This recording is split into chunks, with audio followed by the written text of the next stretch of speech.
streaming in on my own channel this weekend. Yeah, I didn't know that the PTQ was going to happen on Saturday until like the very last minute. And yeah, I don't like to stream those bigger, more competitive events. So that one I just did privately. And then yesterday's challenge went pretty much as poorly as possible. I don't even know if I won a single game on stream or like a single match, but yeah, I thought I'd get a couple leagues in today and get some content out.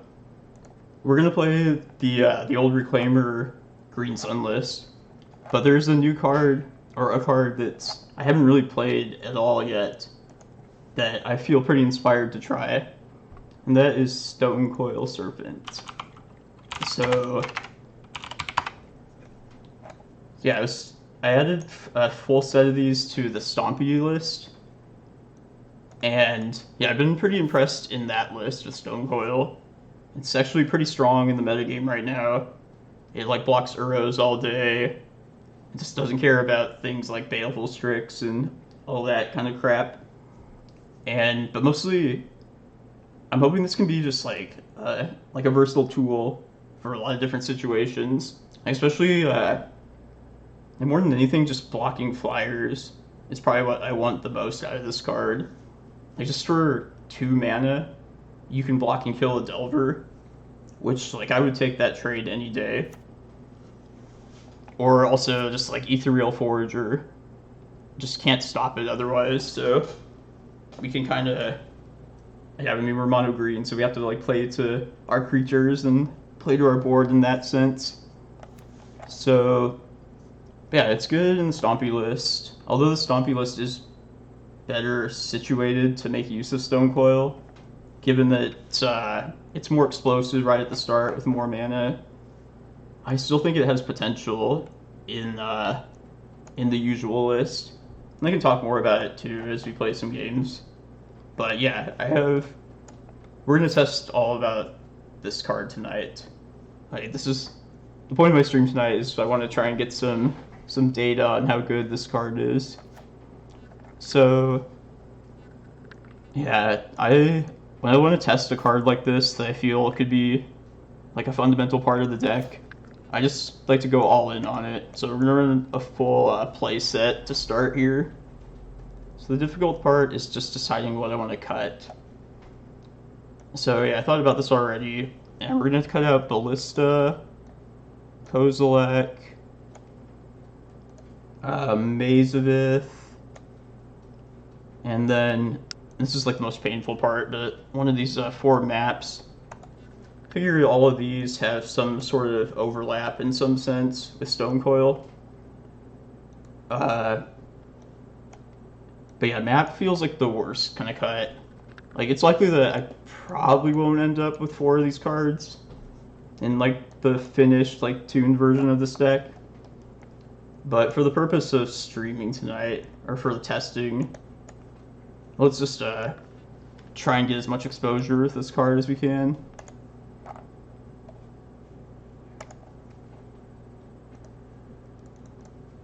I was actually planning to stream this Green Sun list the entire weekend, but that was before the PTQ, before I knew the PTQ thing was happening. And since I was playing that tournament on my own, I just played what I felt like playing. I felt like Stompy at the time. But yeah, I think Stonecoil could maybe be really good, so let this be an educational experience.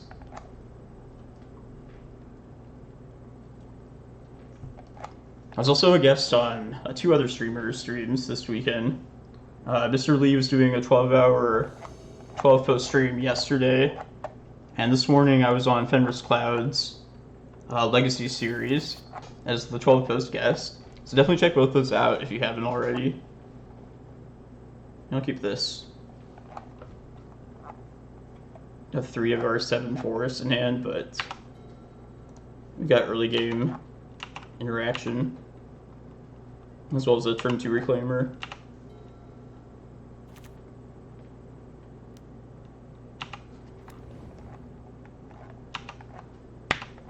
Nothing like burn to start a league off.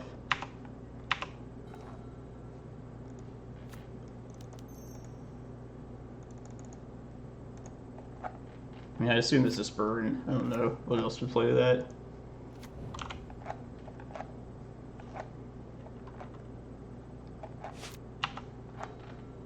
think Stonecoil might be decent in this matchup, just being a blocker, and then later a finisher.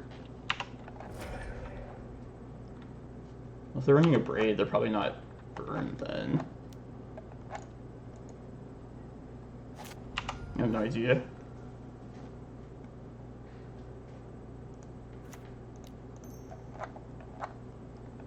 Oh, it's the new burn enchantment that makes it so you can't gain life. I think Roiling Vortex.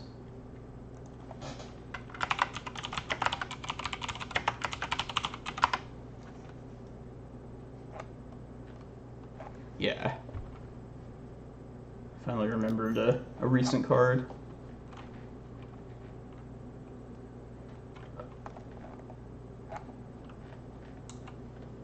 I don't even know if like burn or if this deck would typically play that, but the first time I saw that card, remember I decided that was what the instant Pithing Needle name should be against burn.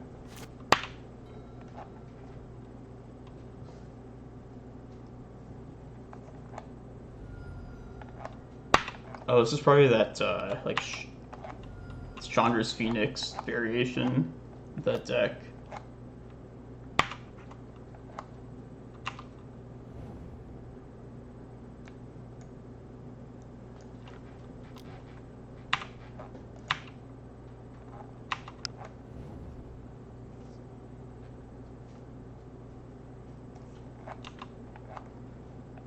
God, 4 prowess. Might be worth the crop rotting for a Mace Fifth here. I had the second crop rot to get rid of that later too, so yeah, I think it's probably worth it. Saving myself. Yeah, let's do that.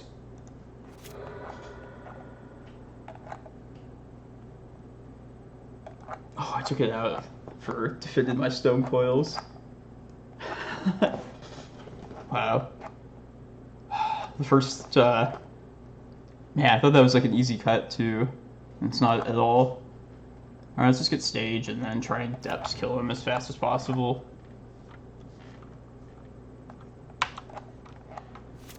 I can't believe I'm missing Zenith this early. So I feel like I'm probably just gonna get a Glimmerpost here. I could also play out the... Let's just get Glimmerpost. How's it going, Sir Joe?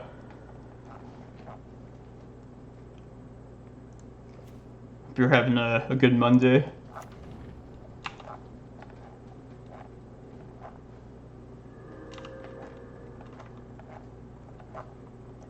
So tonight we're just going to test Stonecoil Serpent in this deck, but I have high hopes for that card. I feel like I played it in the Stompy list for a couple leagues, and it seemed pretty strong currently in the format. So I want to see how it holds up in this particular list. I'm trying to think if I maybe need to go get Glacial Chasm. No, I think we just stick to the Depths plan at this point. If they do a bunch of other stuff like Fire Blast to get more out of these creatures, then I'll Chasm. Yeah, if they have Fire Blast, I think they're just going to do it right now. So let's make them expend that.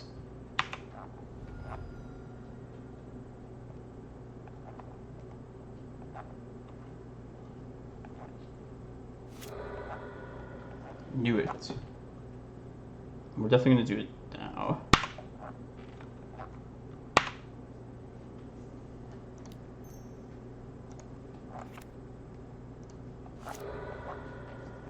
How's it going, Waterfalls?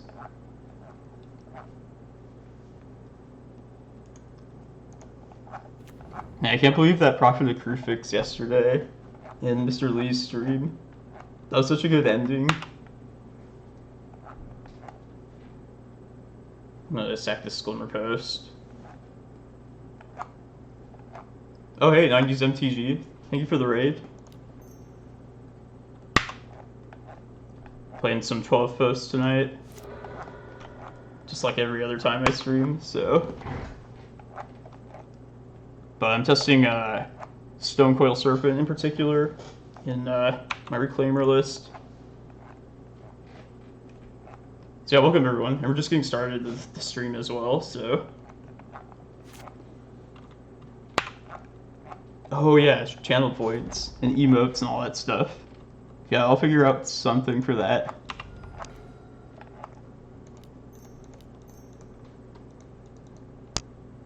Yeah, do you usually have somebody like do the emotes like for you, or is that something I could just like do myself? I don't know like anything about these specifics with like Twitch and yeah.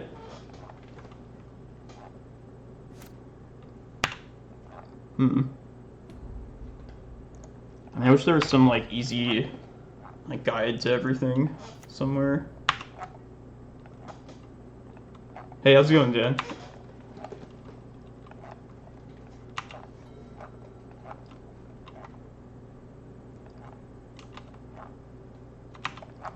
So I need to get this chasm reset.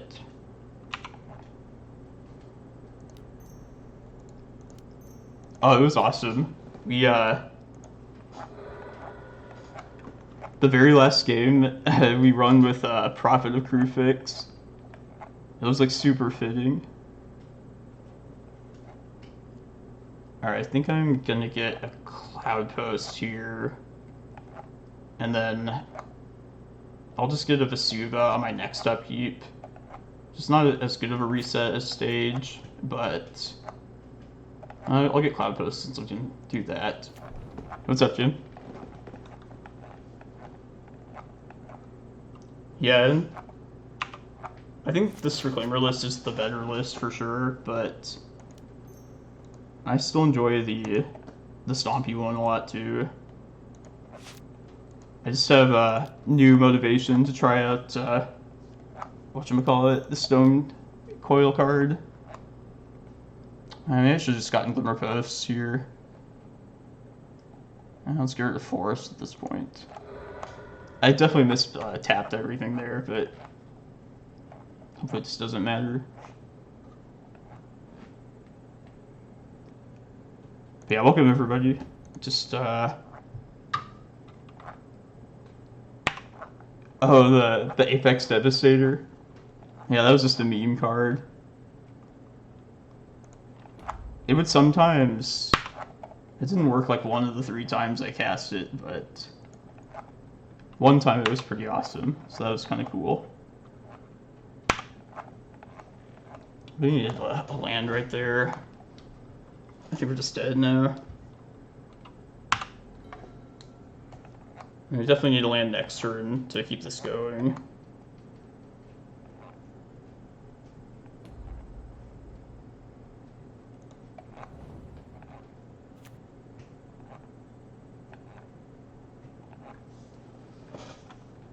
And of course I'm aiming to eventually get the Dark Depths, but yeah, our Reclaimer is dead now.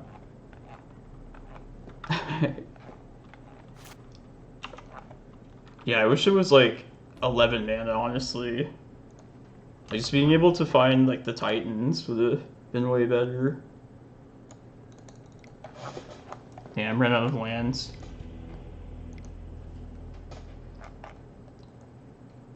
So yeah, this is the goal of the stream tonight, is to see how this card performs. Because I think this could be good.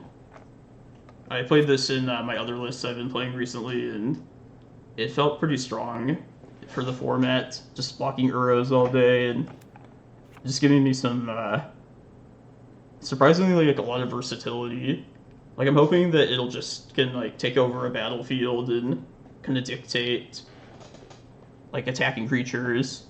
I was gonna say, yeah, I needed to block flyers especially. That was like the original purpose I found for the card.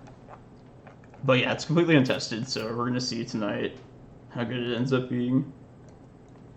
Get a first look at it. Against Burn, I'm gonna bring in Force of Vigors and Tabernacle. Pretty easy swap here. Just cut the needles and a bog. Force of Vigor not only answers like Eidolon, but also like possibly a random like Ensnaring Bridge. I'm gonna try this. It's a turn 1 Reclaimer. Glacial Chasm. Like there's not much more I could ask from an opening 7. Oh, Alpine Moon? No, I haven't seen that on Burn yet. Oh, what's up, Matt? Repulse Sheep. Hope you guys are doing well. I saw a Wasteland out of an Elves deck yesterday, or one of the days. I know it's like sometimes a possibility, but I was really hoping that would never become like the standard. Maybe it not actually isn't, but yeah, it'd be bad news.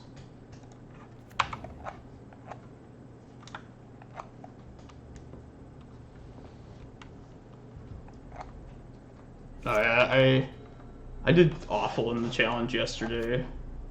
I did well in the PTQ, got 11th place in that, but yeah, I feel like I can't even like cash on stream anymore for the challenges. Oh yeah, that's PTQ. Yeah, that was a long tournament though, 9 rounds. It's asking a lot for, yeah, and the Legacy Qualifier, I guess is what the technical name is that they call it now. I figured you were mentioning that. That was the event.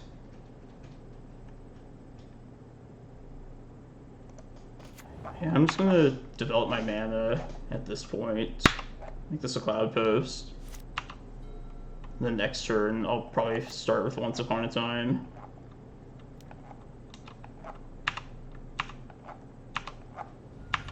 And I might end up deciding to play out the Glacial Chasm if I don't die right here.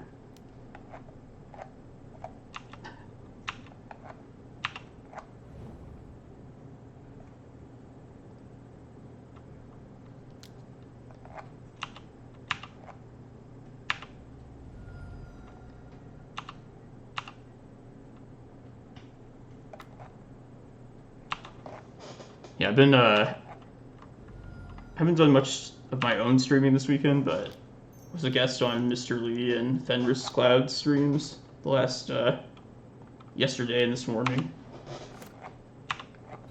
I like Spyglass, and in this particular list, I like Needle more. Just the 1 mana cost is more critical. Here's the depths. So let's. I think I'm going to take the depths, but this turn, since I can't activate it, play the chasm out, sack the forest, and then I'll have depths ready to go right after that. Yeah. Seems pretty simple. But yeah, Spyglass was the extra 1 mana. If you can like in the Stompy version, you're forced to play it. So, but that 1 extra mana, like seeing their hand, I never realized how valuable that was before. You can like be a like you can screw over other opponents with Spyglass in a way that like Pithing Needle could never do. So yeah, I liked it in the other list, but definitely would rather have a Needle here. Alright, hope this is good enough.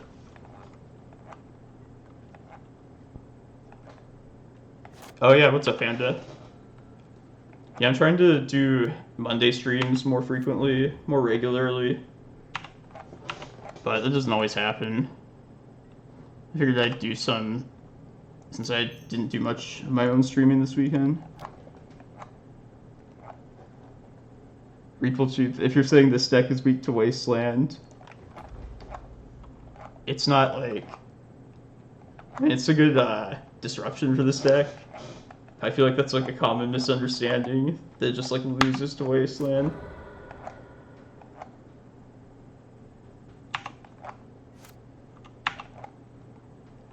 Oh, Curses, gotcha.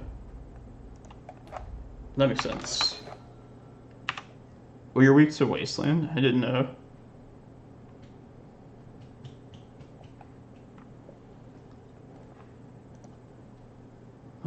Like that makes sense, but...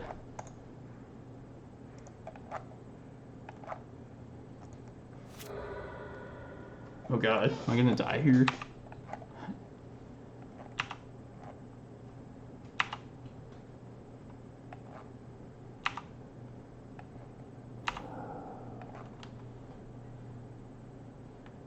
I should have played the Glimmerpost out beforehand.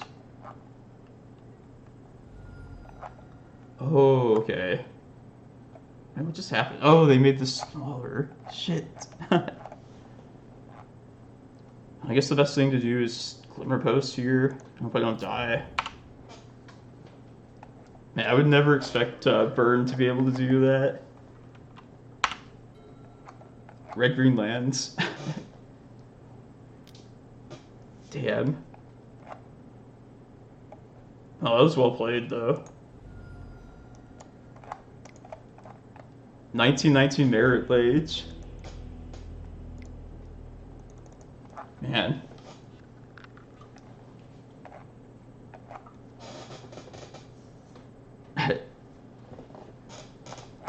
Oh, I did everything I could. Sometimes Burn just can't outrace that.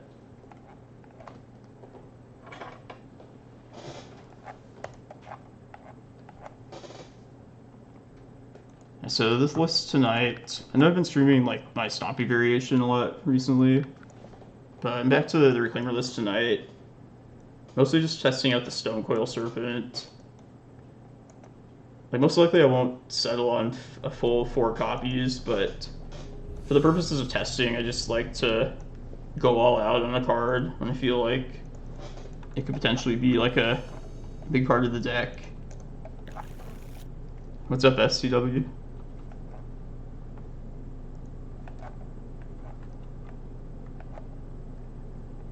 But yeah, I was looking for like versatile cards for this deck that have like a wide variety of like uses and like situations where they're good.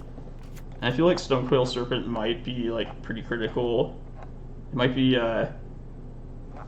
able to like help shore up like my difficult fair matchups I've been kind of struggling with. Also Mazabith Panda was the last card.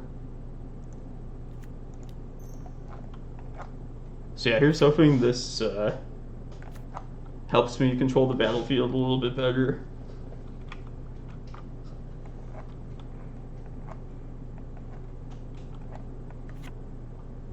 I feel like this was definitely better during the Oko era, but it still might be worthwhile. I mean, even as a 1/1, it just blocks Uro all day. And steps. Can chump a Merit Lage, among other things.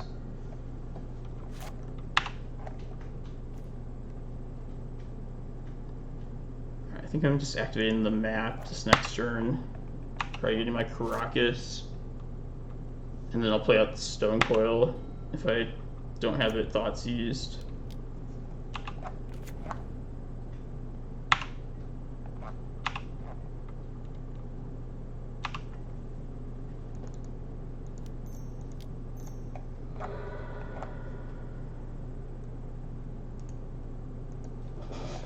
Also, Depths is probably like the one matchup where I do kind of miss Mazabith.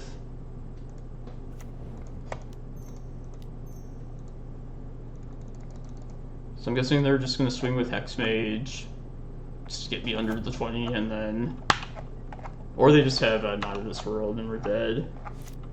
No.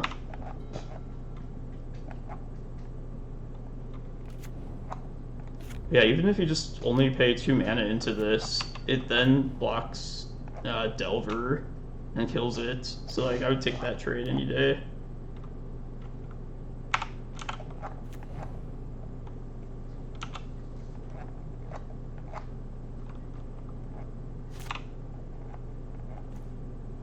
That's what we needed.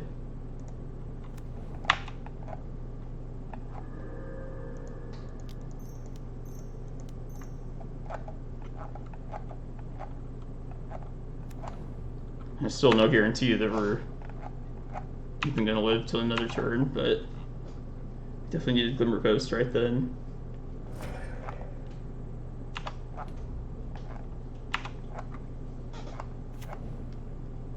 Is there any... Nah, alright. Well, I'm gonna do this. Might as well just do it now in case they are running Not of This World. Trying to eat away at their lands.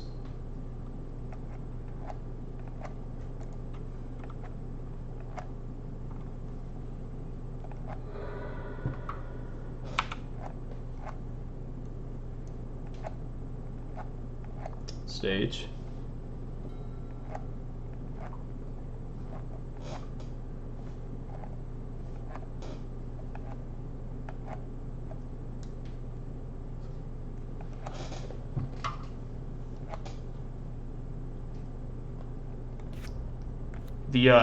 The whale that delves, Ethereal Forager.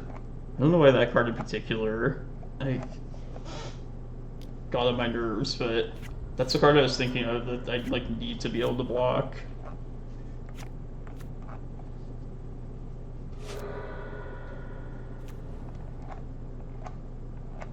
Oh damn. I was like, hey, I have an excavator. This is still fine.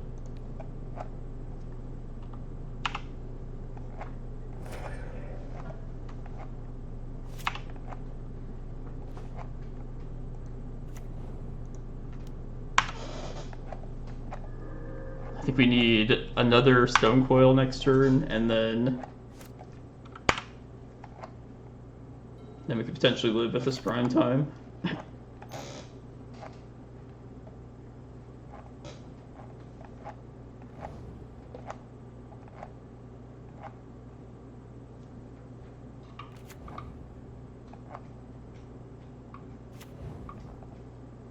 Slow depths. I guess this suggests slow depths, so it's not too surprising.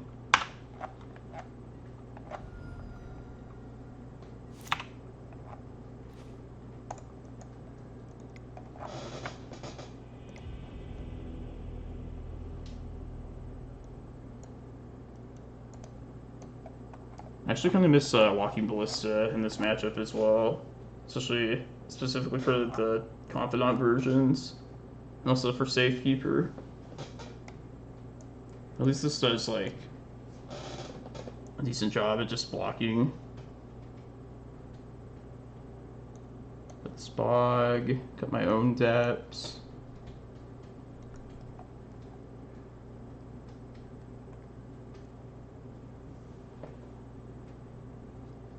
Probably just 2 maps as well.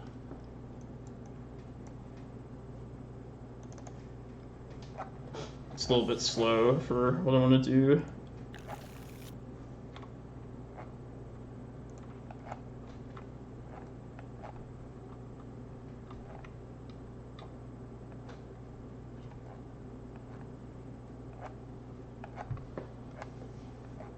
If you've ever thought about playing this deck yourself and you've seen the list but you like haven't seen it in action before, you're not like a typical green deck, I guess. Like, you're not always going to start with a green source in hand, but that's okay because sometimes you don't even need the colored source, and other times, like, you have Once Upon a Time to shore up the variance for you.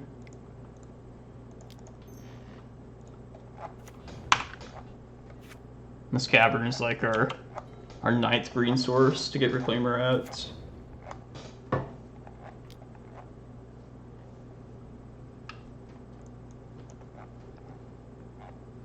probably play Cloudpost out this next turn. I feel like now is a good time to just get a tap land out. And plus they know about the Karakas too, so it kind of...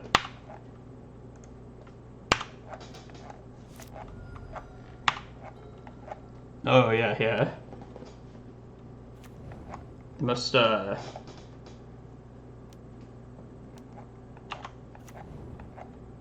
maybe they have some answer for my Karakas already in store. Should definitely play the Karakas out now. I don't think they're gonna Spirit Guide since they showed us Bobs, but...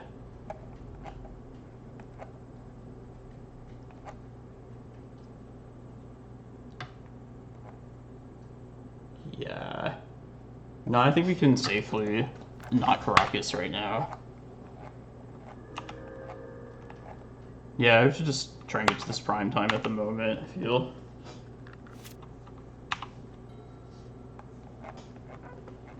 Maybe I should have just put the Vesuva in play too, if I was going to do that.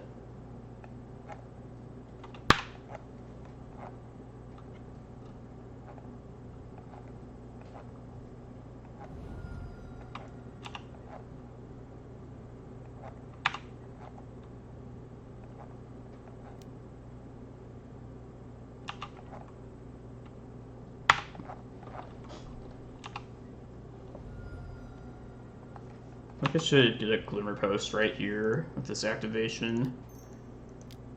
Just try and stay above 20 when I can. And then the Vesuva can be another Cloudpost next turn, and then this current Glimmerpost will be the next thing I sack.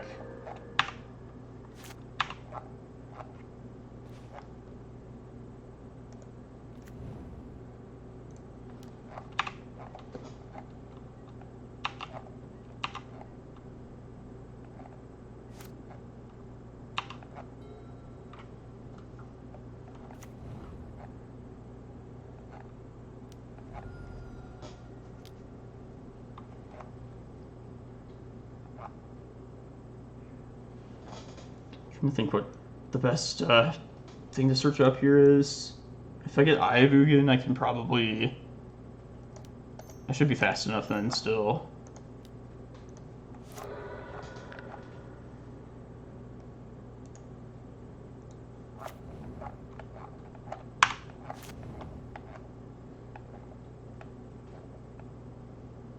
I don't think they can make a Merit Lage to attack me by next turn, so...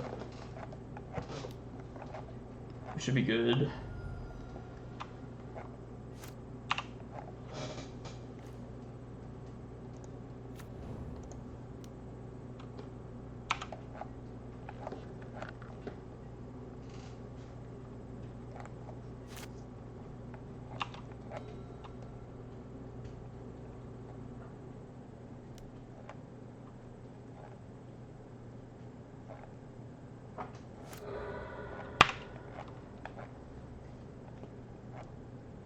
It's usually a sign of desperation.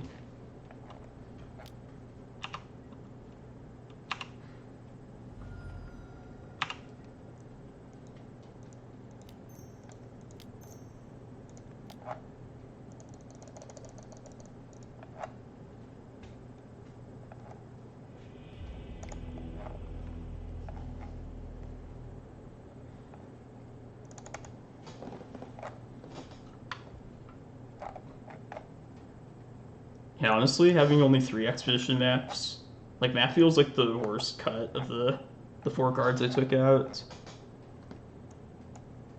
Like, in all likelihood, I'll be back on 4 maps, even if, like, this card ends up being good.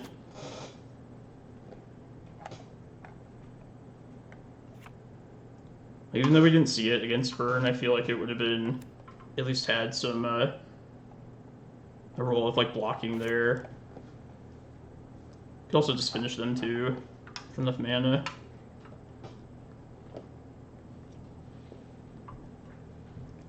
But also sometimes you just, like, need to pressure planeswalkers via creatures. And this kind of helps the, like, the Reclaimers accomplish that, when that's, like, the game plan. Comes up in like the mono red Stompy deck in that matchup sometimes. Yeah, it should help against Blood Moon too, against that deck in particular.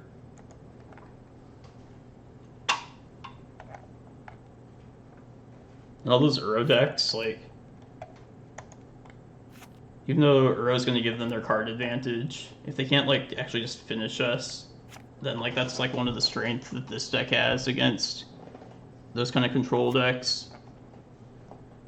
Just prevent them from winning, and then you eventually get there.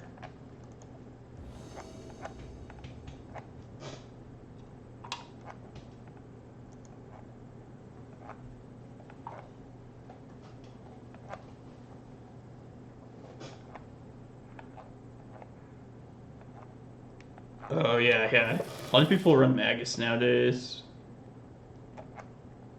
It's definitely one of the reasons why I was pretty keen on having Walking Ballista in the past. But usually in like the Magus of the Moon matchups, the game plan just revolves around like beating down with small creatures.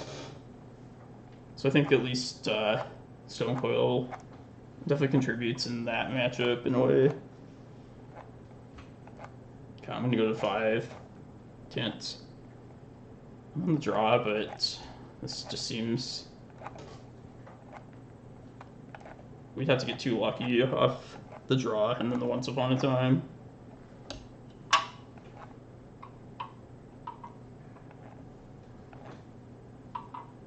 Also, multiple crop rotations are kind of pretty bad when you're already short on lands. This is a lot better. What are we putting back? I think Vesuva.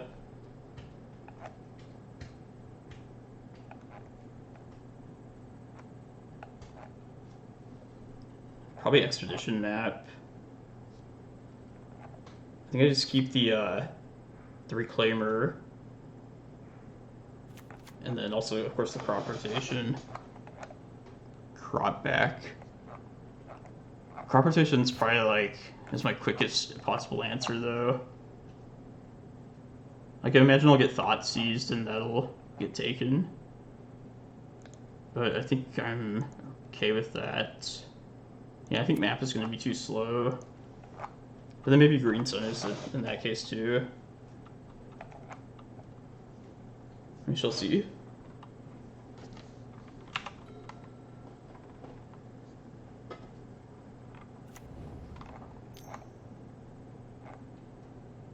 We'll fire Once Upon a Time off though. Just the number of lands I would take off that. Glimmerpost would be fine. Glimmerpost, Excavator, and Sage. I'll take Glimmerpost. Sage is also annoying for depths in this matchup, but it's not coming online until the 3rd turn for on the draw here, so I'd rather take the life gain.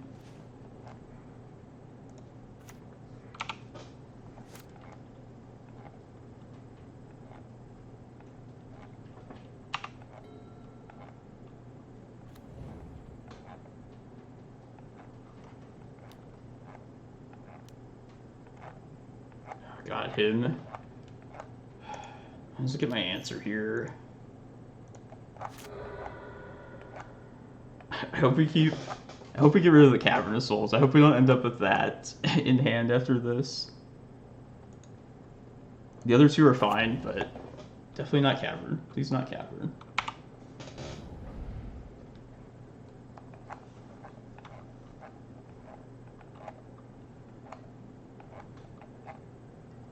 And if you have a single card against depths, this is probably the card to have. Ooh.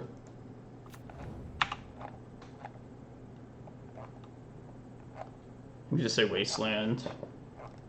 Let's play it to this Karakas.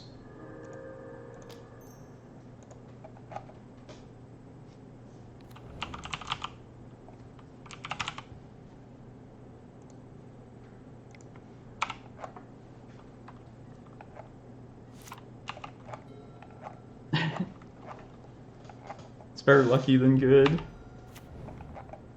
This is a problem.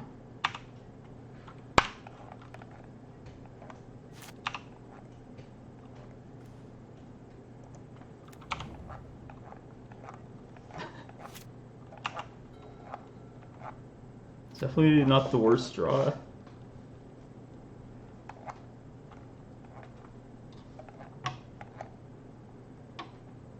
And at least if they go square, I'll get a forest out of it.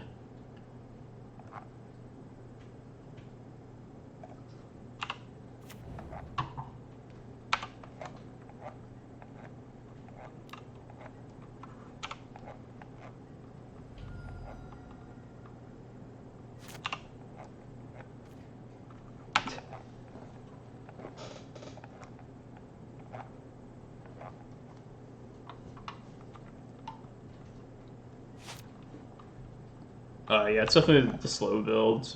We saw Dark Confidant game 1.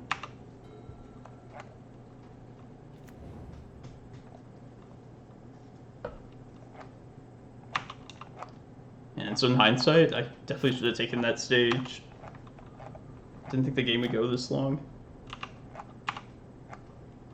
But we're probably dead this next turn.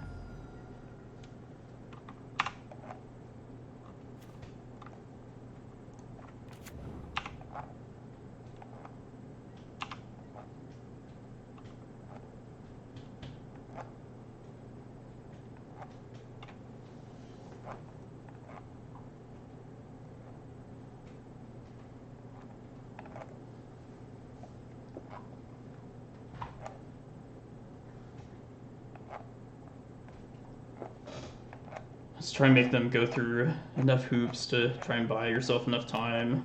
It's just the general game plan against depths. Here comes Wasteland.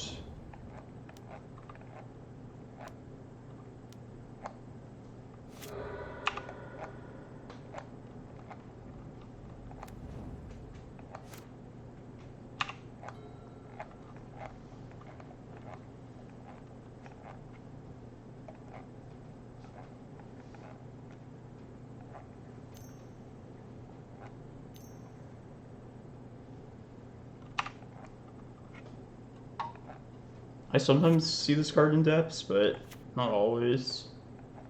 I don't know what the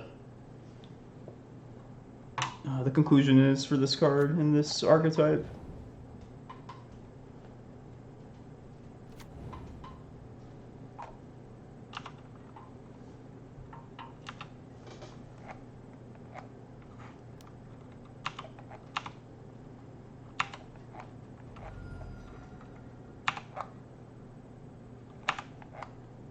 I'll just thin here.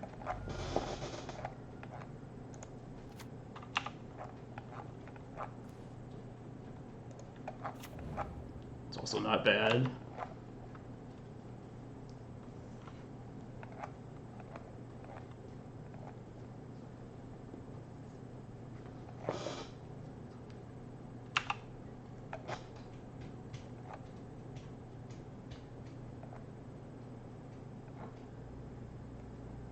I think they're going to Wasteland here. If they do that, I should not copy Karakas, because then they can just go get their depths and just kill me with this. So I think my best course of action is to hold up the threat of my own depths at this point. At this, at least. If they didn't have this mana open, I would just copy the Karakas and have that saved for another turn.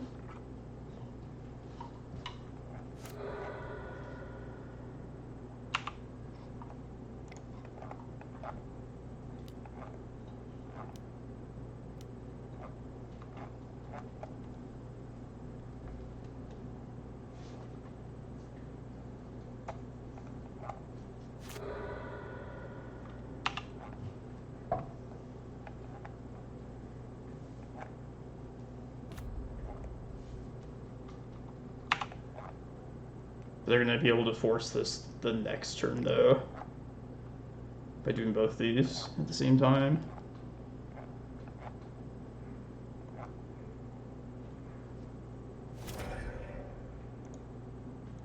Right.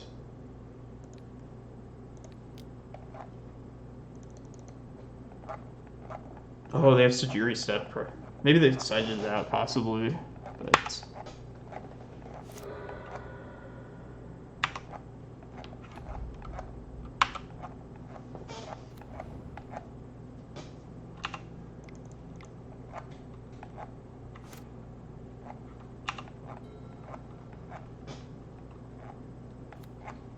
We'll be able to know based on how quickly they Reclaimer here.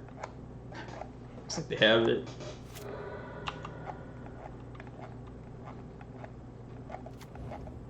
Damn. I have seen this card sided out against me in the past when the Depths opponent needed it. Well, I feel like it didn't play incorrectly, it just mulled to 5, and that happens against Depths sometimes.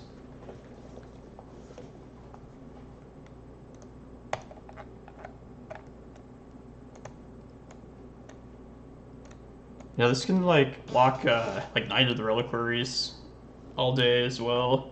And so basically you just, if you put enough mana into it to make it bigger than anything the opponent has, then you're likely like stopping their attacks. Unless if they like are going wide enough with enough creatures, but in that case you usually just Reclaimer up Chasm. So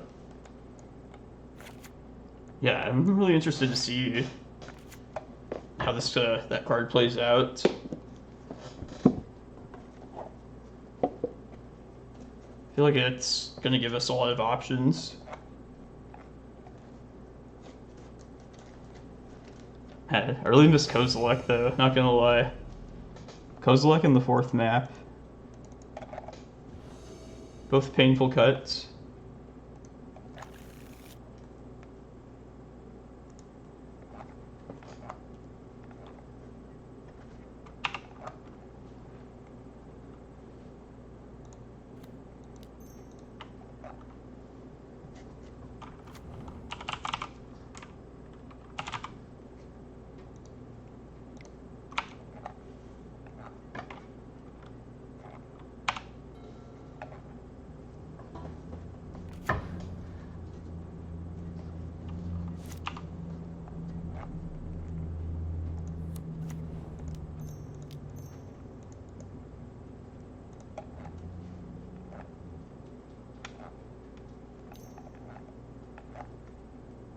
Spell Snare.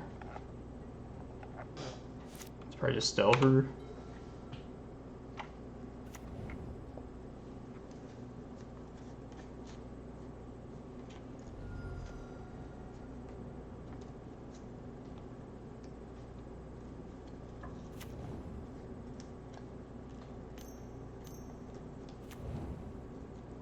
Oh, Grixis Control. That's good if it is.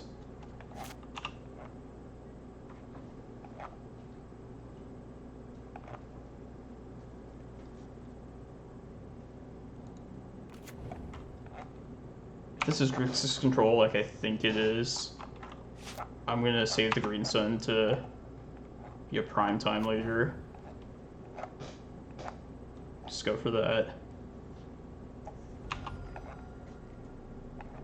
I guess Jace is probably the next best name with Pithing Needle.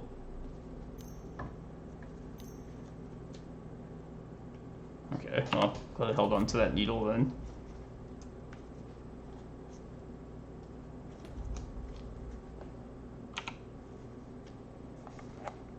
And Punishing Waterfalls, if you're still watching right now, when you were playing like a Grixis list yesterday, we just didn't think you had Blood Moon at all. Kind of caught us off guard.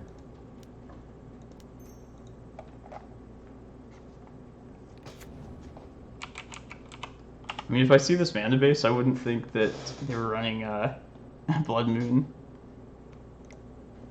But I'm definitely gonna respect the possibility post forward.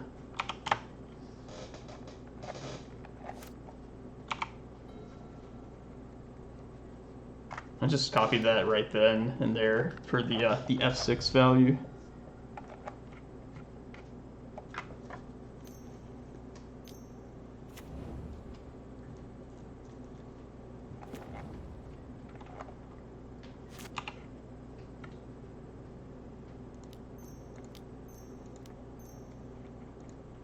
Oh yeah, Stifle. Pokimoki made us respect that card.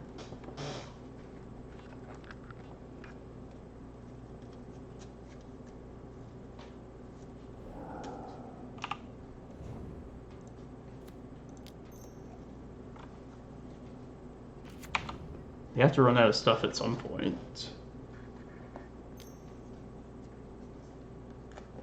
It'll push, yeah.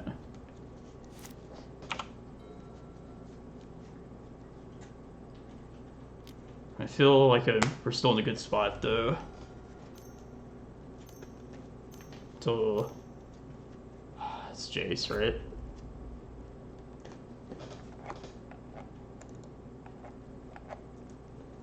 It's alright. If there's ever a runner deck, it's this deck.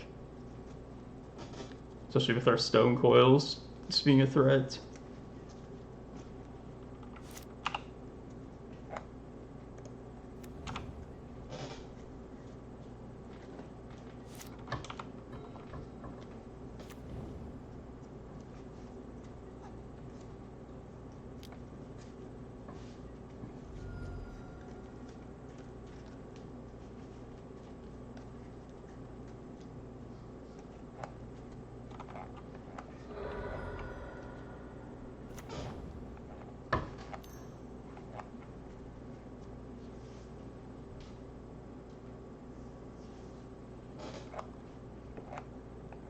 Yeah, I'm kind of tempted to not respect Blood Moon, honestly.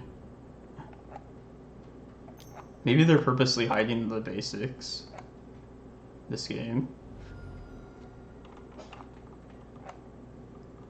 Yeah, me too. I think I mean, they're down to 3 cards in hand, so I probably feel they need to find more action.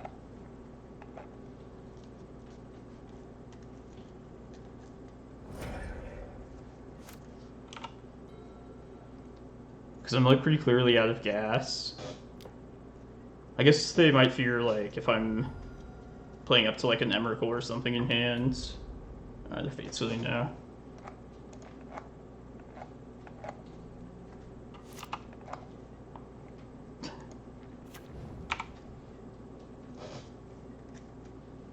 It's like the one time you don't want to see a Cloudpost.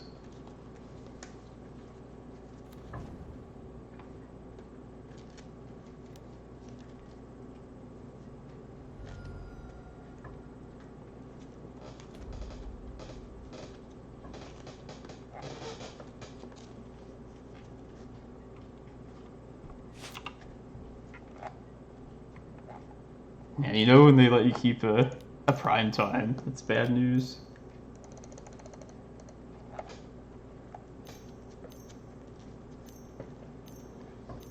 I feel like it's just better to do this than have them like Snapcast or Thoughtseize it, even though I figured they would have Hardcast Force up.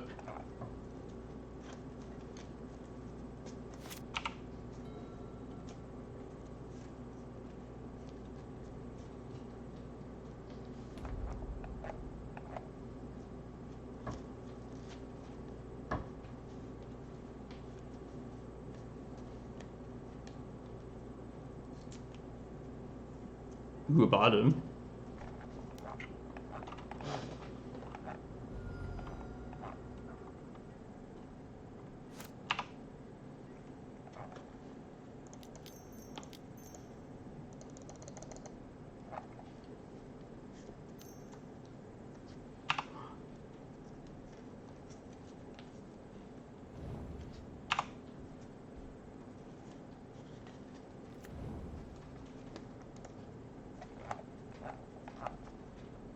Like I was saying, this is the deck that can break out of it. I'm gonna get Dark Depths as well as Eye. Threaten them in multiple ways.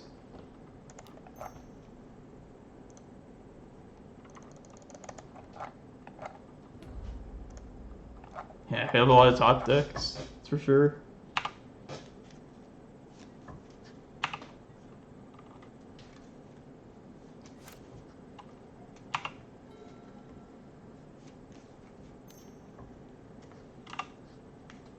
Yeah. Yeah, we have a nice alternate plan of just paying 30 mana and making Merit Lage that way. Which I'm definitely gonna just... I'm not gonna sack this stage here. That's the difference of me playing Emrakul or not next turn. But... yeah, I might be able to make Merit Lage and Emrakul both next turn. 10...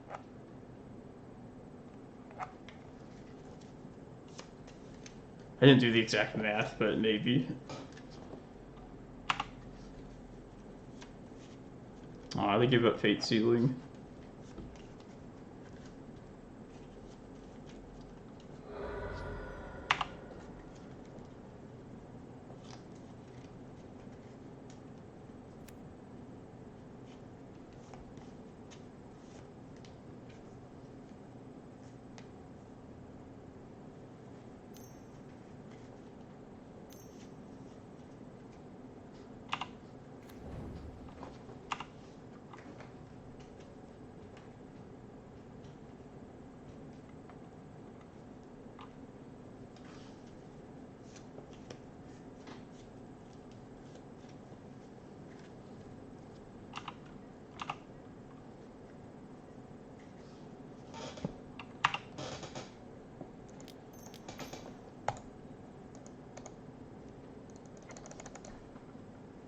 It's definitely the worst part about doing depths this way. Pretty tedious.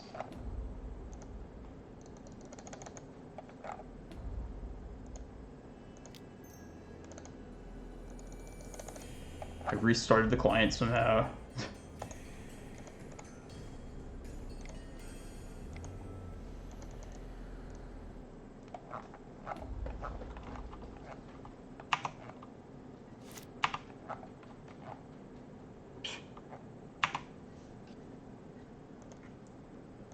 Attack you.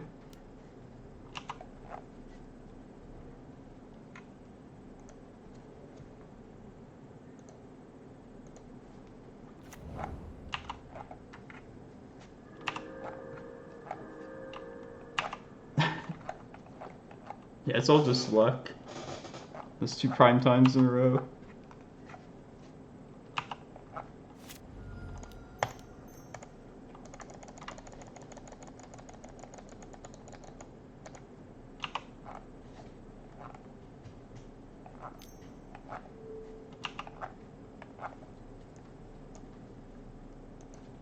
Yeah, I've done this before to like Miracle's opponents.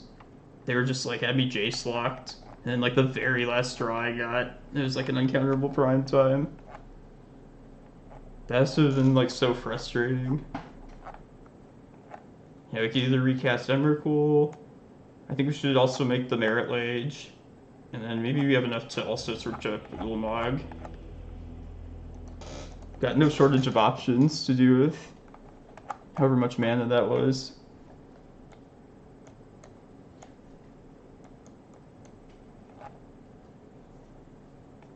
So I never had to have done this. I'd never done it, obviously. But if you bounce Emrakul and then cast it the same turn, you get like 2 extra turns stacked, right? I'm pretty sure that's how it works. Take an extra turn after this one. Yeah, I don't know. Okay, that's good to know. I figured that's how it would be.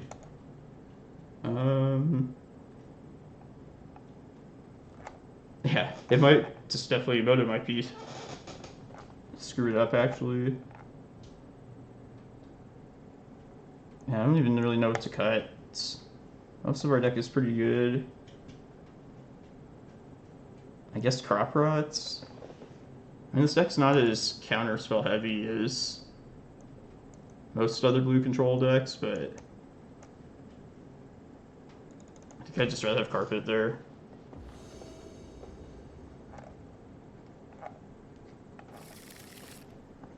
Liberated Exalt? What's that one?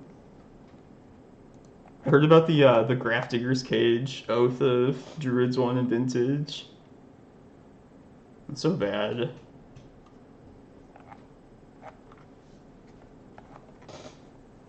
I feel like everybody's like, oh, it's Moto, whatever, and just laugh about it. But at a certain point, it's, like, people pay money for this program. It's not asking too much for, like, the game to just work. Skewed Swarm. Yeah, I can see the client not being able to handle that. I never got to see this other bug, too, a few weeks ago, but, like, I guess if you attacked with a creature with a triggered ability, even if it was an elk, it gave you the ability still. So, like, a primetime elk would have given me my 2 lands.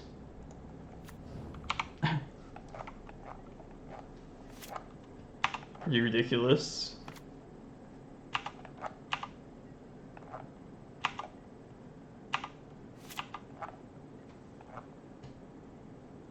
I'm just gonna hold on to this Once Upon a Time for as long as possible. Just play to this Emrakul. I might do it next turn. And maybe find like a Stonecoil. And play that off some temporary mana. Dreadhorde Arcanist. That sucks. Here's the one card you don't get to use at all. More Cloudpost, yes.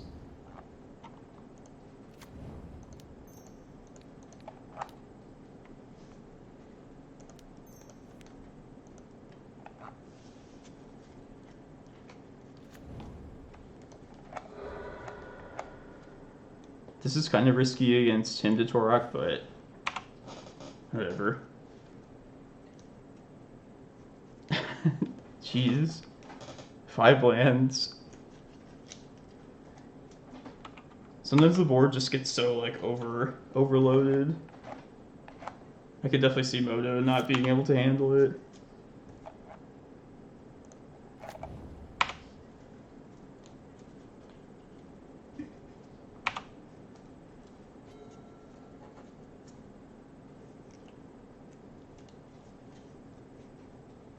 Such a nice, relaxing game of Magic.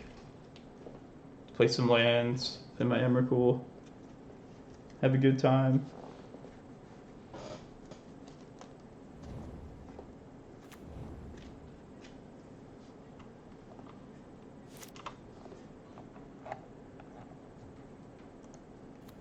More mana.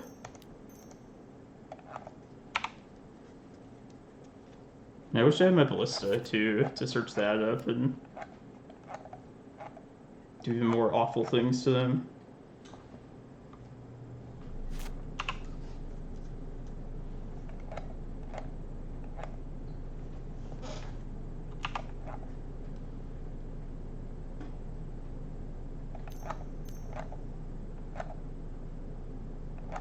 Oh shit.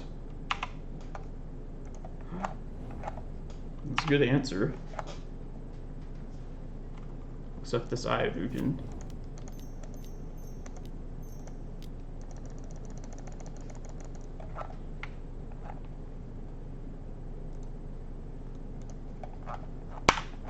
More. The one thing they could possibly have done would be to surgical that, but I would just give them props if they did that.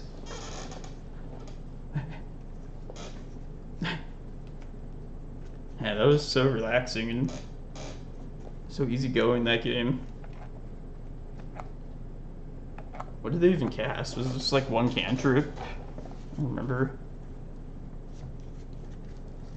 Back when Deathrite was a thing, sometimes Emrakul would hit the bin, and they would have the option to use the green ability and remove a creature. But opponents would like hardly ever do that when that happens. Like, I think they were just like zeroed in on chipping away at my life total, that they just didn't really consider it. It's not gonna make sense, but like if I knew about this deck, I would definitely take the Emrakul out at that point. Mostly if they're like a control Deathrite deck. I feel like it's, you get the Emrakul when you can. I'm gonna try this hand. As crazy as that sounds, run the draw.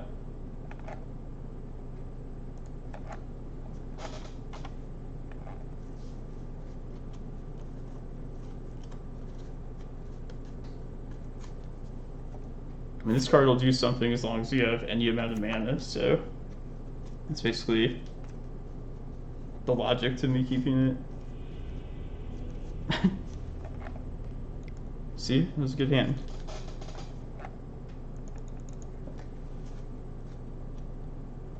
Wait, if they conceded like that fast, maybe Tabernacle's just good to have in too.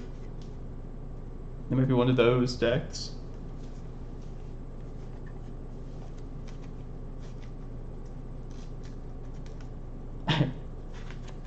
That's probably like a bad thing, ultimately. I'll take it though. I mean, with a name like Scully, that sounds like a combo player's name, right? Scully. Probably Dark Ritual is in their deck. Bring in Surgical. It probably would have been a good call too. Might be like Reanimator or Dredge or something.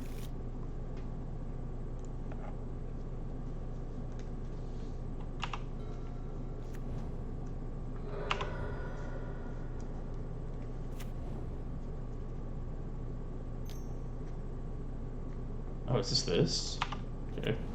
Alright, well, I wanted to see a Delver matchup here, and we also have our Stonecoils right now, so finally get some intel how that's gonna work. Yeah, I don't know why Delver would scoop. I guess I'm just taking Reclaimer right here. I got enough lands. I'm gonna save the Cavern for later. I'll just play this off a Forest. Rather the stability of the basic this turn.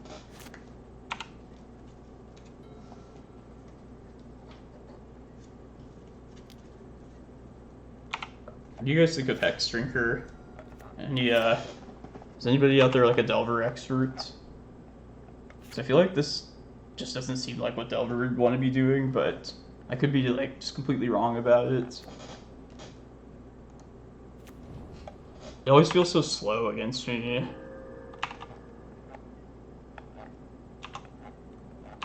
Yeah, it seems like a Maverick card too. I think I have seen it out of that deck.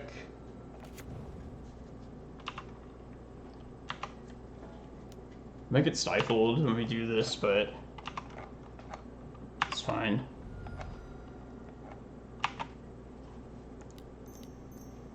I'm gonna give up the green too. Aw.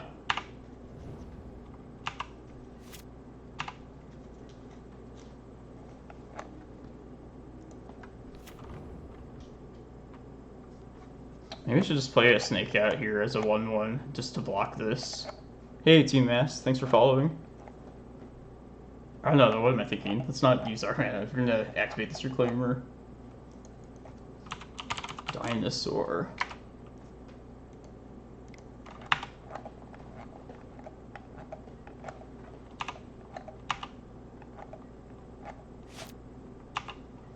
Oh, nice. I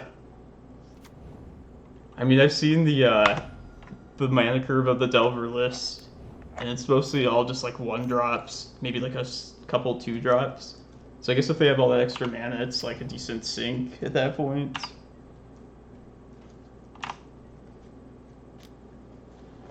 Plus, over the course of like multiple turns, I guess it's pretty good at just using like unused mana at that point. Hopefully this one doesn't get stifled.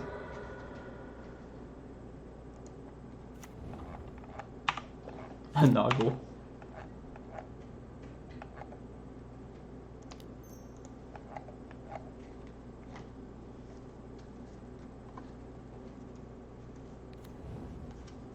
It's tempting to name Scalding Tarn, but we should say Wasteland.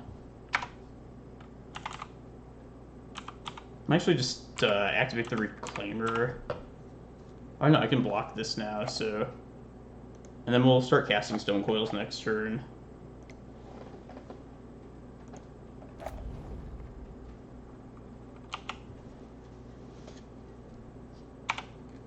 People.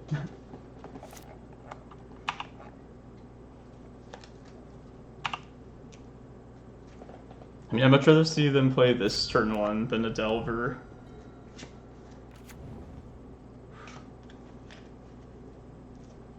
Brazen Mortar, probably.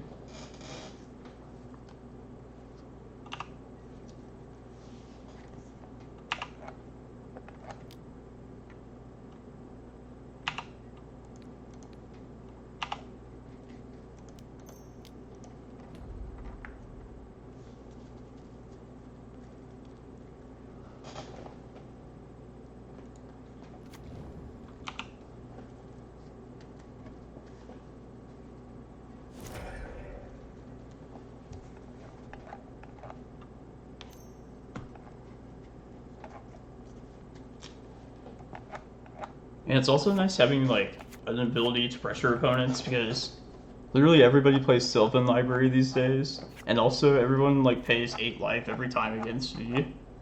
So I feel like just having the option to pressure the life total, at least even, like, just a little bit, it's not a bad effect to have. Hope this Stonecoil is a 6/6 and not a 2/2. It's gonna be a 2/2.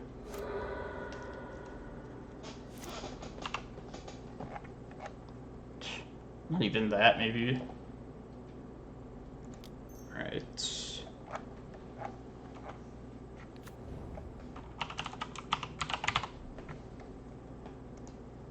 Kinda wanted to just smack him, but I'm just gonna build the mana one more time here, and then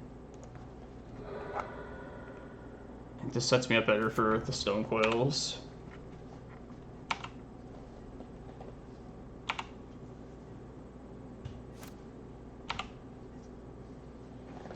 What's up, Alacritus? Yeah, this is just an experiment. I put this card in the Stompy list. I was pretty impressed with it there. Even though that list is like better situated to use this card. I'm hoping this gives me some gameplay in like the difficult fair matchups that I've been kind of struggling with. And yeah, like blocks like Urrows all the time. Yeah, I think it closes games too late game. It's like the nice icing of the cake for the card.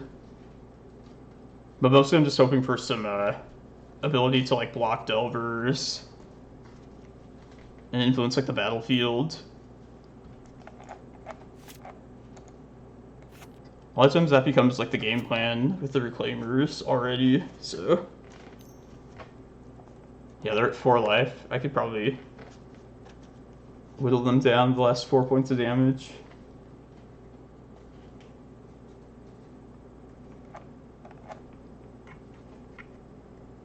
If they play like a Goyf here, I'll just play a 6/6 Stonecoil. If they don't play, I'll just play a separate... I'm probably just going to play around Days at this point. I should get rid of that. Alright, I might Bog here.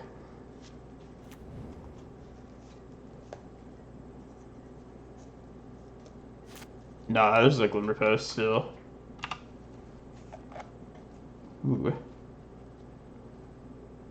Alright.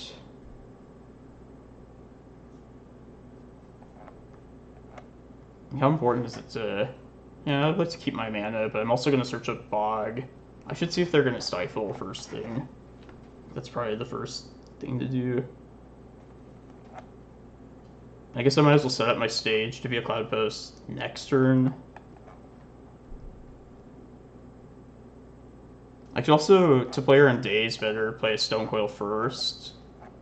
No matter what I do.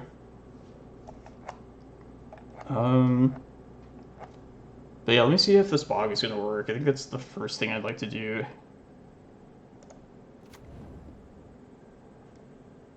Or, nah, alright, this is probably wrong, but whatever. It's all about maxing out the mana here.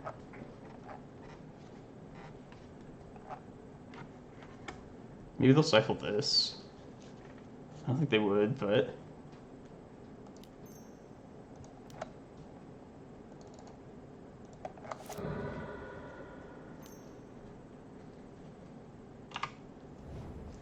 Even this isn't, like, the end of the world, either. What do you think? Play around days or just make it a 4/4?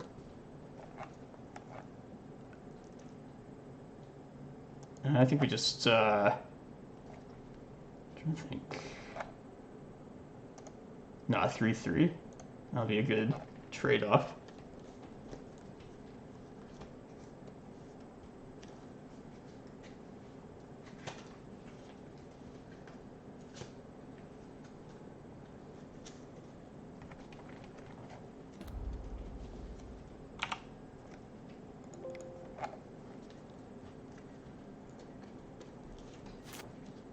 I think next turn then I'll start with a Stonecoil.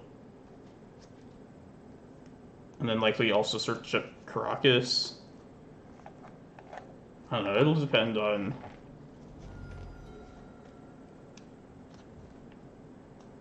Yeah, we'll figure it out.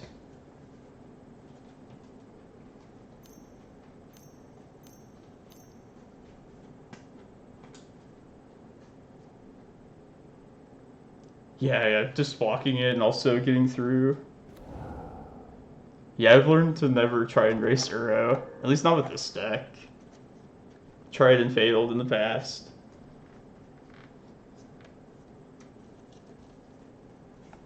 That's a shame that the that Cavern that I got rid of earlier. Oh, I should have played this as a 4/4. Anyways, I wanted that Cavern to help cast the Stonecoils. So if this card ends up being really good, I might be interested in trying to squeeze another Cavern in. This answers Stonecoil as well. But yeah, I think in hindsight I should have at least put this out of bolt range. I'm sure I did the last turn incorrectly, but that's okay.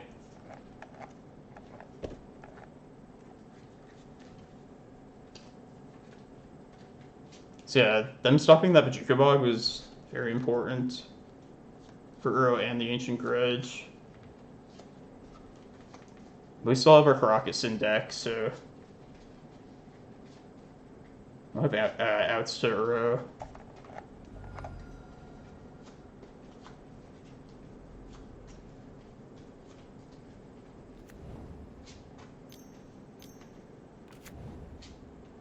Alright.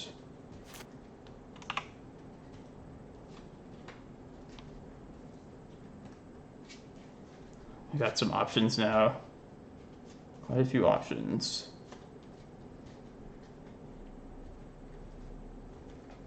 We should tempt them with one of these things as a bait, either Crop Rotation or Stonecoil. I think I'm gonna try and get them with the Crop Rot first. They'll probably have a Force. After that, I should also just Bog if whatever chance I get as well.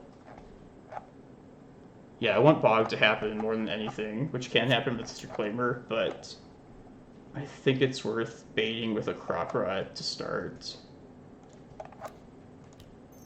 So I'd like the Stonecoil to happen.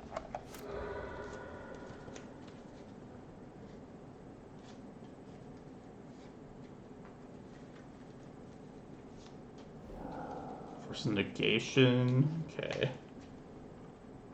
Pitching Daze. I think we do a 6/6 Stonecoil. And then definitely a Bog before the end of the turn.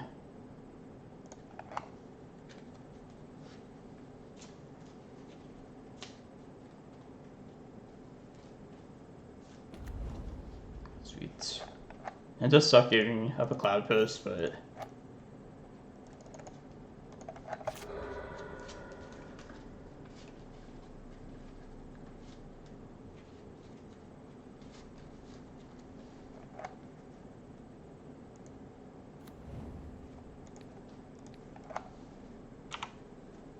Yeah, I think we did it right.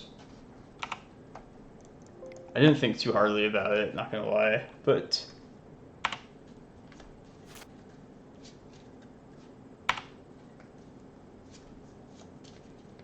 The score is a 3-4 right now.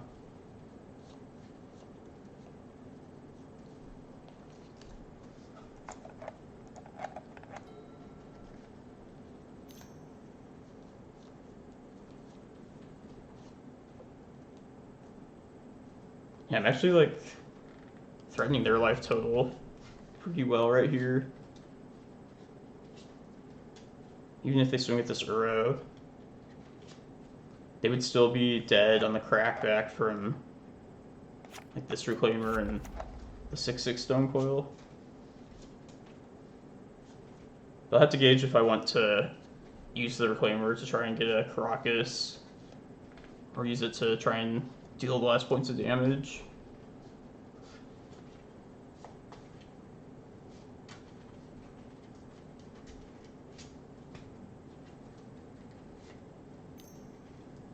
Lightning Bolt. Hopefully it's not another Ancient Grudge. That'd be terrible. Double Lightning Bolt. Alright, probably am going to end up searching up Karakas then.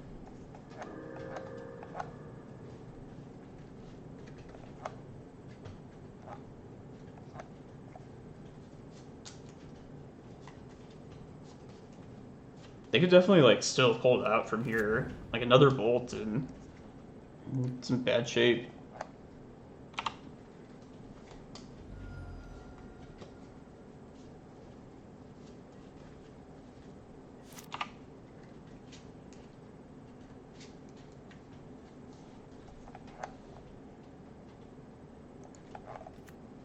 I think we sit back right now and decide, you know, what we're gonna do later. Like, I imagine if they have a Stifle there, they will use it on this Reclaimer.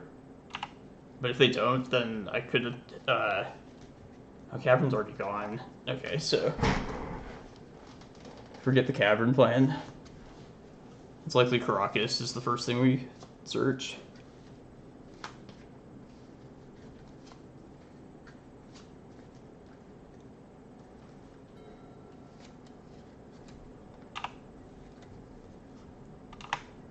With Amulet. I've never seen Amulet in Legacy. That sounds pretty cool. Yeah, Maverick is like super difficult.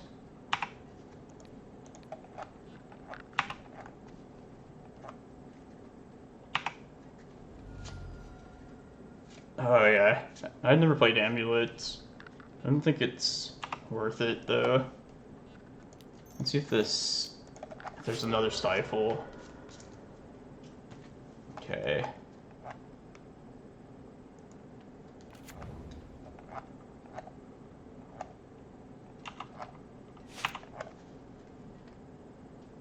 I should have just got Dark Depths. The dumbass. Well. I came so like tunnel vision on that Karakas.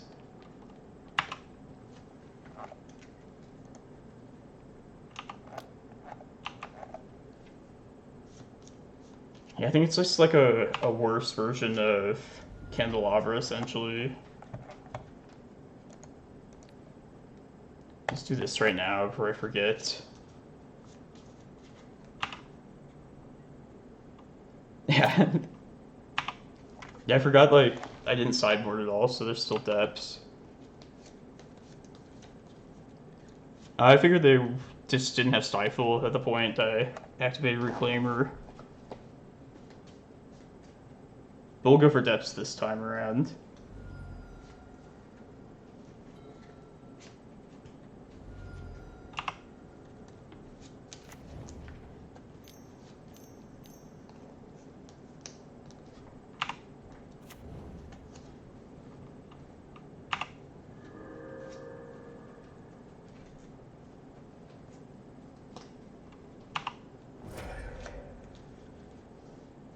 Cast your Uro.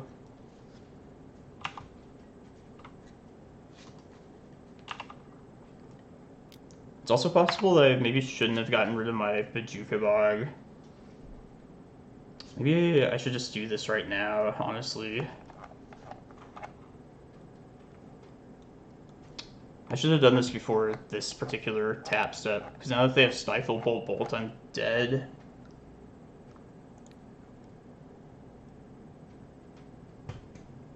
Yeah, I'm gonna be super safe about this. I think this is like the thing that prevents me from dying here.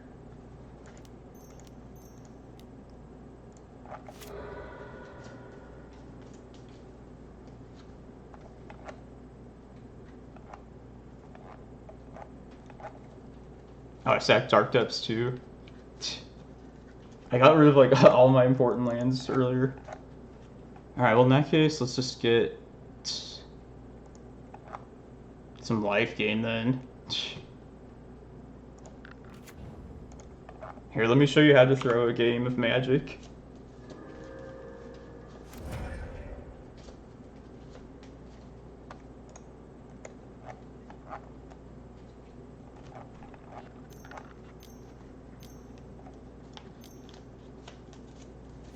Yeah, literally like every key land that I would want to have at that point has already been used. I'm gonna do this right now.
What's the, I've heard, like, differing opinions of Stifle and Delver.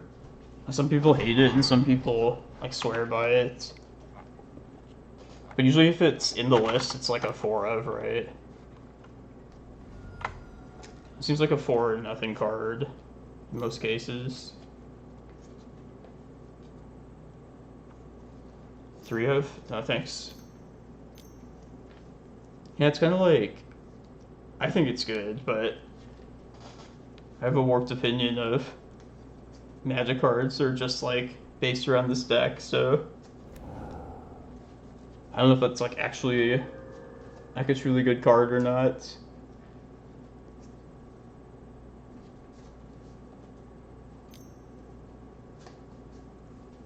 How many wastelands have we dealt with?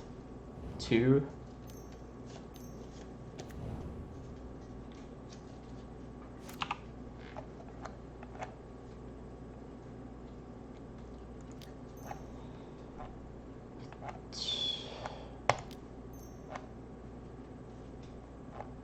I think we played around 2 dazes still.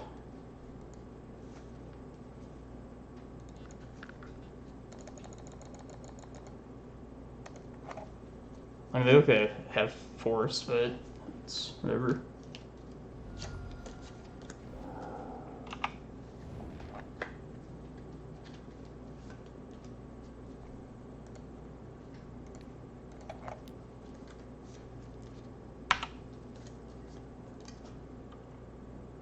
Yeah, I definitely threw this game at some point.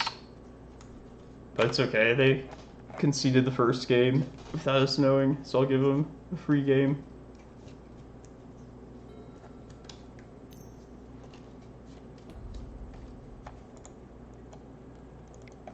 That's right, I wanted more Delver practice anyway.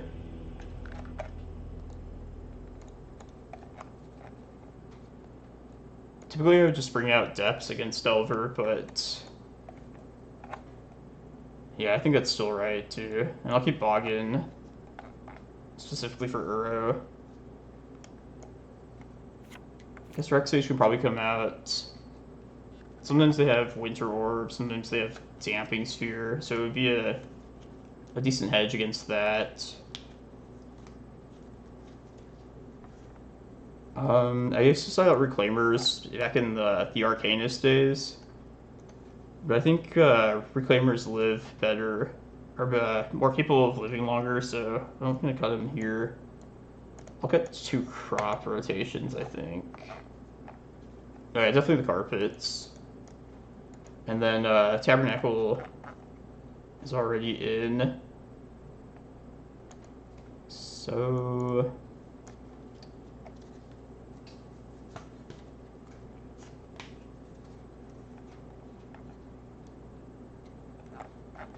nah, I'm not gonna waste money on it.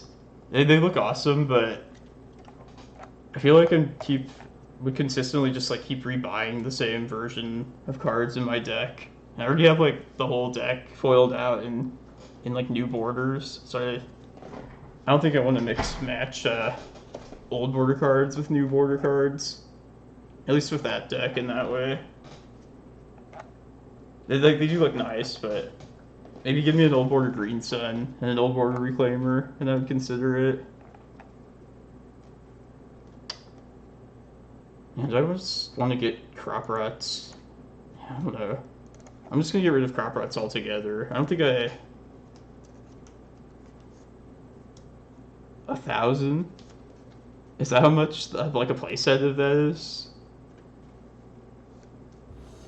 Yeah, I'm just curious like how expensive they are. I figured they would be like ridiculous.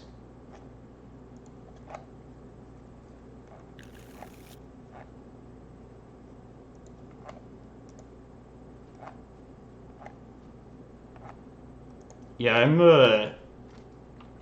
old frame when possible, and then foil for this deck when possible.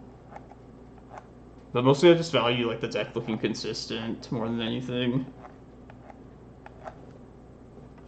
120 each, jeez. This is a good force for us. Let's play the Stifleable card right here.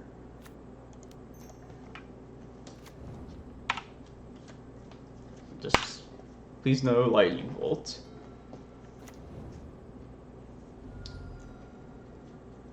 Oh yeah, Ponders makes sense. Or Thoughtseize as well, I'm sure is very expensive.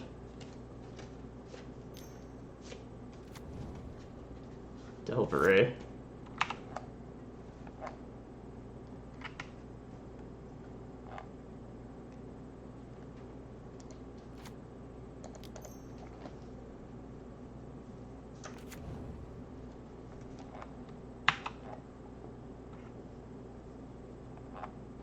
I'm just gonna spend this turn getting the needle down as well. It's better use of this carpet mana here.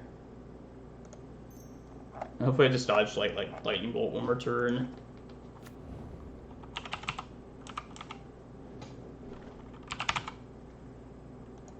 Like, I've already spent so much money on like Magic cards, especially for stupid stuff like foil cards, so I could just spend like infinite money on that.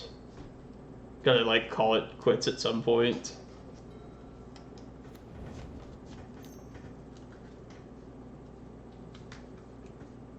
Oh, Tropical Climate.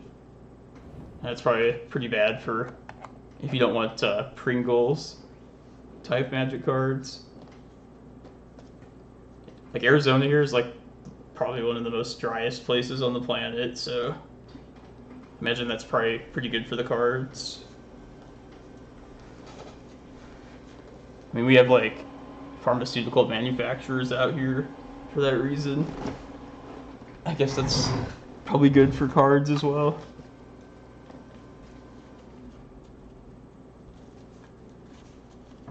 And the new time spiral stuff is like such a cash grab. Like so blatantly. Just they did it to get people to spend their money. It's pretty hilarious.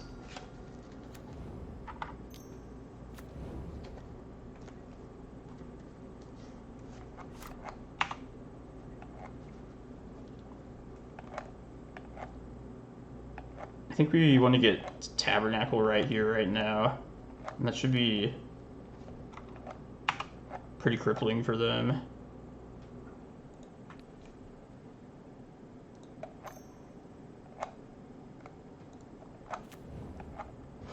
Yeah, same here.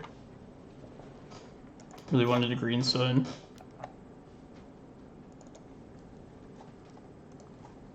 Even though it's already in a foil or a non-foil version, I would have liked to see this reprinted just to get a foil of that.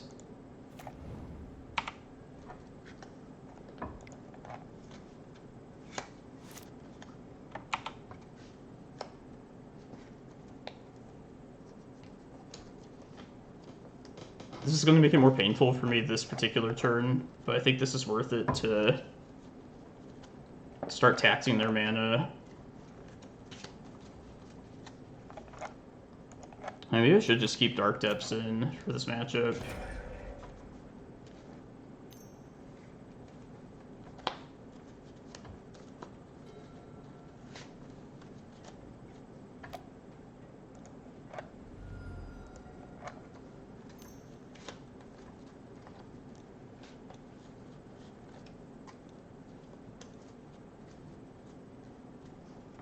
What's up, Jacob? How are you doing?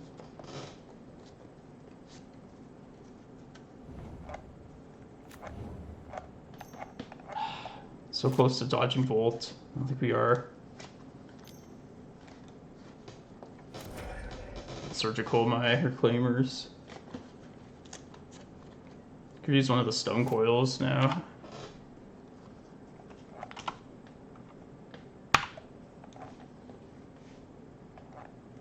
I've been good.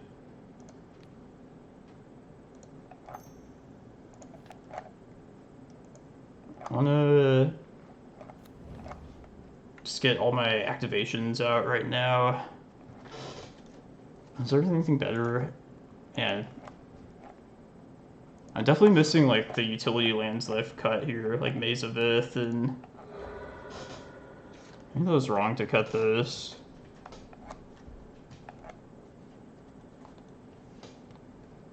Trying to think if we have enough mana. I think I just get Cloudpost, just ramp here, and then hope to find a good top deck. I don't see many other good options at all.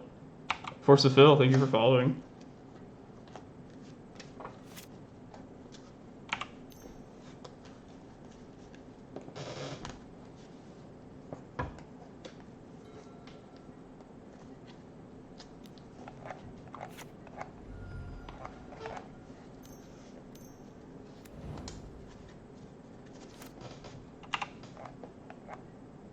There we go.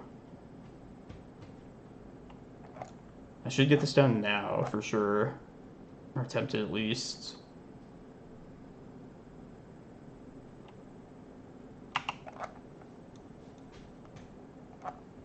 So I need to try and stop the damage as much as possible. This is a Cloudpost.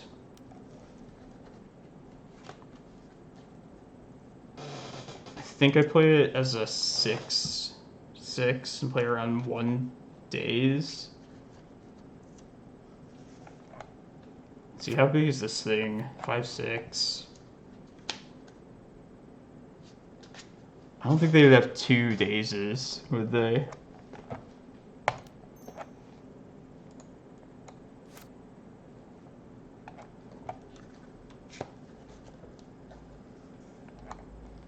Let's see, instant, creature, artifact, sorcery.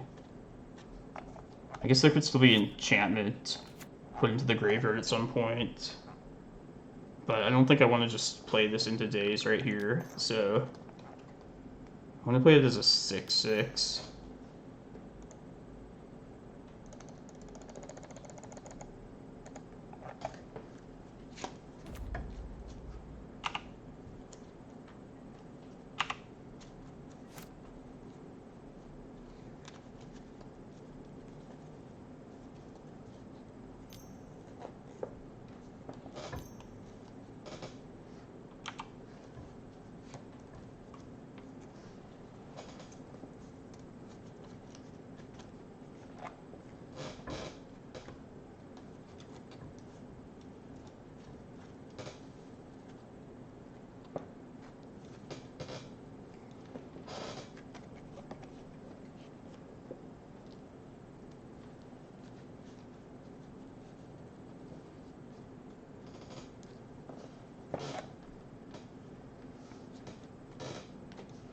So I'm trying out Stonecoil Serpent, Jacob. We're gonna see how this does in this list. And it did what I wanted for the most part so far. I felt good at that spot before that Ancient Grudge.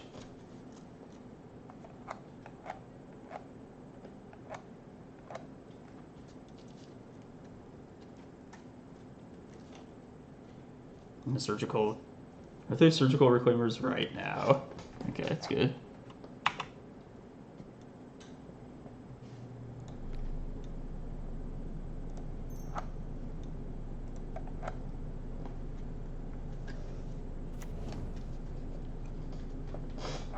Never had this come up before, but I'm going to hold up this stage to possibly save my Reclaimer by copying a Tabernacle and like having the legend save me from a bolt.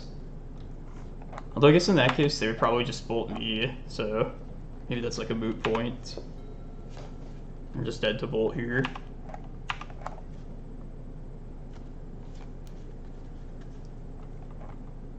But if that's the case, I do not want to lose Reclaimer, so I'll take that risk.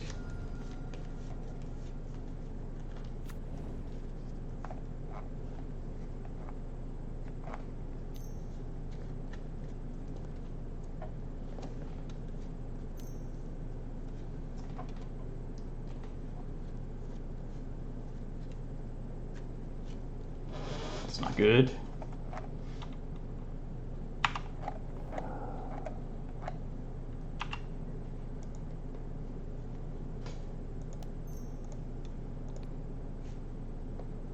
I'm gonna copy Forest. Maybe if we draw Prime Time, I'll slam that.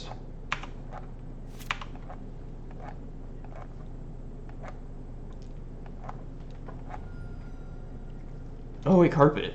You got that mana. Yeah, this is actually a pretty normal time for me, like for my regular life stuff. I know I don't usually stream at this time, but yeah, I have Mondays off for work, and then I didn't stream much this whole weekend, so I figured I'd get some of that in. Oh, this is gonna work out well. Even get a little bit more mana from this.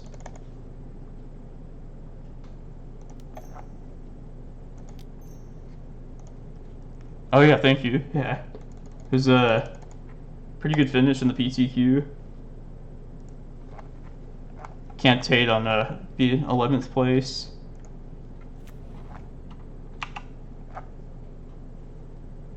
Let's just get a ton of life here. That's the safest thing.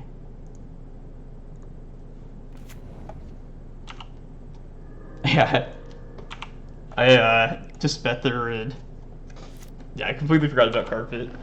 There's no getting around that. Yeah, I was actually playing the other list, the Stompy one that I've been playing the last couple weeks. Yeah, you should probably just disregard that game too. Some pretty bad magic. But I feel like Stonecoil, when we drew it though, did what I hoped it would do at that point. I feel like even though it's like answerable, we have a lot of things that they could target. So unless we are facing like sweepers, like engineered explosives, stuff like that, I feel like we live with targeted removal. But yeah, this doesn't feel right. Like I feel like there should be like a third Eldrazi for sure in here. Yeah, I think I'm thinking of multiple caverns as well. How's it going, Archon? We're having a good Monday.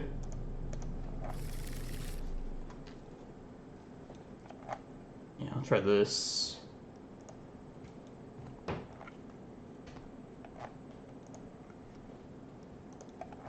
Sand's nothing that special either, but I'll take it. It's early game stuff at least. Oh yeah, you had to mulligan quite a bit too, though. Dredge is a pretty good matchup for me.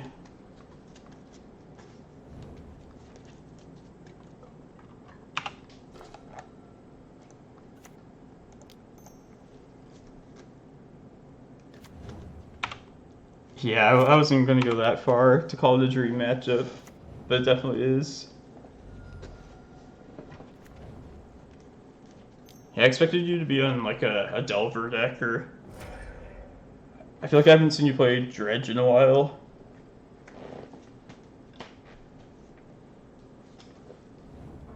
Although that was a different particular post list. It's this other Stompy one I've been playing.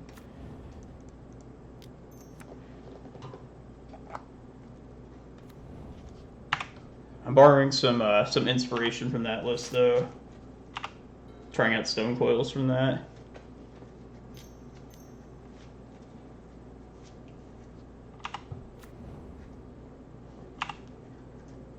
Oh, other Dredge players.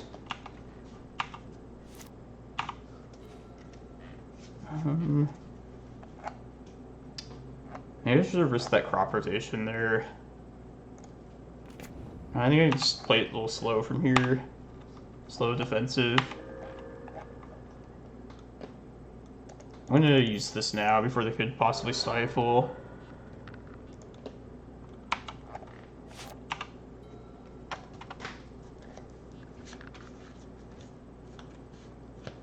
This weakens me to daze if they like wasteland right here on the stage.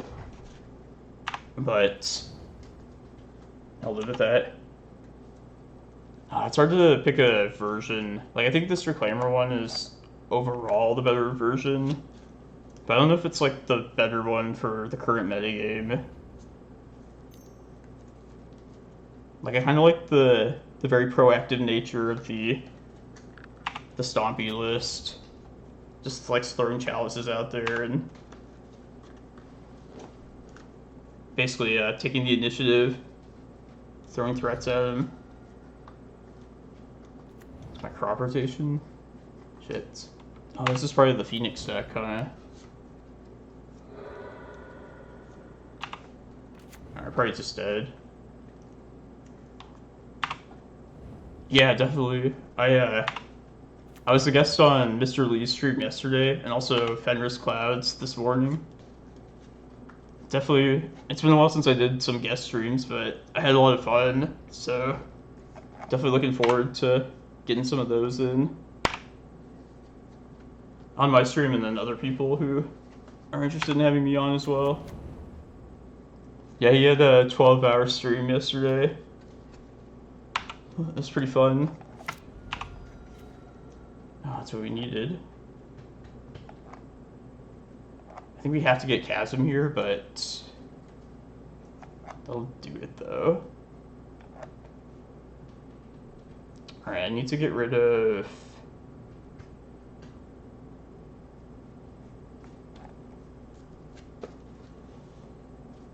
I might get rid of the Karakas here. I think that's important to keep the Glimmerpost. I'm trying to think if I need the to go infinite this game, or if I can count on them losing another life. I can also chump with this. Maybe the Karakas is going to be worth keeping around.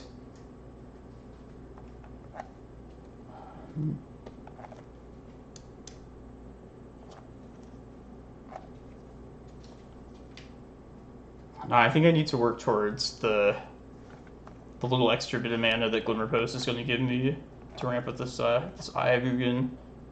So I'll pitch the Karakas here. Let's do this right now.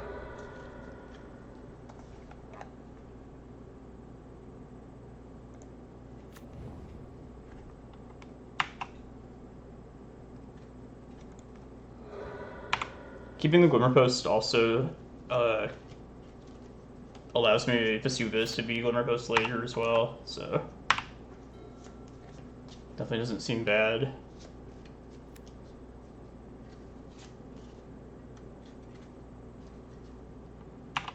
Oh yeah, I should have just copied Glimmer. That doesn't do anything else with that mana. You're definitely right. I'll do it before. So I'll go to 4. Yeah, I'll have to probably copy this Glimmer next turn.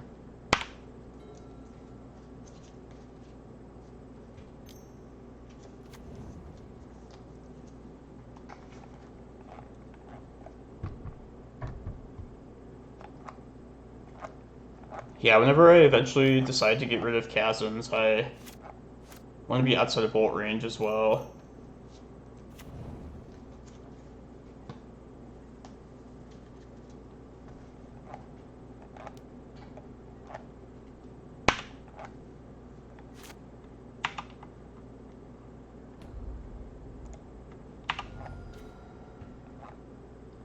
Just slam this next turn as well.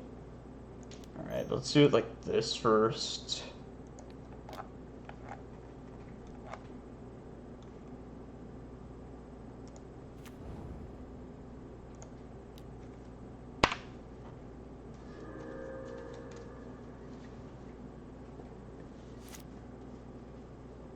Yeah, I think I'm just gonna go to 2 here, and then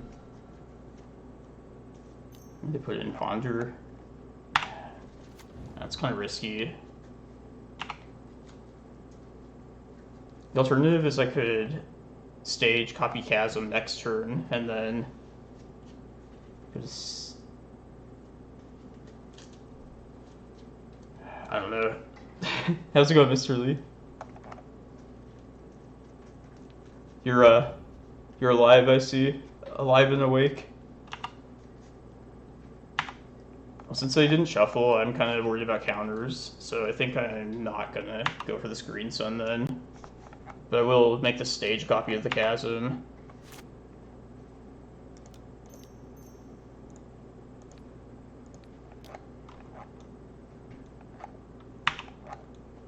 I don't blame you. That was a long stream. I probably would sleep that long too. Yeah, I'm gonna start probably slamming these next turn then. Yeah, should have time. Time and redundancy. Assuming I don't get like thought seized.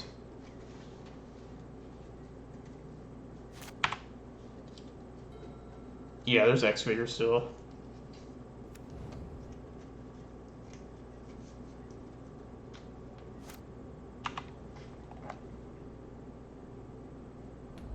Yeah, I think you guys are right.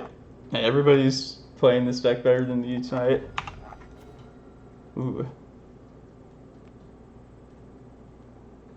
Yeah, I think we bait them with this first for Excavator.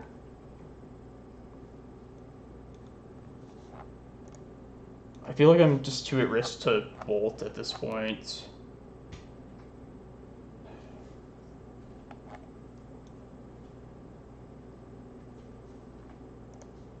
But yeah, I feel like this is going to get countered, so yeah, it's not worry too much. Alright, what are we doing then? Get a new Chasm, and then in response to that trigger, make this Chasm a Cloudpost.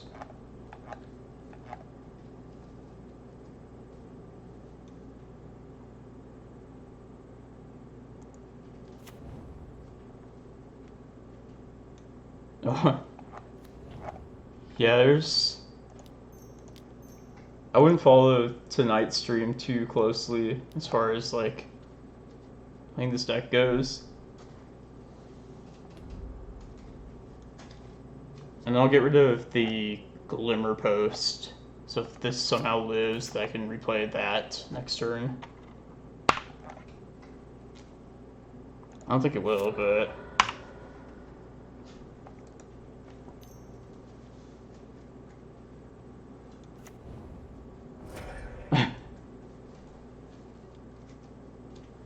Wasn't 5 of our cards in the 80 card deck blue, Mr. Lee? The one hole breacher. Just as long as you put the Rec Sage in and the basic island. It's definitely good.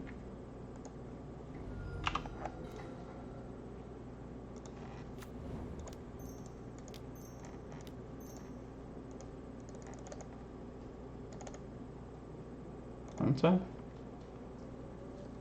Maybe they don't have Force of Will. I don't know.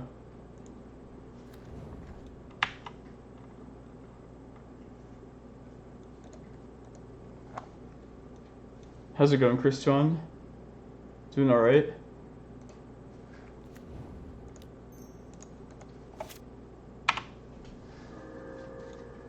Just doing a couple leagues here tonight with the Reclaimer list. Trying out Stonecoil Serpent.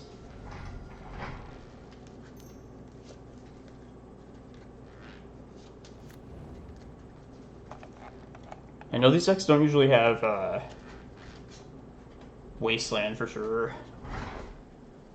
I would definitely expect Force of Will though out of them. Also Force Negation. Who knows though?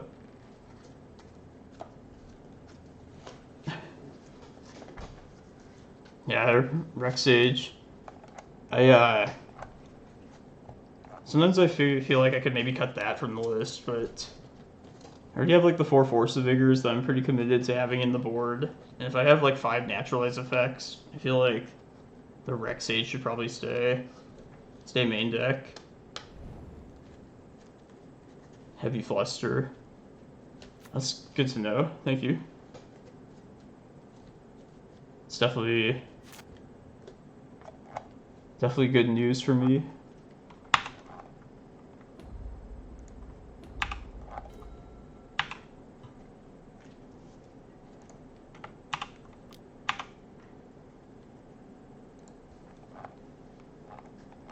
I'm always like afraid of like Stifle too.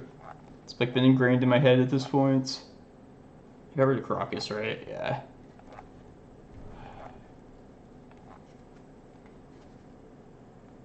Just get life gain here.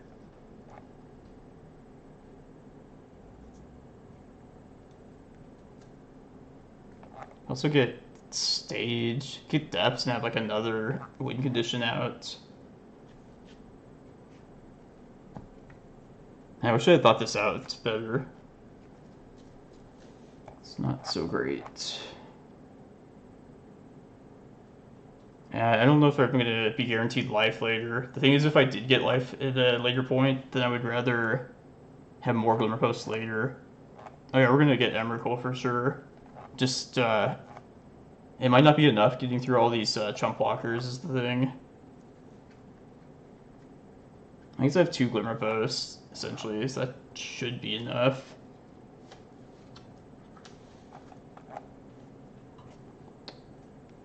Okay, I guess I can't make the 2020 right now either, so I'll just get a ton of life. Just hope that's good enough.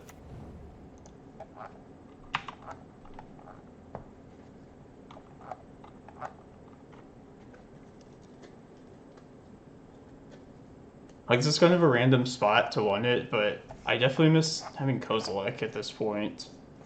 Because I would get Emrakul at this stage, and then next turn, I feel like Kozilek. Also possibly Ballista. Both of those could get me out of here. And Stonecoils can't handle like this particularly well.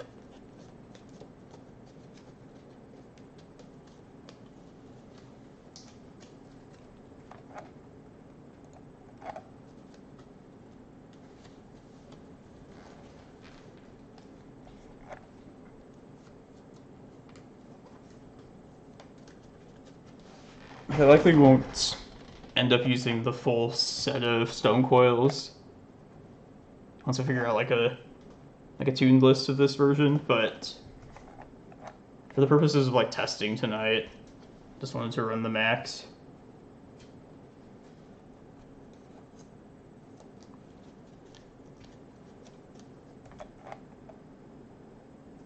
I guess I can probably potentially find one off of Once Upon a Time and play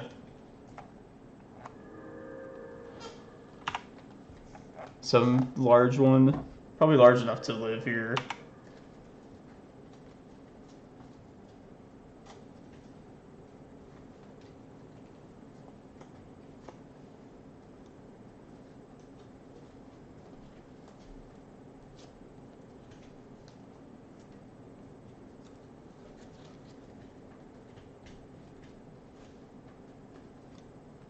Okay, this is good.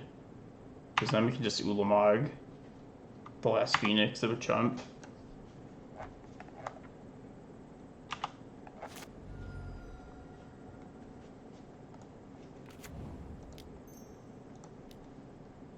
Let me thin this deck out first before I Once Upon a Time. I guess I'll just cast the Emrakul too, so if they concede, don't make them sit through this.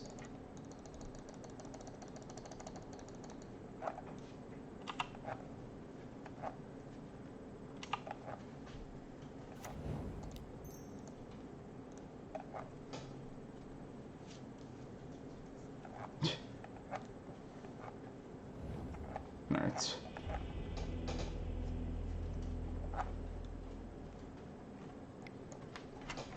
Thought we'd probably hit one of our 4 Stonecoils. I have like 32 cards in the deck.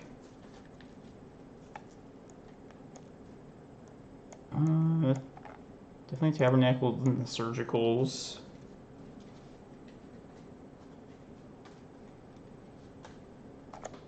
These actually don't seem great in this particular matchup, but I guess just blocking tokens are probably valuable for that as well.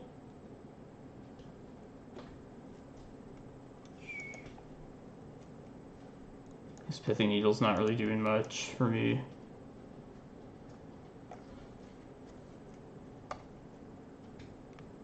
It's like a carpet. Also potentially like a Mindbreak trap. Yeah, I think I really have like a Mindbreak trap there. Yeah, I think the Ballista ends up being back in the list somewhere. For sure.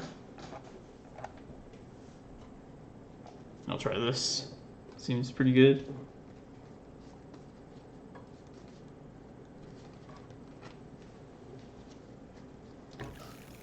Yeah, tonight's just all about testing Stonecoil Serpent. It's very possible I'm just like overrating it in my head, but it performed well in the other list. At least like metagame wise, it felt pretty strong. And I feel like it could potentially just give us a lot of options for dealing with the creature board states with like fair matchups. But yeah, I agree. I feel like Ballista should definitely be here as like a 1 of at least.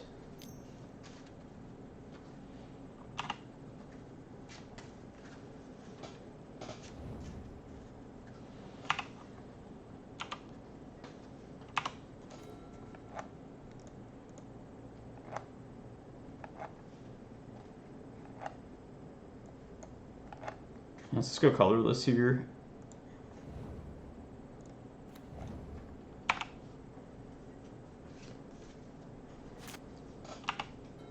Yeah, abrupt decay is pretty common. It's nice to not lose to that, or not lose the Stonecoil. But you do like just lose it to like swords, fatal push, and you'd like the traditional monocolored spells.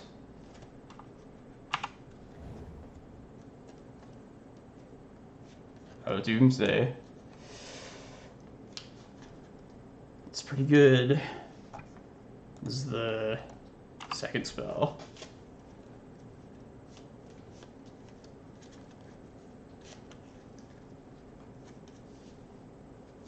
I feel like this is not going to be a great card for this matchup at all.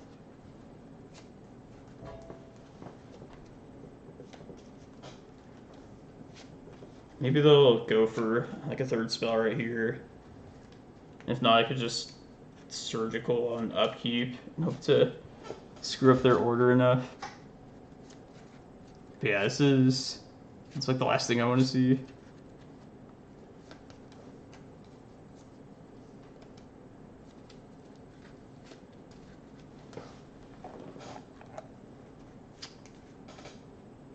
I found that like the best thing to do against this awful matchup is to just try and pressure their life total. So if I'm able to scramble their order at the library, then the question becomes like, when do I cast the Stonecoil out? Like, is it worth waiting one turn to make it a 4/4? Or should I play it as like a 2/2 next turn? Maybe actually just as a 2/2, so if they are going with Street Race, they might not be able to do that then. I don't know.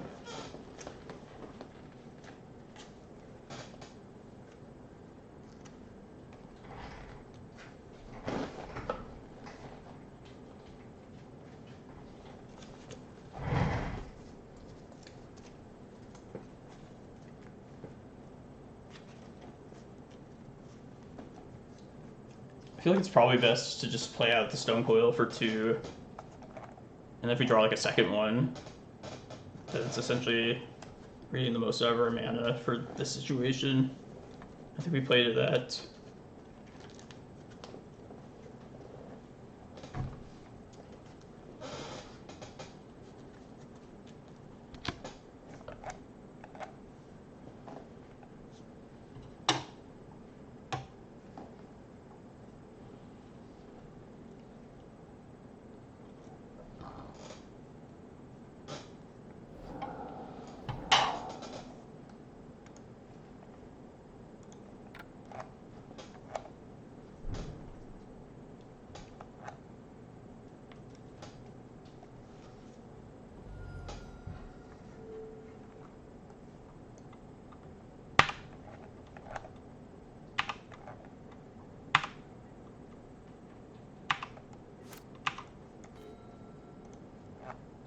Glacial Chasm.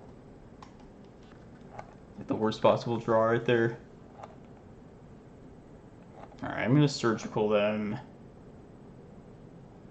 on upkeep, I think. Or no, maybe in response to...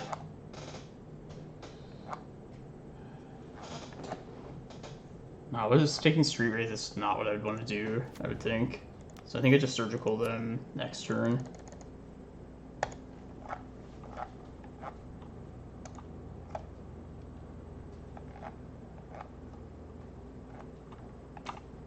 There goes that plan.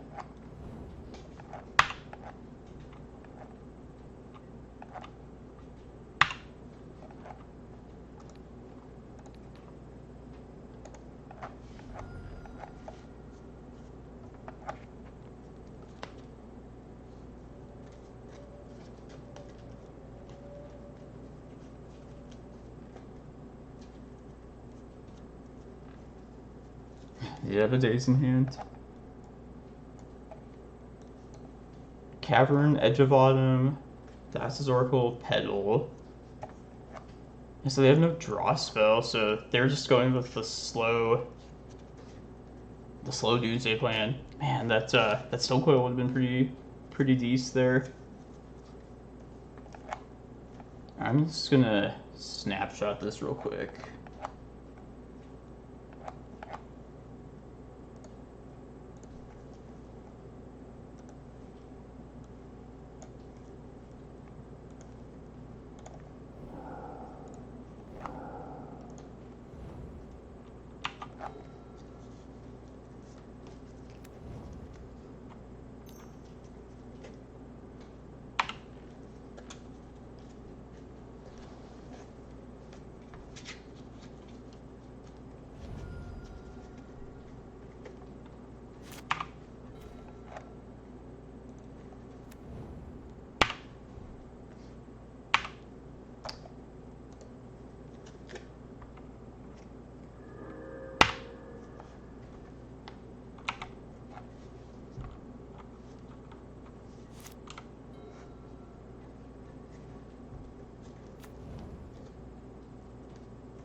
think we just need the Oracle to be the last card. I guess Edge of Ugin probably gets him out of the still. Oh, Ulamog could possibly take him off the mana. Yeah, I think it would actually.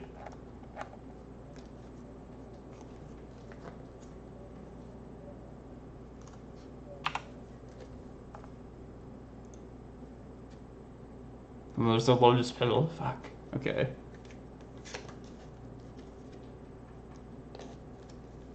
But I guess an Ulamog is just strictly better than a Stonecoil at this point anyway, so it's not really a debate.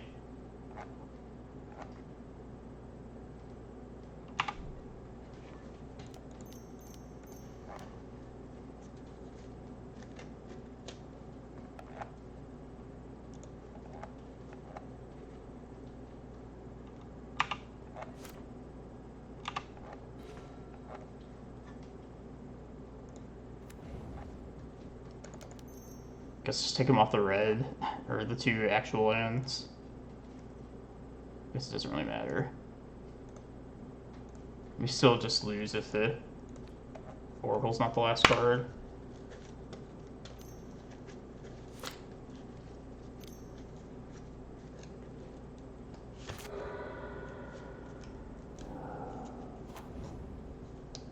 Okay, they had Edge of Ugin. Nice. Maverick is dead then.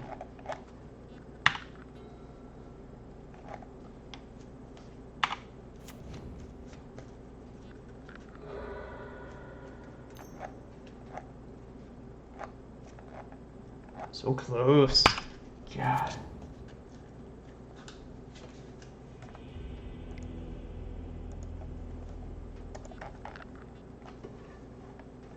Alright, let's just try and power out a Stonecoil as fast as possible. It's our best course of action here. Actually want all these in. Let's got Chasm. Maps.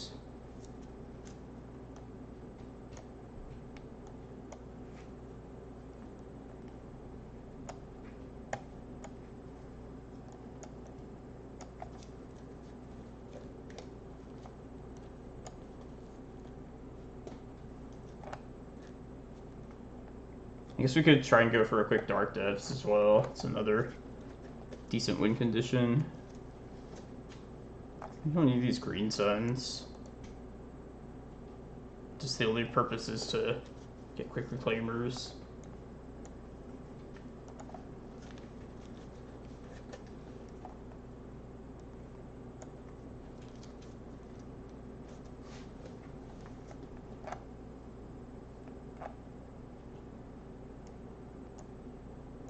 I'll just keep Ulamog in for because of last game. Like it earned its spot there.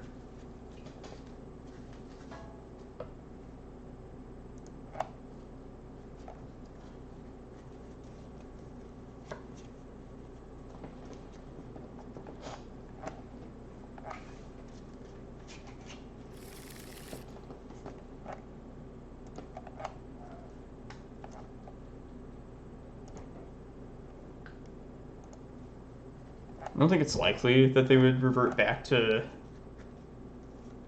their Phoenix plan, but it's not outside the realm of possibility.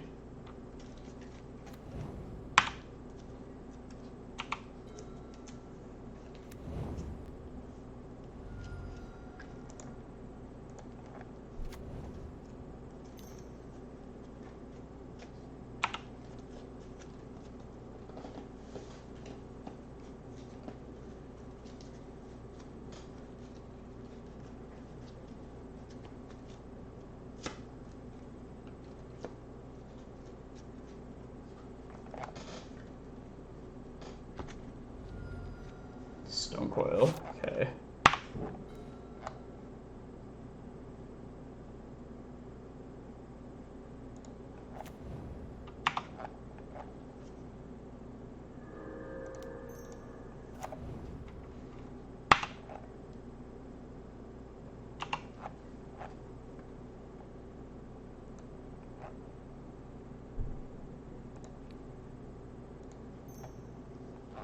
I think the fastest way to go about this is crop right here, get stage, then use that to get depths.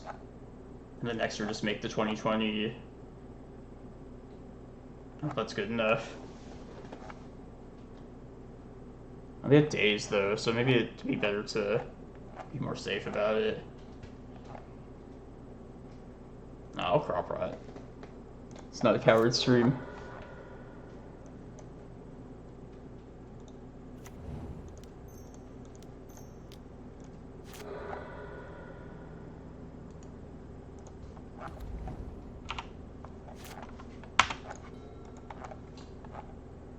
Do you need them to play either one more island or us to draw one more mana source?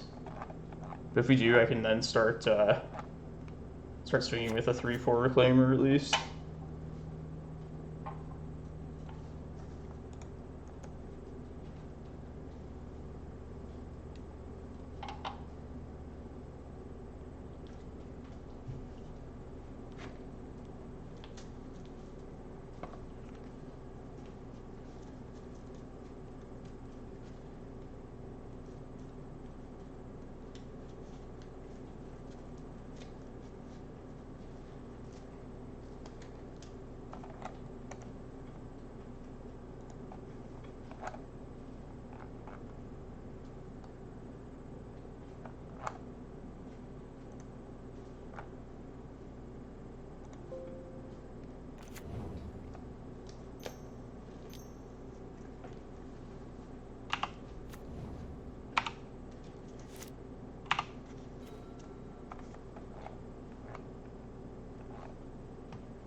Might just want to just crop rot, get the second stage here, honestly, just to start swinging for 3.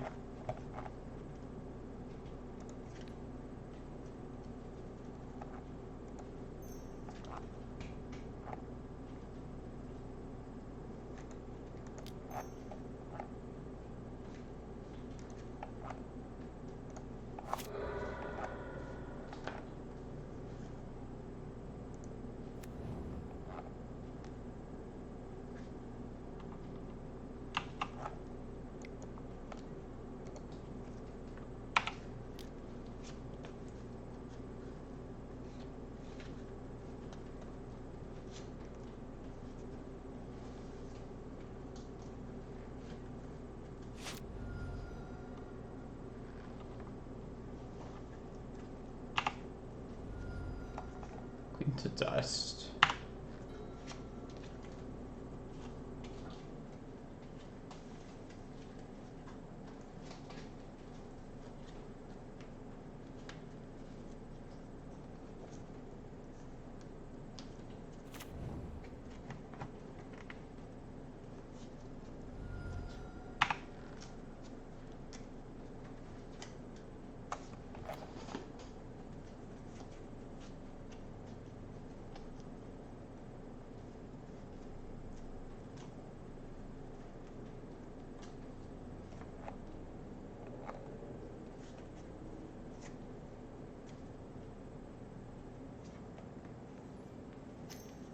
Hey, Groovix. Thank you for the follow. Appreciate it. Your profit was very good yesterday on Mr. Lee's stream. I was impressed. Oh, this Bob is going to be pretty good for them, together with their Doomsday. I'd definitely take a surgical at this spot.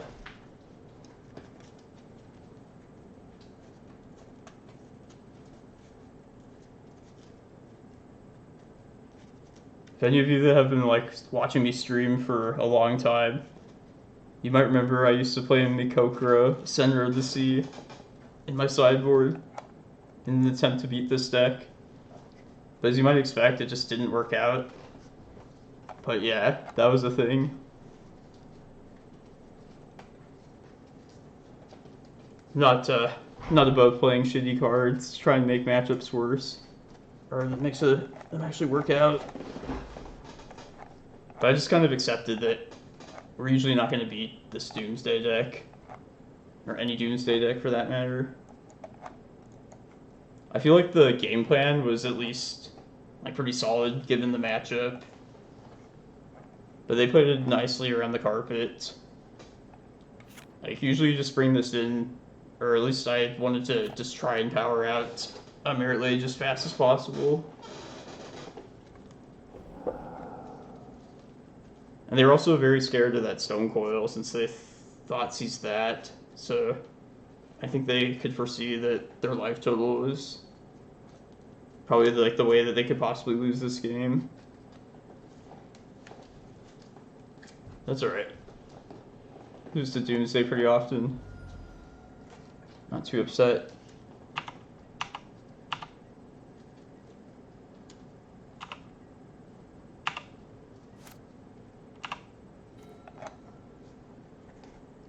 So they'd have to win this turn. They probably have some way to do that still. But might as well. Maybe they're planning to chump with this Dark Confidant to live. So I'll just make the 20/20 right now. I mean, it's pretty obvious.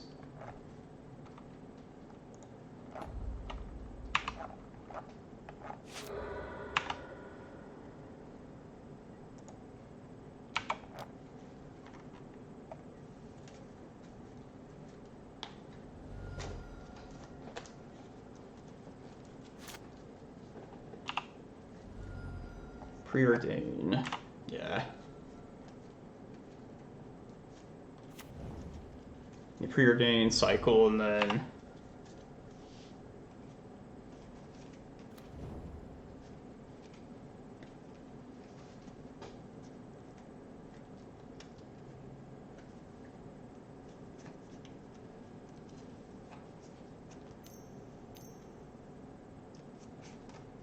Edge of Autumn.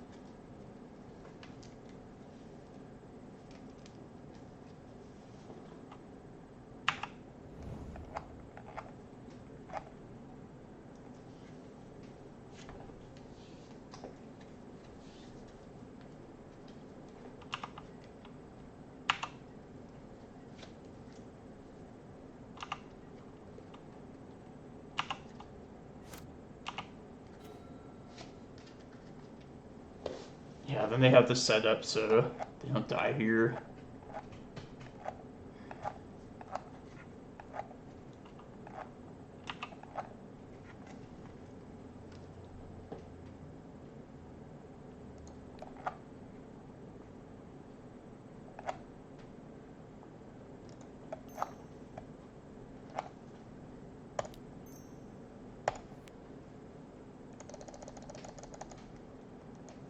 Here, look at my Stonecoil that I wanted to kill you with.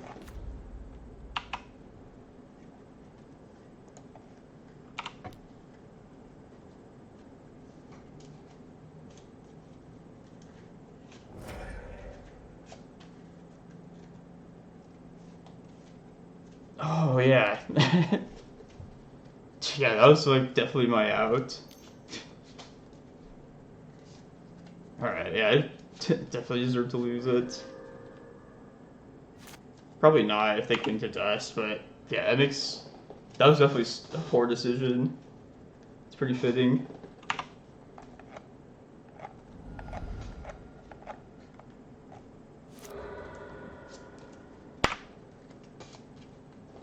Yeah, you're definitely right, you guys.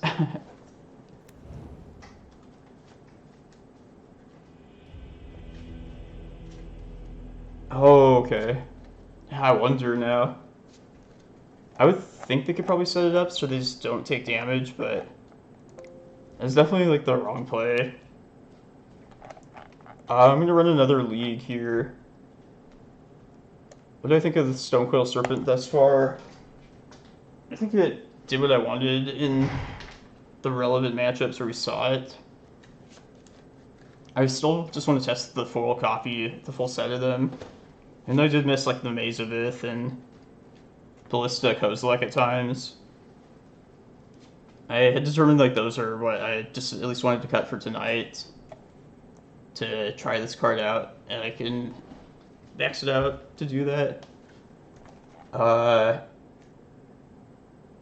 Yeah, so if you've been following my list for a while, in order to like put these in for this current list, I got Kozilek, Walking Ballista, the Mazavith, and one of the 4 expedition maps.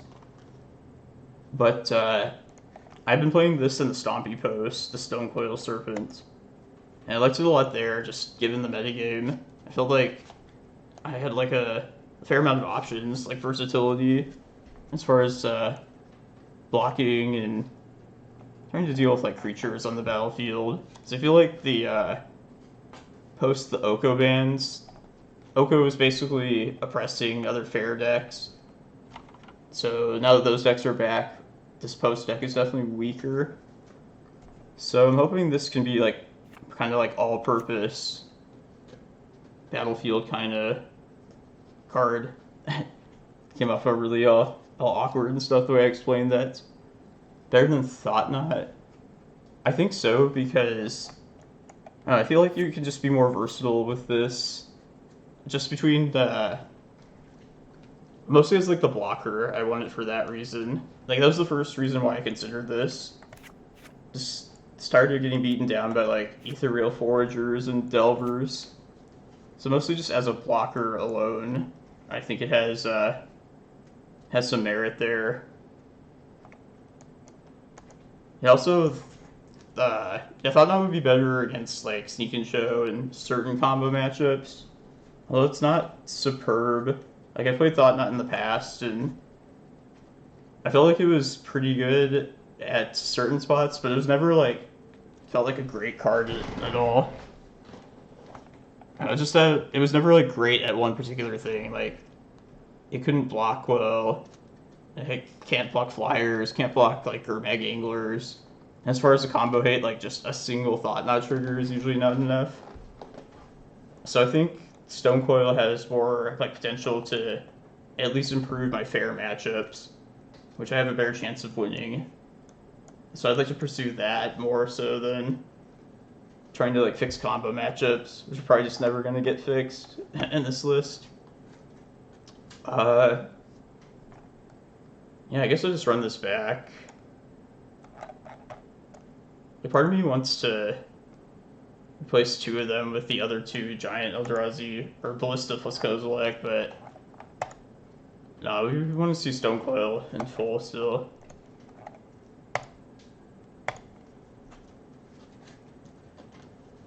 I mean, I liked him in that Delver matchup, that round 4.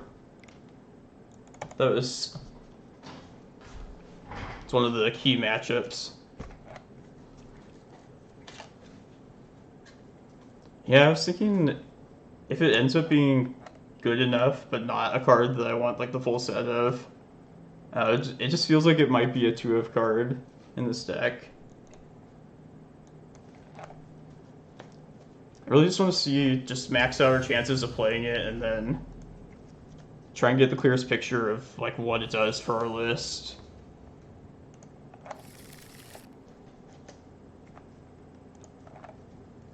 I do have some like high hopes for the card. I think it's not terrible. It's the best hand by far.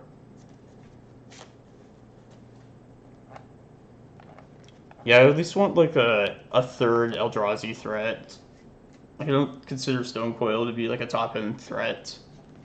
Not in the way like the Eldrazi are. Like maybe we can do without Ballista. Like, that seems like one of the cards can live without.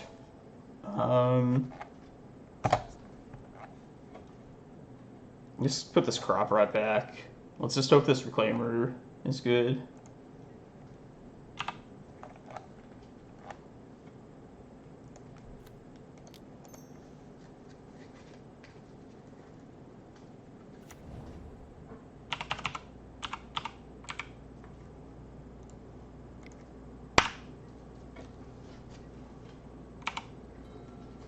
I should have maybe fetched that first turn. Play around Stifle better.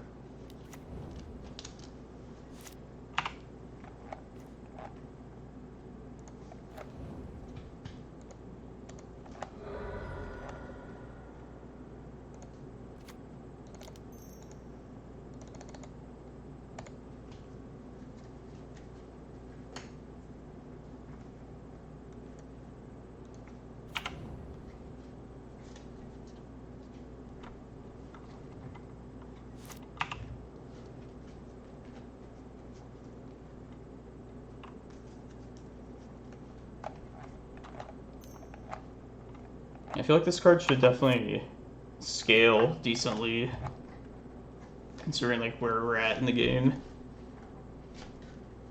I guess definitely a better use of my 2 mana that turn to search up Reclaimer, I feel like. And then we'll play the Stonecoil out when it can be. Hopefully out of bolt range more than anything at this point. Chain Lightning, okay.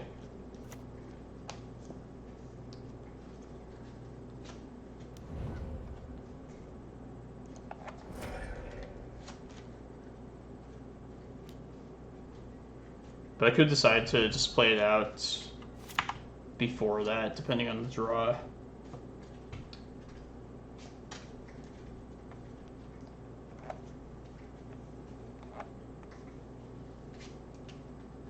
Now maybe it's worth it just playing it here, stem the bleeding as much as possible. Yeah, let's do that.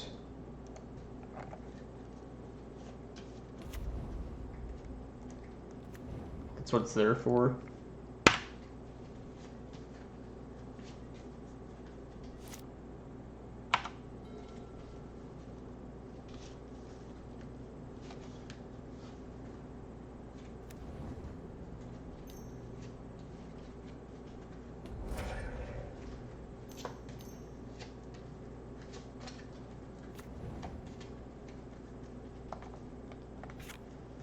If I had drawn a land that last turn, I would have waited till I had 4 mana. I guess it would have had to have been an untapped land though at that, so...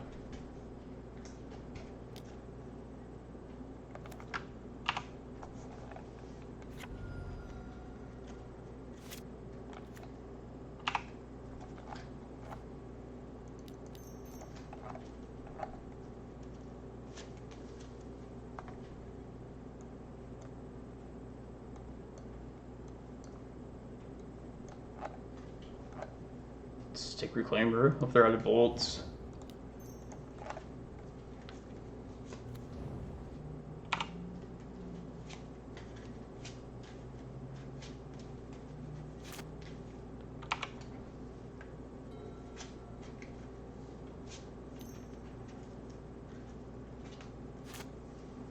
Alright, take a shitload of damage here most likely.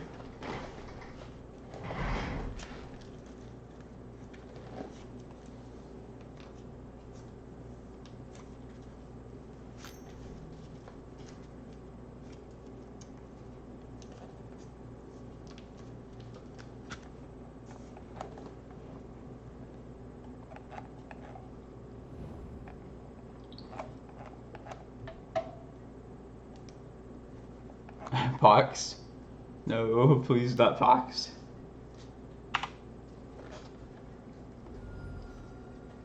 I play other decks to like random brews and other just random crap. Like I like the Urza Echoes deck, but I figure people probably don't like want to watch that. If I ever have like some other idea for a deck, like not just Cloudpost ones, but something else, I'd be down to try them out on stream. There's the Echo. Yeah, it's definitely good. I'm not disputing that. I think I need to just get Chasm, and I should probably just do it right now. I definitely need to get Chasm, but I think I might have to risk this crop rotation at this point to... I guess we still just need a land, no matter what happens. I mean, it's not worth the risk here. Nah, not since I played that out. We'll play around Stifle though.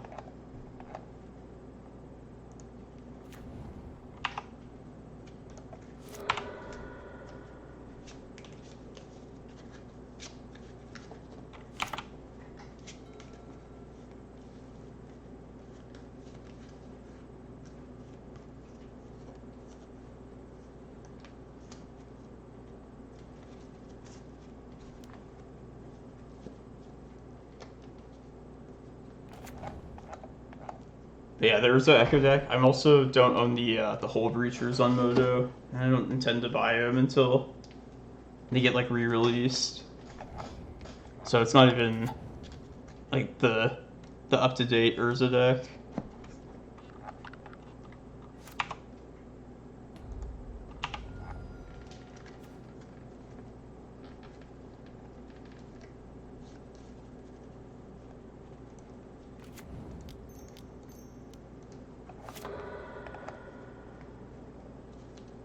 They have Stifle. Yeah, okay.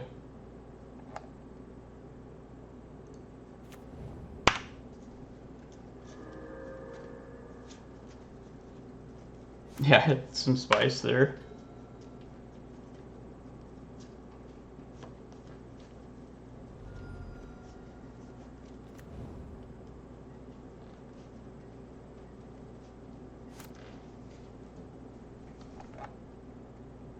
Let's keep this going. I probably have to get Vesuva right here.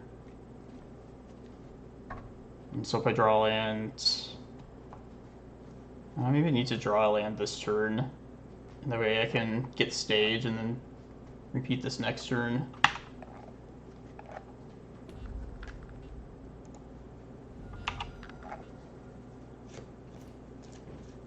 It's not a land.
Believe me, like there's a chance we could pull this out. Like I wouldn't keep wasting our time if there wasn't.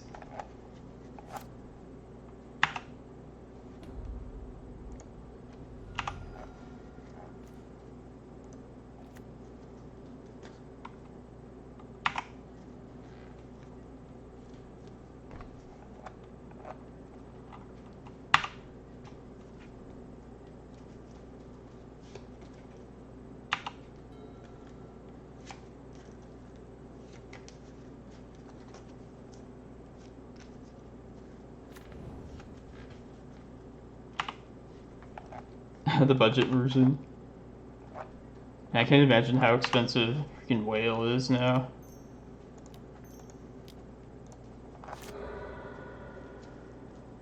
I gotta get the Vesuva next turn, so I might as well just get life here. 50 ticks? Jeez.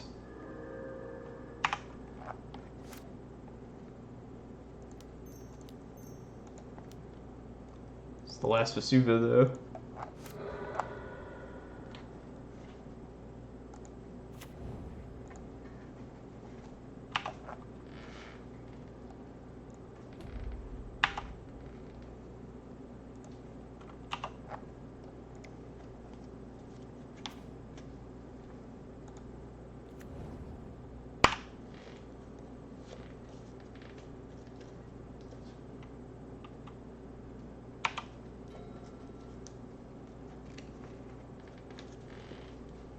Get them from treasure chest. I don't know why they do that. Stuff you can only get through like random packs.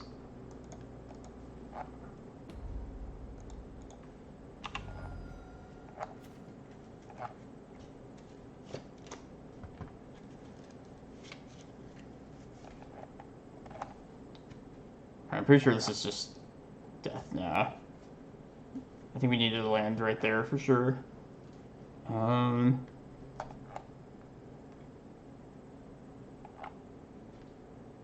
Just trying to think if there's any possible out next turn.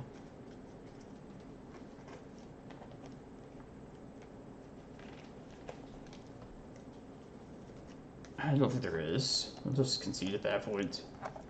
If we'd run the land there, I think we could have possibly pulled ourselves out of that. Because then, if we had the 4 mana, we could then make the stages extra copies.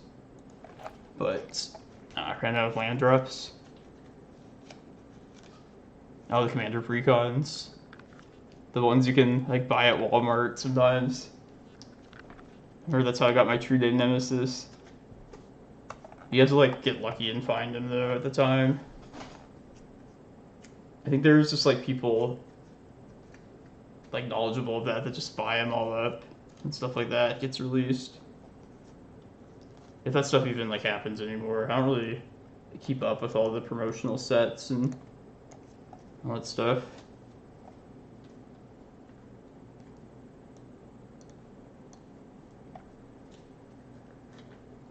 So we should respect Blood Moon since they're the blue-red Delver. We do have Rec Sage, and I'm just going to hope that's good enough to handle it. Yeah, I just don't think Depths is good against...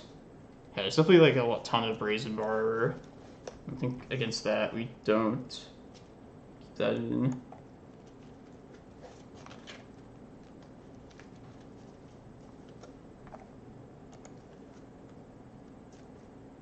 I guess the map. I don't really know.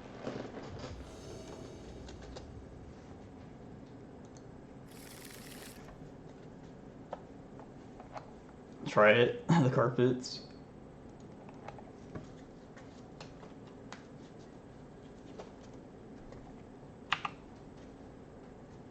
Jeez. 100 tickets. I've never really been a True Name player or somebody that would want that card in most decks. I guess at the time I was kind of interested, but I feel like that was probably even before I started playing this deck, though. I wouldn't spend 100 tickets on it, that's for sure.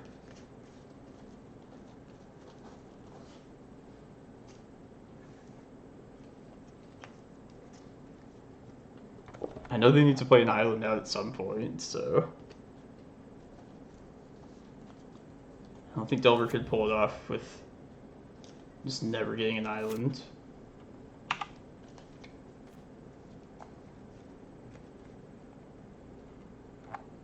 No, let's force the hand though.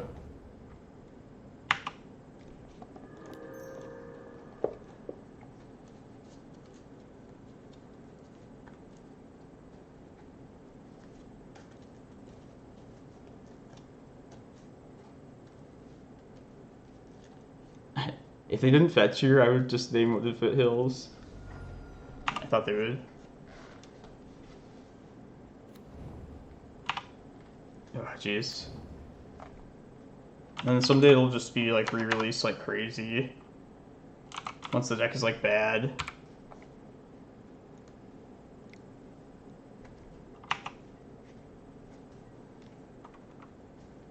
Alright, I'm gonna just play to try and get this as a prime time at this point.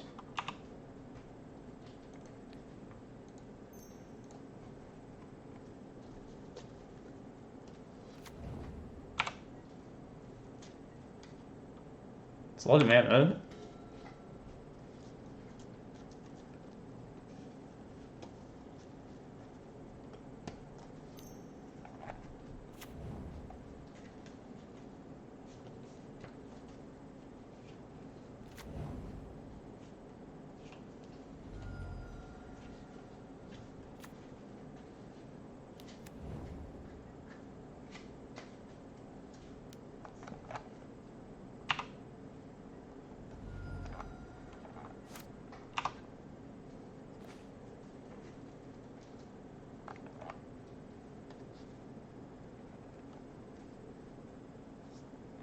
I'm tempted to try and bait with this crop rotation right now. Like, if I am able to get Tabernacle out, then I not only, like, entice them to play out more lands, like islands, but I also take away the chance of Blood Moon happening. And if they counter it, then I'll have gotten through a counter spell.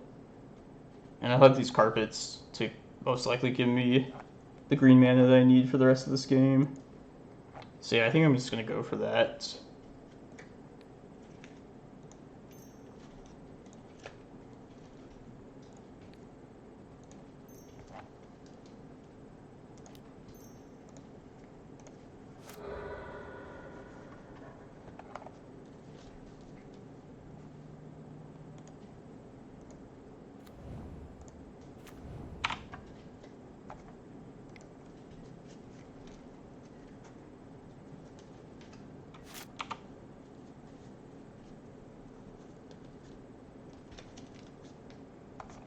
Maybe I should have played that Rex. No, Rex is just probably best to answer a Blood Moon, worst case scenario.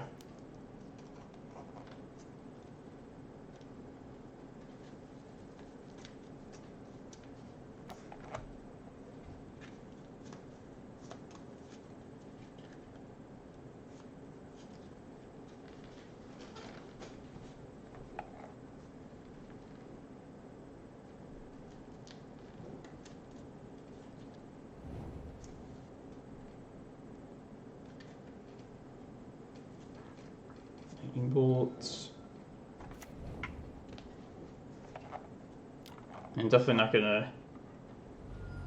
Thought about it afterwards, but I could have also searched for Reclaimer there.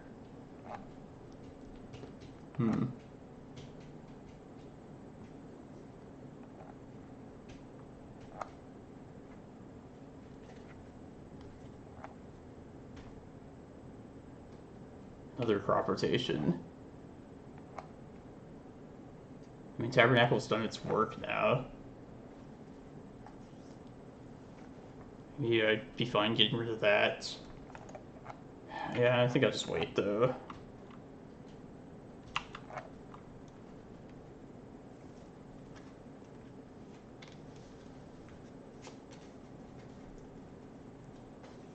Yeah, and even if I, like, sap the Glimmerpost and got a Cloudpost out of this, they still don't have the mana to Green Sun next turn, still the mana short.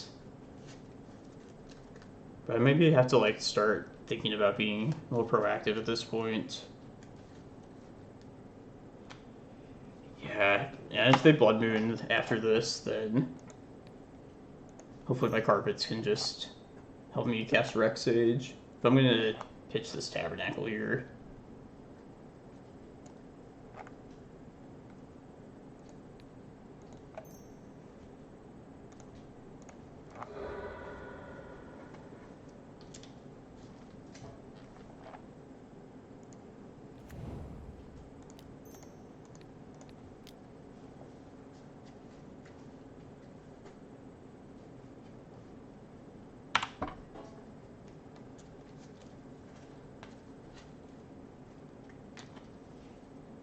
Yeah, it's like the worst element of these cards, these new cards.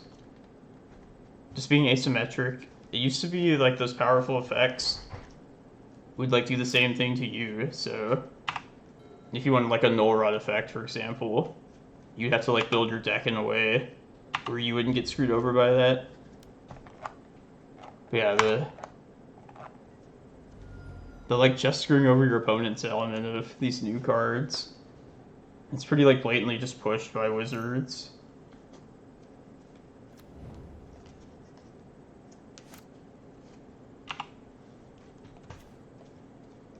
Alright. Hopefully one of these will get through.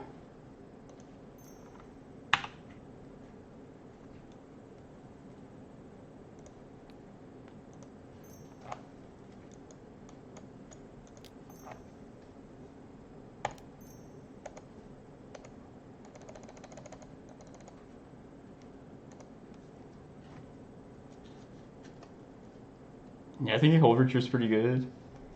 A lot of decks are like based around it.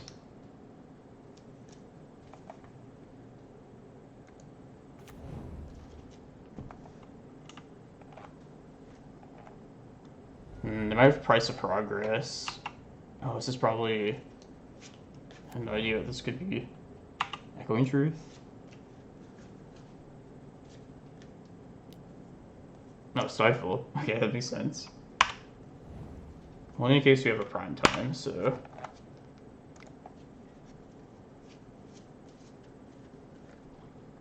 Yeah, I picked exactly Alakartos. And I was thinking about that, like, with the Urza deck, too. Because I guess people... It's replaced Narset now. And yeah, the more I thought about it, it's definitely... Hey, Deadfish, thanks for following. Yeah, you get... Not only do you stop the draw, all the draw, but you also get the treasures to really, like, screw it over. Yeah, thanks a lot. I hope you're enjoying this stream. It's testing out some different stuff today, so... Alright, I don't think this is necessary. But I suppose I can attempt a Green Sun first. And that'll determine if I get, or to get off the prime time trigger that's more likely to happen.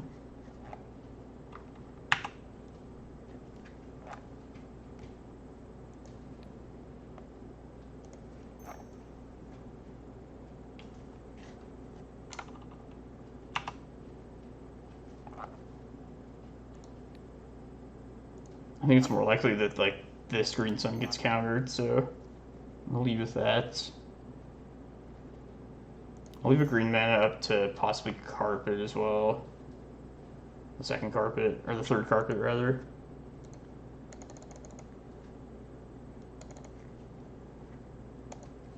I need to get, like, one Primeval Titan trigger, one way or another this turn.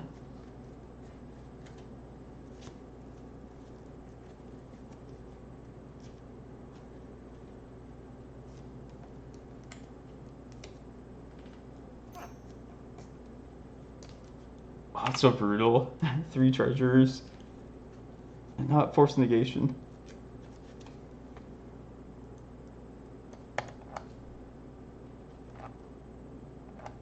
I know there's like downsides and advantages to doing that pre-combat versus post-combat. But I imagine they had something for this prime time already, most likely. So it's probably better to go for it pre-combat.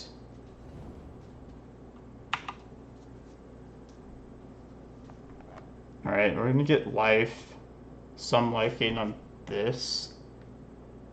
But then after, if we get a second one, then we'll get Chasm off that, because we need to not get Chasm when we attack. Let's see. Basically, we want to get something meaningful each of these times, so if they do a Stifle, we don't have like all our eggs in one basket. Let's get life gain and Eye here. I don't even need to bother with Eye. It's like at this point, the prime times, we'll probably just finish it. Yeah, let's get life.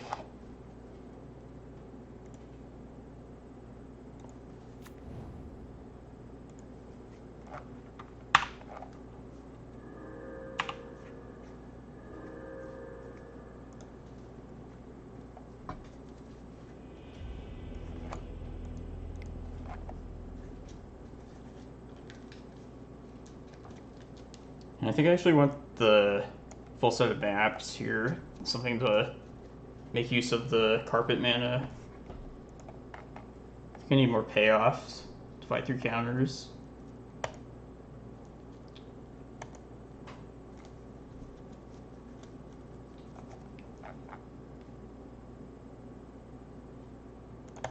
Yeah, I'll just do 61. Why not?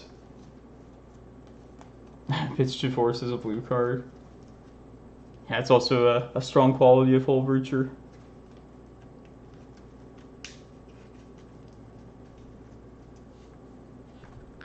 And remember how, like, I like feared and hated True Name Nemesis was. And it's just like, I don't know, you don't see it all that often. Like I know Plague Engineer kind of weakened that card a bit. It's just interesting how like that changed over time. Sand is close, so I'm gonna ship it. Ulamog and Chasm in the same hand is like two bad cards. If one of these was anything else, I probably would just keep this. Yeah, that was definitely like a Glacial Chasm. Yeah, this is much better. Ooh, this is good.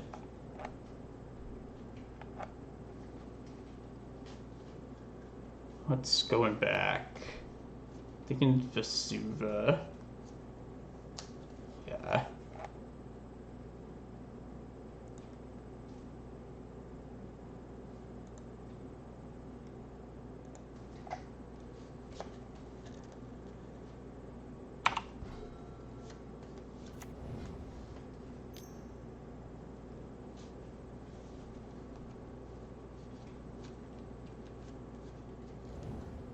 Yeah, it's at least for like the Urza deck, it does have the advantage of like it's not being a planeswalker. It can't be attacked into. Like the creature aspect of it is better for that. All right, this game we have a ton of payoff cards, so this is good. And they didn't leave it to Delver.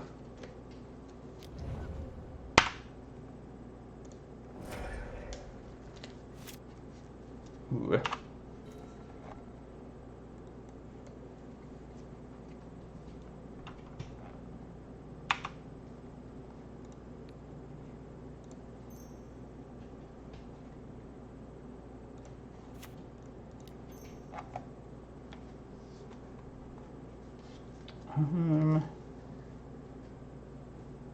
Yeah, it might just be better to get a Reclaimer here. Let's tax them in any way possible. If they're mana screwed, then they'll either have to bolt or not play a threat.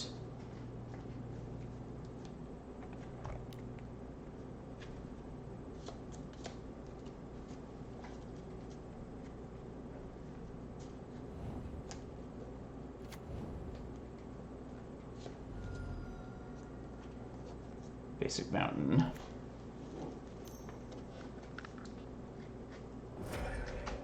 Man, it's not good.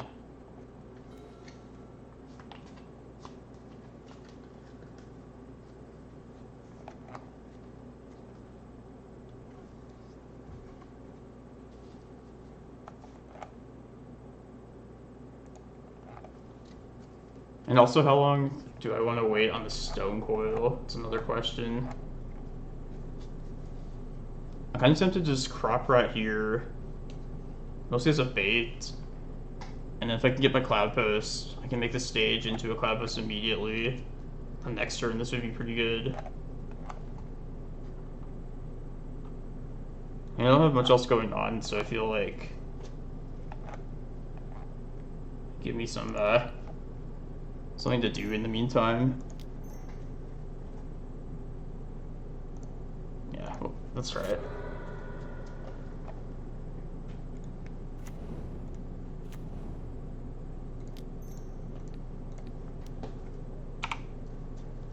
Definitely play this out next turn then.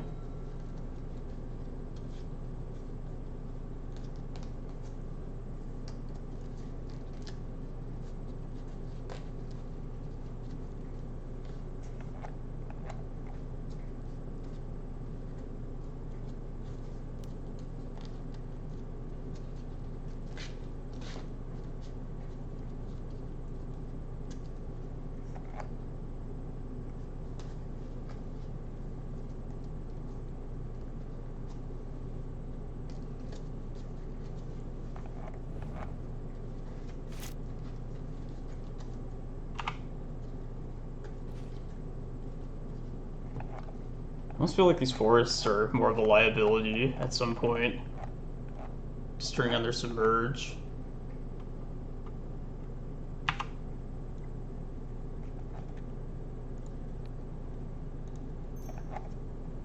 I'm definitely gonna play this out this turn though.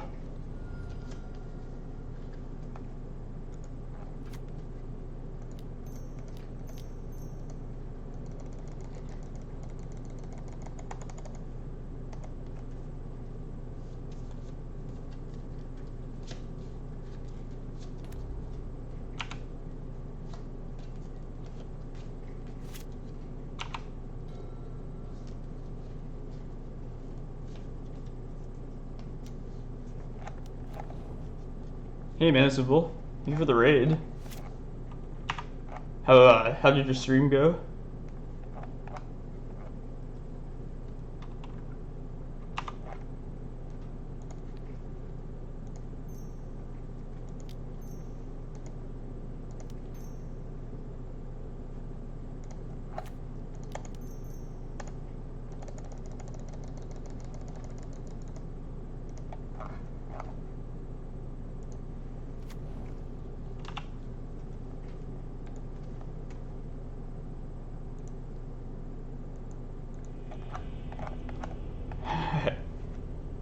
So yeah, you're watching the Reclaimer 12 post list here in Legacy, of course.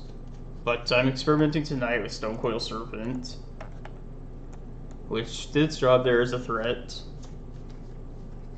I did want it for the Delver matchup, among other things, so yeah, it was good there. So this test list here, I cut Kozilek, Walking Ballista, the Mazavith, and one of the 4 maps.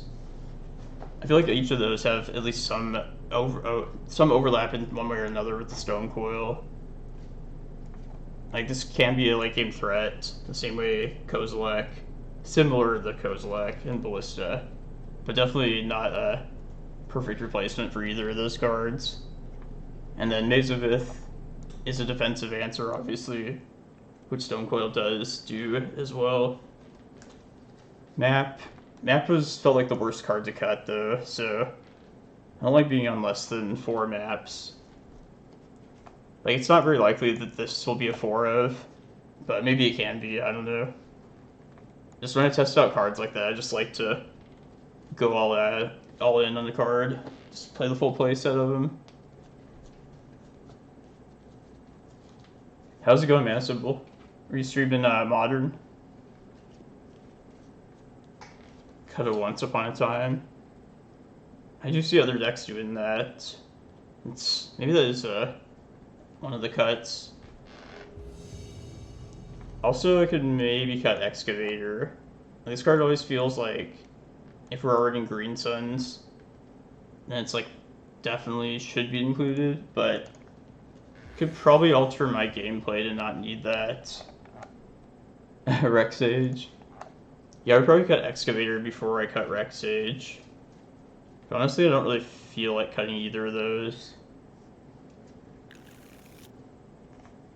We're gonna get to try out Stonecoil here. See how this does.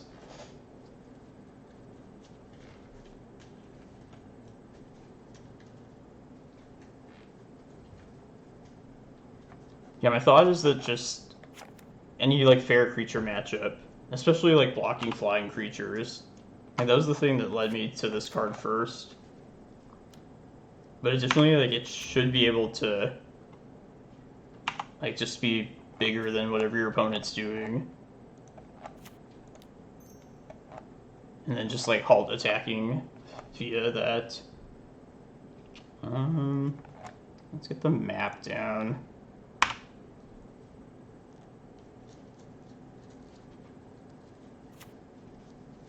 Yeah, I was thinking the Pro multicolors. It would have been better from the Oko era, but it still might be good here. But yeah, the lists definitely feels wrong missing out on some of those singleton cards as well. But I guess I need to cut something at some point if I want to be able to play cards like that.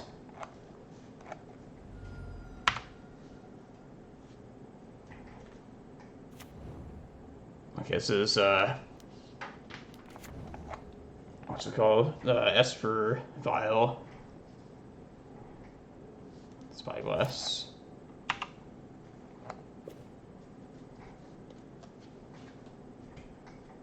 Kind of want to just get the needle down now, and I'm gonna name Ether Vial with that.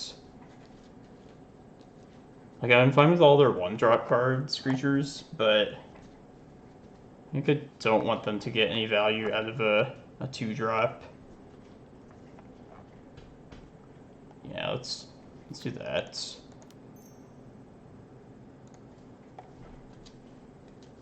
Like, ideally, I'd want to use this needle to protect against Wasteland. But I feel like this deck, it's better to just to slow them down.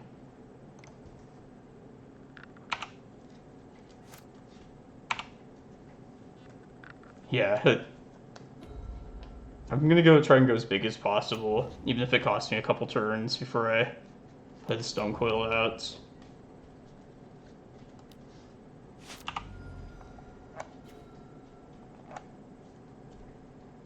Let's get Cloudpost now.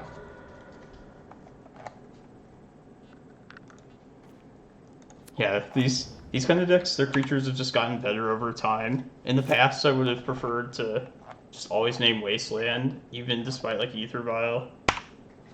But yeah, I just shut off Vial in most cases now.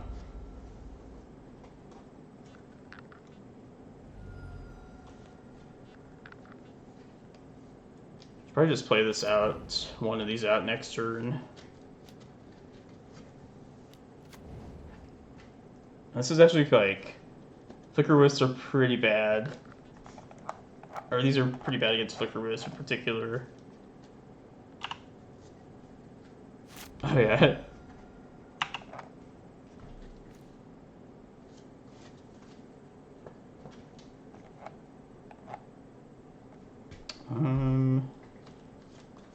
Yeah, just start deploying threats. Next turn I can Trident Green Sun.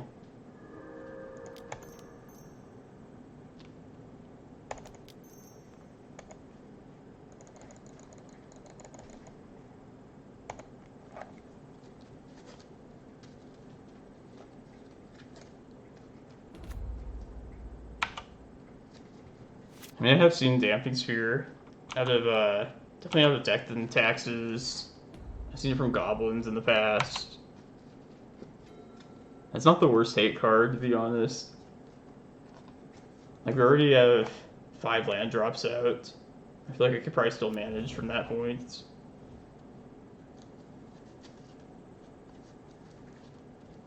And the worst thing they could possibly do against us is, continuously Venser every turn.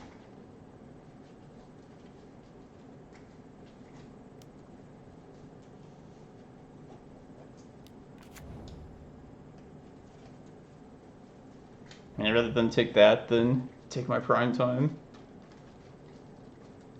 I wonder how expensive this is now.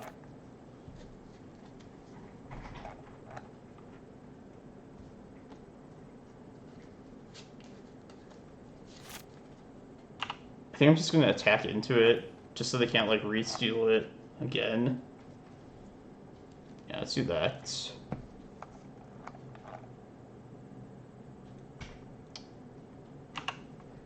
Yeah, they have ways to like bounce this, so.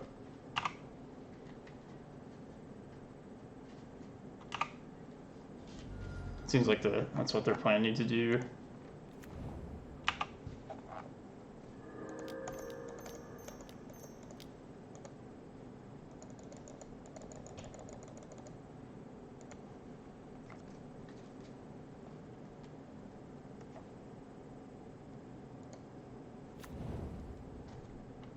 $300?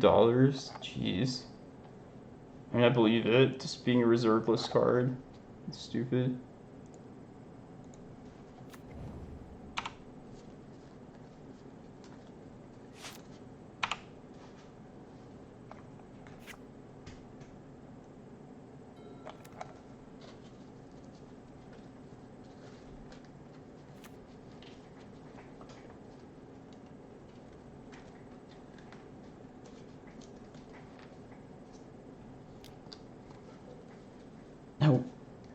Wilderness Wreck. I like the idea. Yeah, we could like untap at this point. It's like a budget candelabra almost.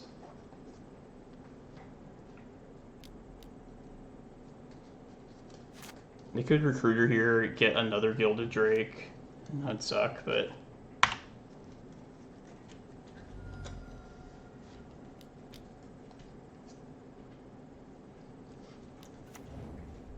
Peacekeeper.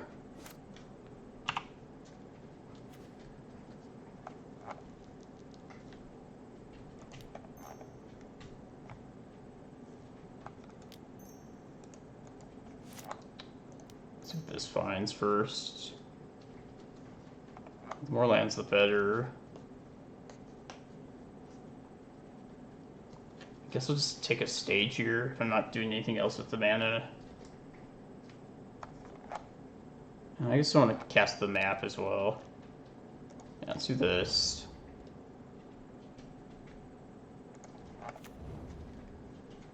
And just definitely allow myself to be able to search up Ulamog. Or likely Emrakul next turn.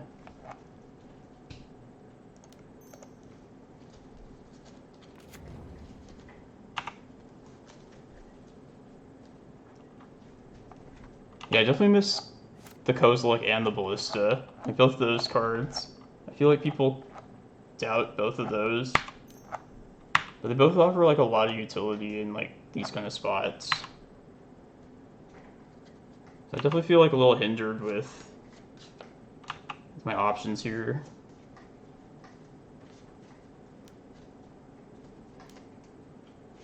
It's fine.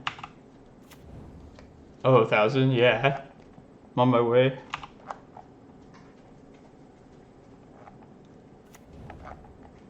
I need to do like the emotes and set up all that channel stuff for people that have like channel points and everything.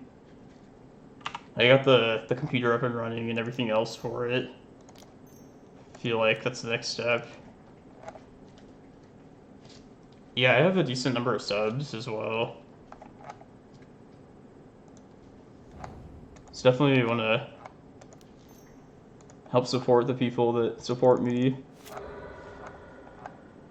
I'm just like new to this stuff, and yeah, I don't even really know what the purpose of emotes are. Just something to show like, oh, you're from Tony's channel, stuff like that.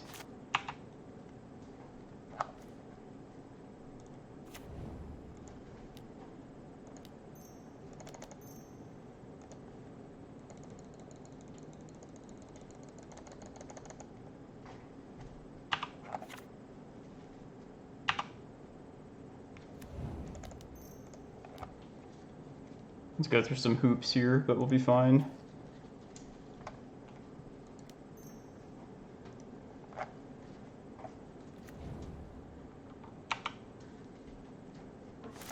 Oh, okay. Yeah, I definitely want to do that. Not force ads on my loyal viewers.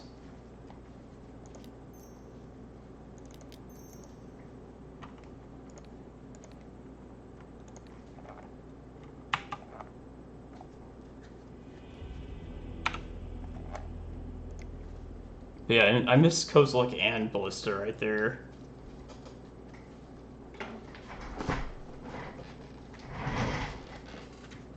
Yeah, maybe like this is like a 2-of card in the list. Yeah, Mr. Lee, if you like can still like, I remember I was asking for your help like way back like a year ago. But like that was when I had my shitty computer. Now that I have like my good one, it's up and running. Might ask for your help again. I don't really know what I still need to do other than like those things, like emotes, and I have no idea. Like I'm always open to like constructive criticism. So if anybody like ever wants to comment what you'd like to see, the only thing I know for sure is I'll play like Cloudpost on stream. It's like the purpose of, that's why I'm here.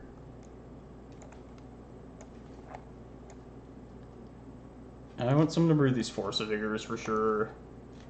Let's not use all the carpets. Remember, this is not superb at times against Espervile.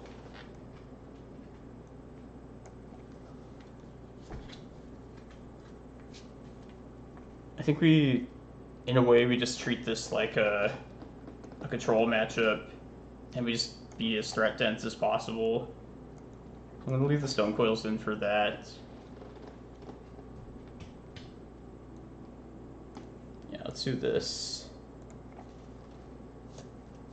Oh, we don't need Bojuka Bog either. Force of Vigor.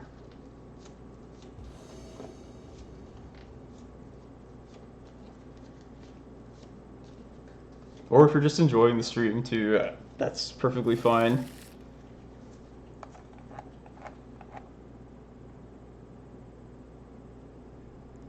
Yeah, that's more.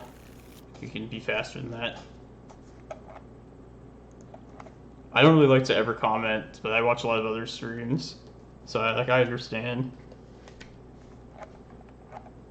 I'm lurking a lot of places though, so I'll put this back.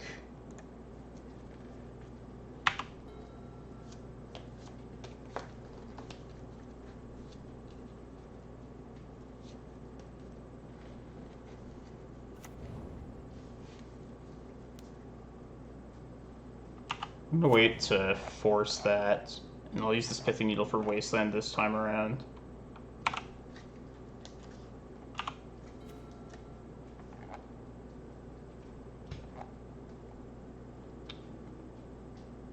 Yeah, let's use this.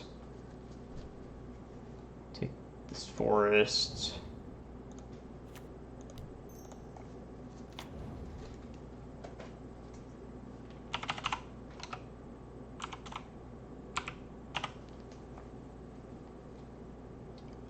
Oh, sorry, yeah. I'll stop doing that.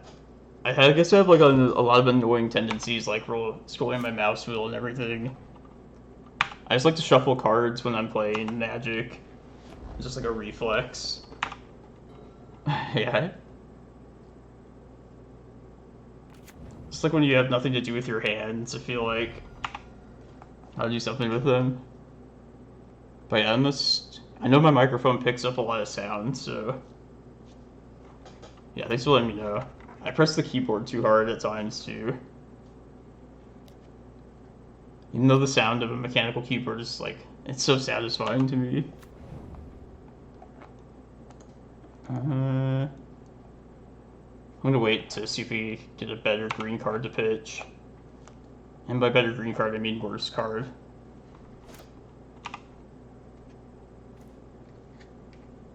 I guess we just hard cast it, but I kind of don't want them to. Man.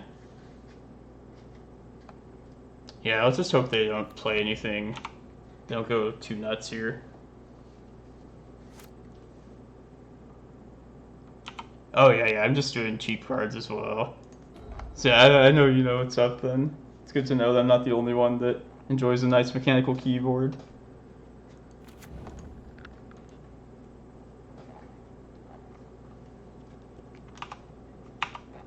Freaking like spilled water over my previous one to buy another like $100 keyboard.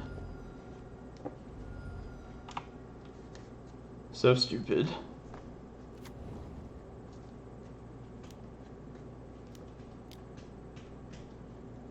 This isn't that big of a deal right now, but once I get something to pair with this is going to be annoying.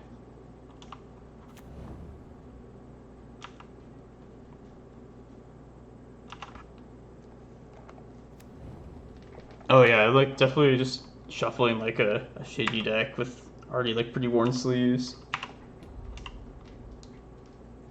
Like some people when they like give speeches and talk, they have to do something with their hands. It's basically me with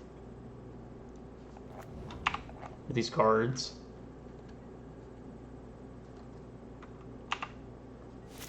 Alright, I guess I'm not answering Ether Vial at this point.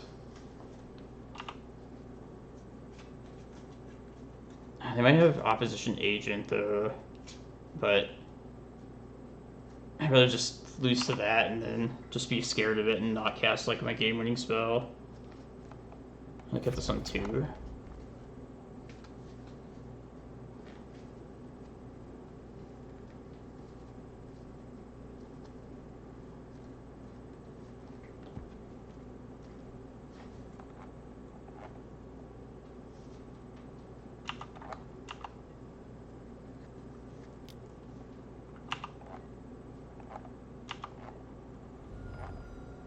Yeah, this format is taking after some of the other formats a bunch, for sure.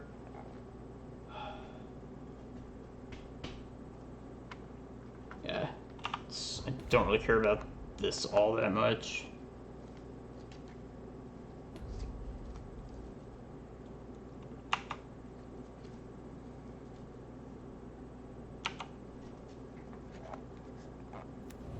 They're drawing a shitload off this, but just need to get one good spell in. It should be good. Yeah, I'll just have to hard cast it at some point from hand.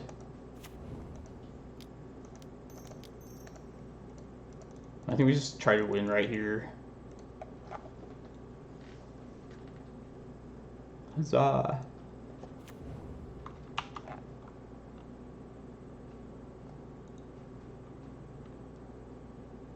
And this, and this.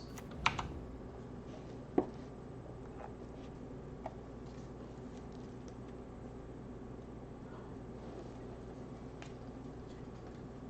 yeah, it feels like all of the most broken stuff from like the newest sets.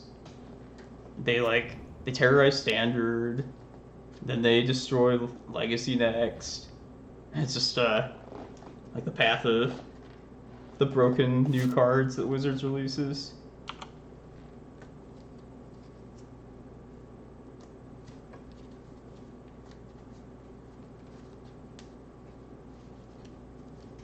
Gilded Drake, yeah. This is a punishment for not just getting another Locust land there. Tabernacle will just answer him better long term, I feel like. But yeah, I definitely regret not getting another Locust land there. I was thinking just preventing any possibility of like Cataclysm or something like that. I'll still have another turn too before they can actually use the Wastelands.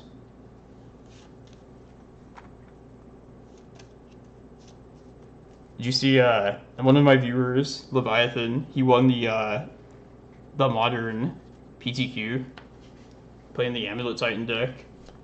That was pretty awesome. Mono green and modern. I like it.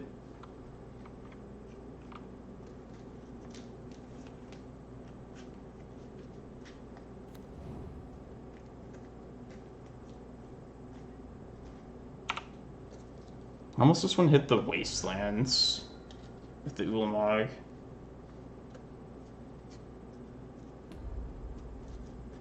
Fuck. Took the Gilded Drake back. I should have blocked with that. I don't know what I was thinking.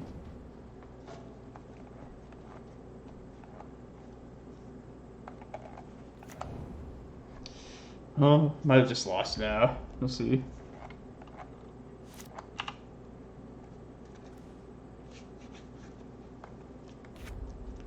Sorcery spells.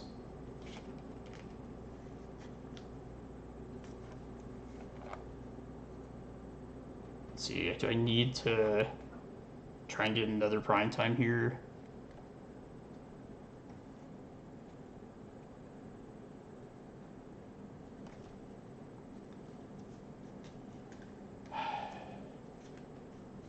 No, I don't think I can, because I need to have 15 afterwards.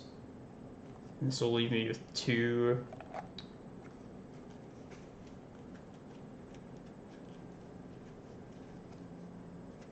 Yeah, I feel like we're going to lose, but I think the best thing at this point is just to hit the Wastelands.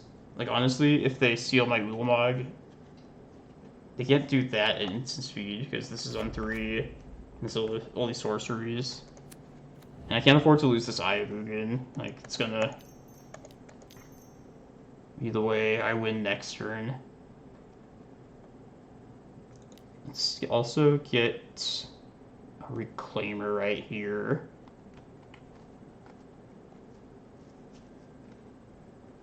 Oh yeah, they have. I bet you they have something to bounce that though. I bet that's what the 3-mana thing is in hand. I don't know, I just feel like I cover the most bases getting rid of the wastelands, so I'm gonna get that actually. But I want to get one Reclaimer here with this extra mana.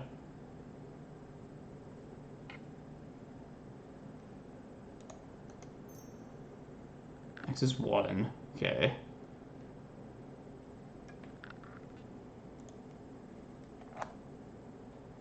Yeah, what am I missing here? What is this? Yeah, I feel like we're probably dead, but...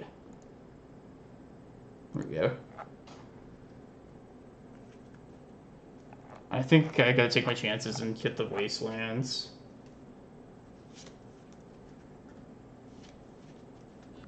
I fucked up by getting this Tabernacle. That's definitely like the key mistake I made this game. I did have like the reasons to tax their mana, but probably shouldn't have done that in the face of this Ether Vial.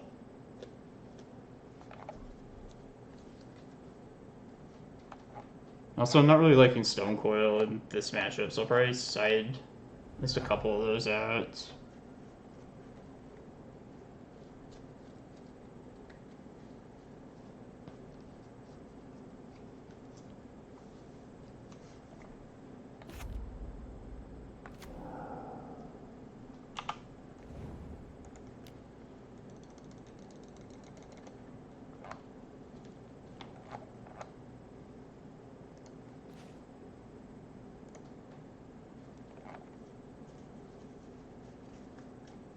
I don't know how likely, if they can bounce something, they can probably just kill me, so... Maybe I don't know. Maybe I do just kill the prime time, just kill the most threatening things. I keep being so wishy-washy on what I'm gonna do. But if they can bounce something, they'll probably just bounce my blocker and then just kill me, so... do that.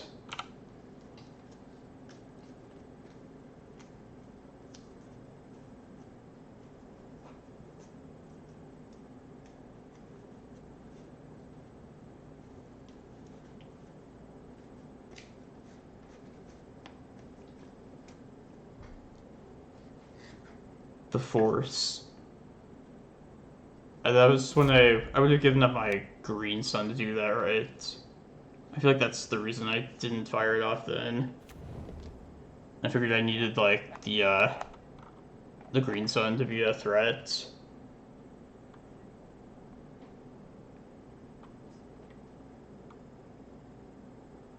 Yeah, actually, like, I don't feel bad about the decisions if we lose this. I had the reasons, but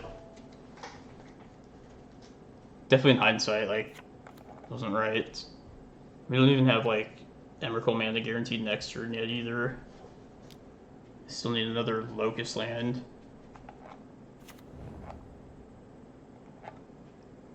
Maybe, hopefully this Ulamog will just do enough.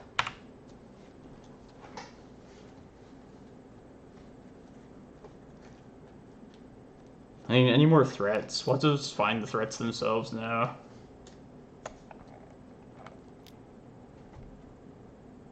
Yeah, maybe if I had gotten the Wastelands, then this wouldn't have removed anything meaningful. Because then at least they still had Wasteland right here. Who knows? They had 7 cards in hand too, so this deck has lots of annoying little options like that, so.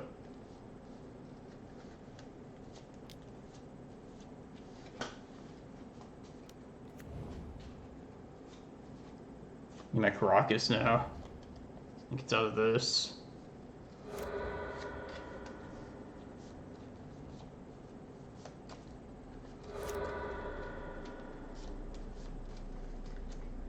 This card is pretty ridiculous. I almost feel like I could splash blue for like just that card. Like that would make it worth it. Not just this deck, but yeah, this card's gonna be like $1,000 eventually, I bet.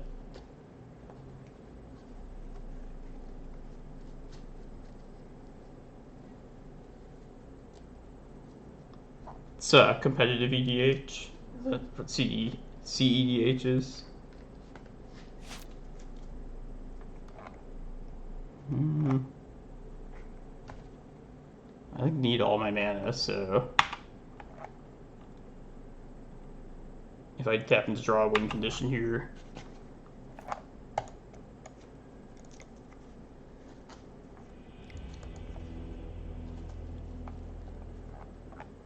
Yeah, I just had one for like forever. I don't know how much it was at some time. Maybe I just need the crop rotations here.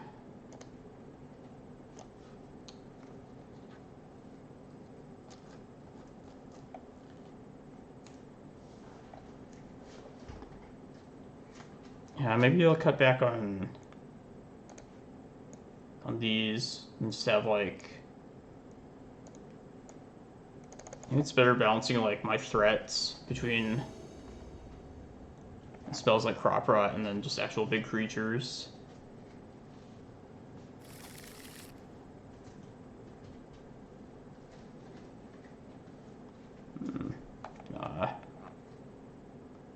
If only there was a forest.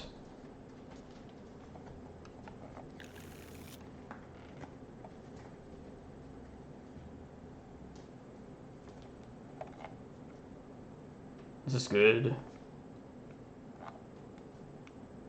I think Karakas is... yeah, Karakas I think is the worst land here.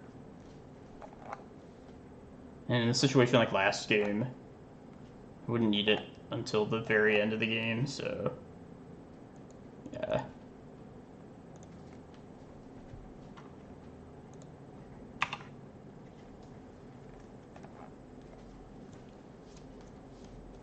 Field of the Dead.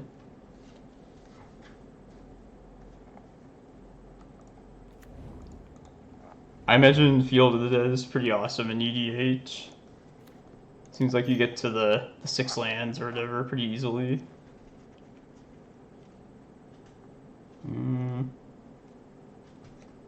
Yeah, let's wait on the carpet.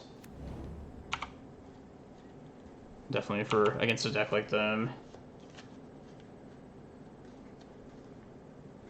They could choose not to search up an island.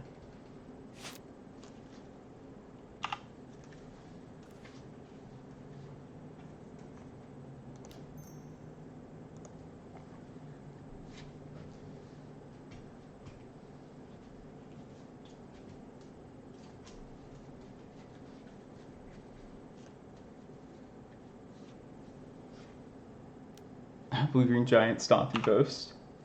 That sounds cool. That sounds like what I would play in competitive EDH.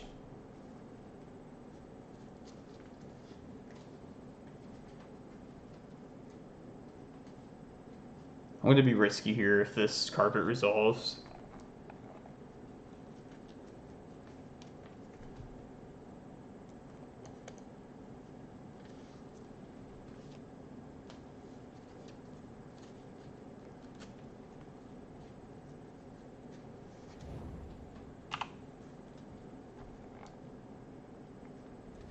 Alright.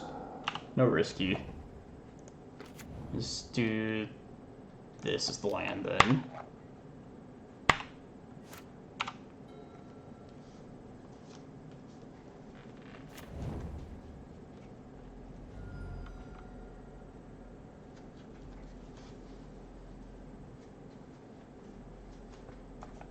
This is like old school post. No Reclaimer, just get in there with the land drops themselves.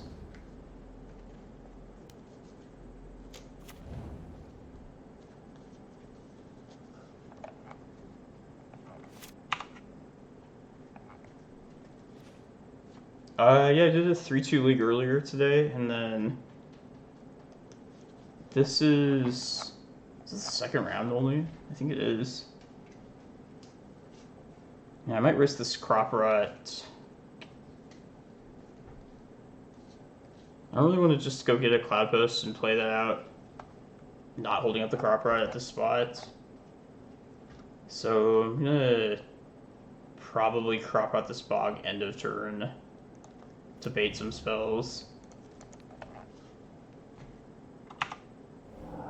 Hey Luchalis, I saw part of your stream yesterday when you were explaining your deck. You were running some Spice. I liked it. The Marchesa. That was a good review stream.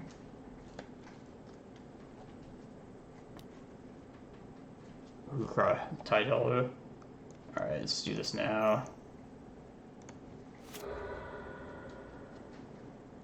Become the Monarch? Yeah. Yeah. I did notice that you had some Armageddons, or you had one Armageddon, right, in the sideboard. Like, that's the specific part I remember. Yeah, what would beat me in this spot?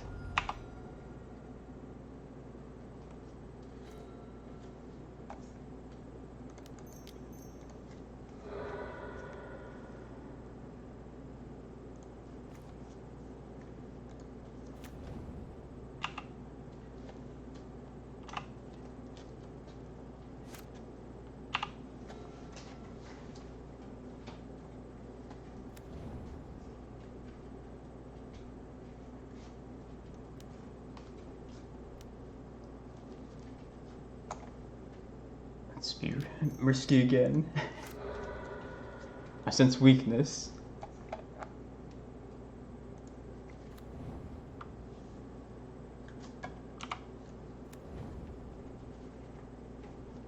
I just want to dodge Meddling Mage at this point.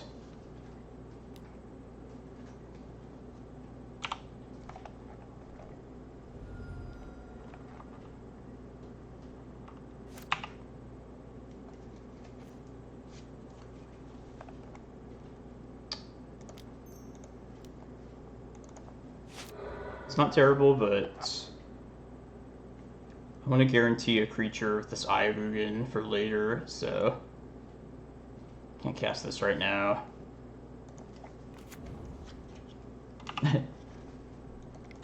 They're an 80 card deck though.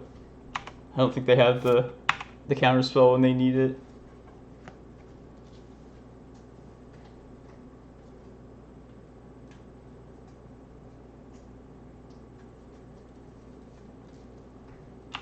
We can get an Ulamog here and then cast this Once Upon a Time next turn.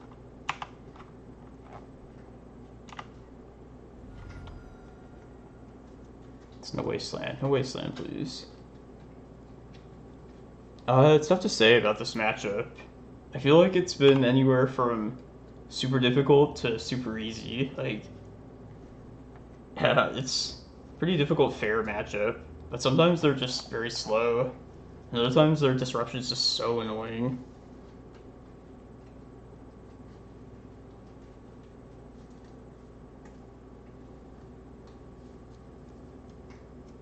No wasteland, no wasteland. You have 80, you have more than a full 60 card deck right now.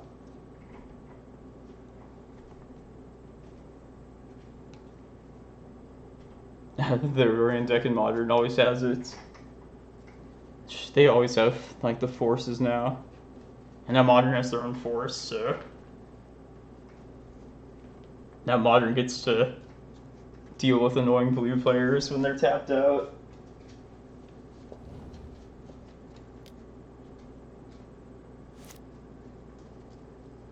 Meddling Mage would be pesky here too. I'd probably say Ulamog. If that's the case. Yeah, we definitely need Ballista back. I think I'm gonna search up Emrakul here and then just hope to spike a Locust land off the top.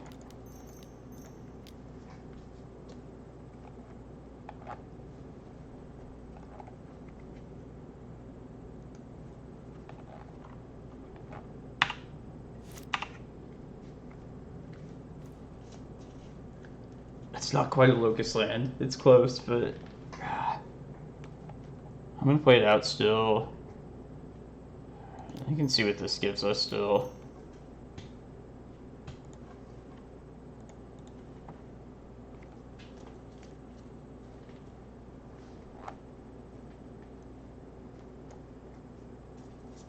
Let's take a land for next turn.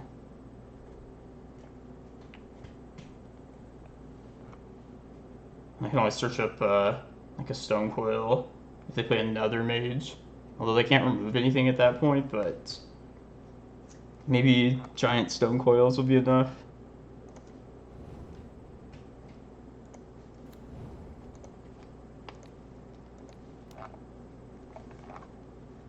I'm gonna do this too right now, just before they can possibly like opposition agent me as well.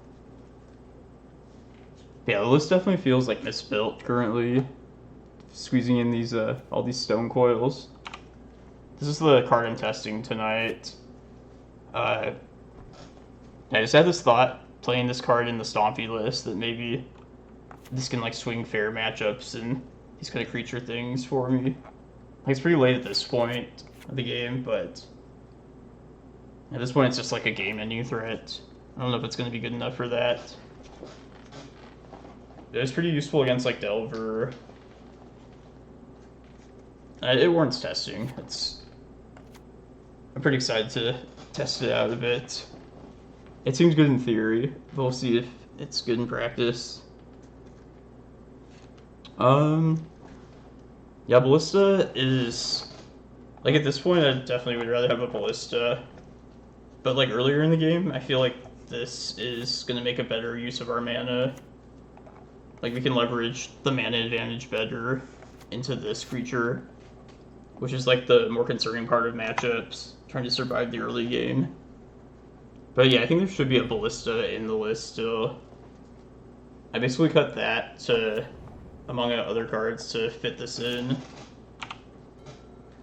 I know people like shit on Kozilek too, old Kozilek, but I miss that at these spots as well. Like when you're not quite at Emrakul mana, if Ulamog's not going to get the job done, then you like need something to just give you like the little extra gas to finish the game, like make the rest of your land drops. I think it's just pretty critical to have like a third Eldrazi threat.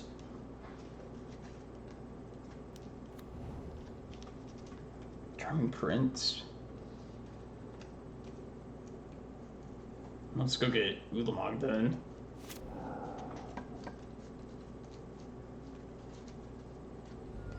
And if I had foreseen them doing this, I could have gotten Ulamog last turn and had both of them covered, but...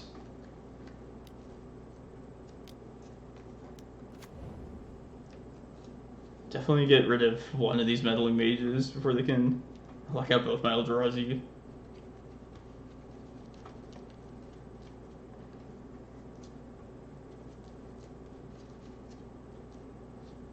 Also get my Green Sun back, get a prime time, and then use that to close the game.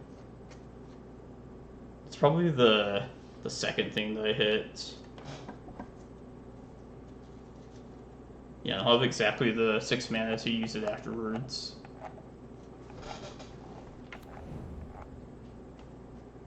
But they have to name Emrakul right here.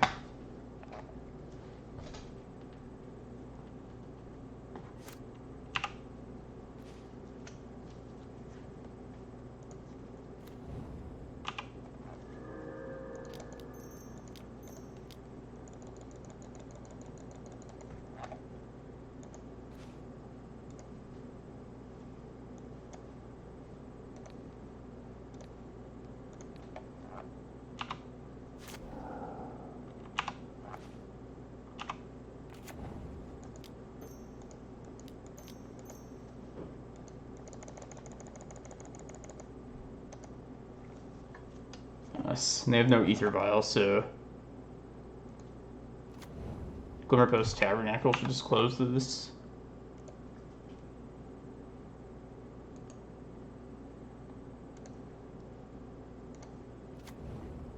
Oh hey Newton, what's up? I didn't know you were streaming at the same time. I would have probably just watched you stream instead. How did your stream go?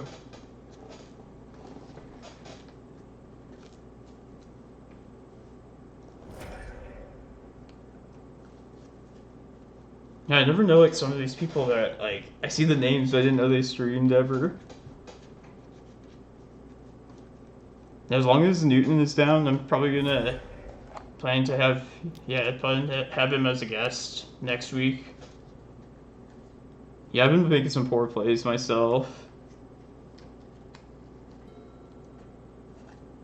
This is the second league we're in currently. I'm testing out Stonecoil Serpent today.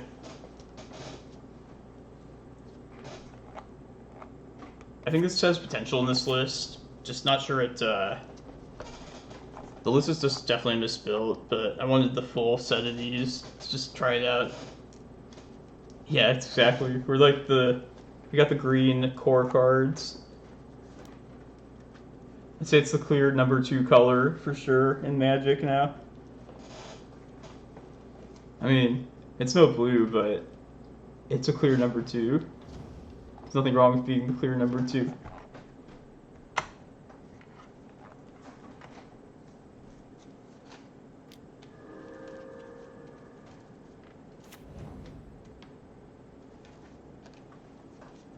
God, don't answer my prime time, please. I don't think they have enough just threats at this point. I think these are just big enough and nasty to kill him.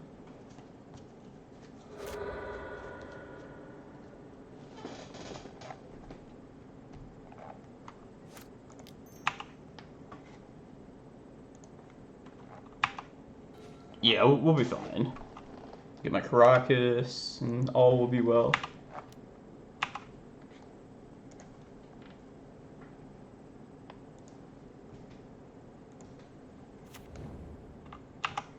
Some more mana, because whatever this isn't enough.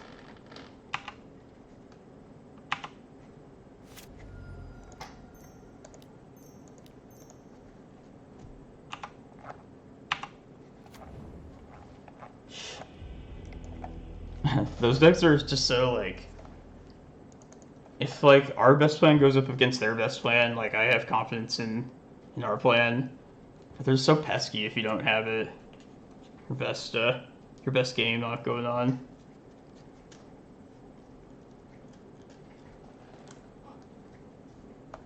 I know you're a fan of Reclaimer as well.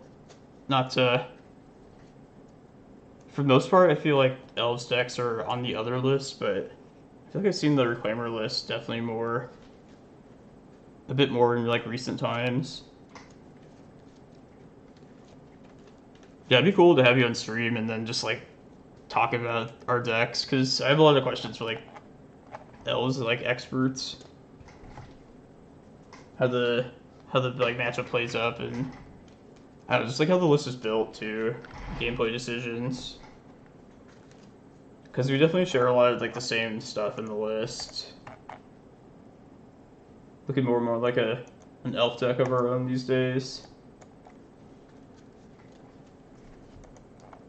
I used to run one Shepherd in the list, but I feel like it didn't really do enough. Oh, nice, yeah. Yeah, I need to like self-promote myself more. Need to litter the Reddit with my stuff.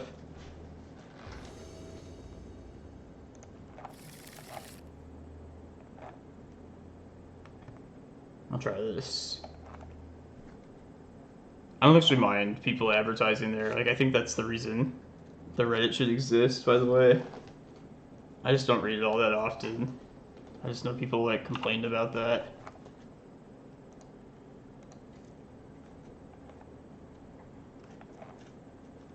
We're definitely gonna get lands here. I get the Vesuva.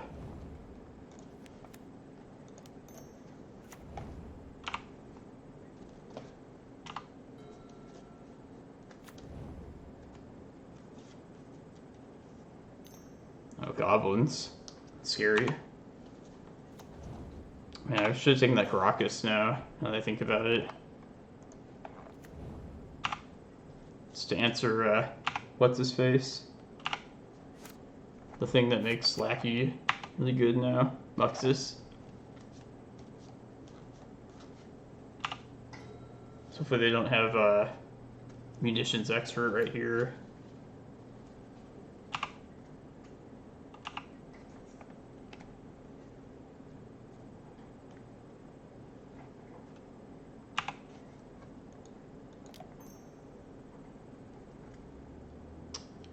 I gonna play out another Reclaimer. So I'm actually gonna get rid of a stage right here to do this.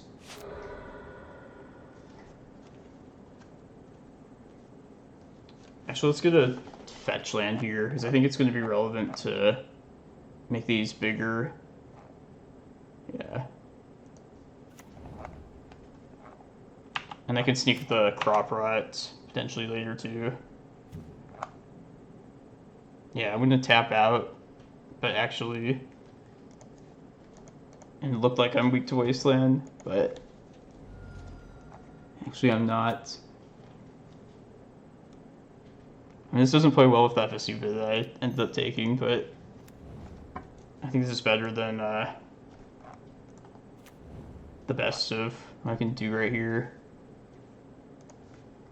Go on, Wasteland this. Yeah.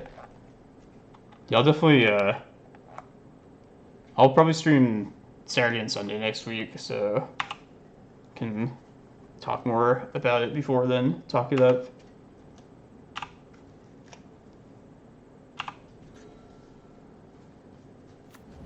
Yeah, I guess streams are fun. They, I was trying to entice them to Wasteland me right there, get them with this crop rotation. This is the reason I did that. I'm probably just gonna Crop Rot anyway now at the end of turn.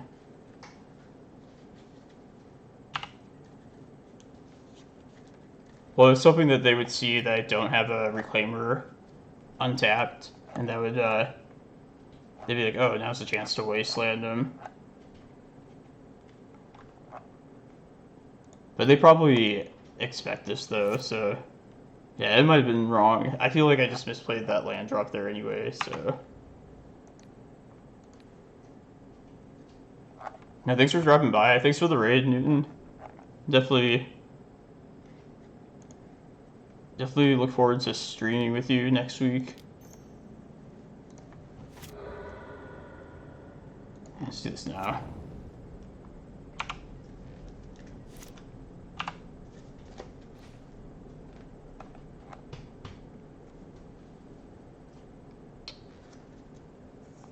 Alright, now can I just...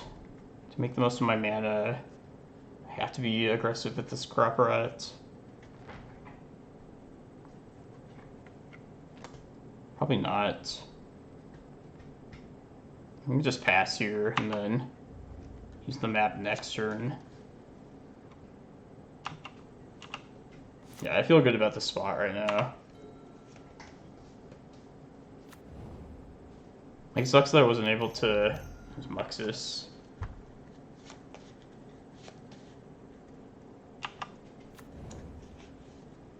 This build is pretty weak to Chasm, though, I believe.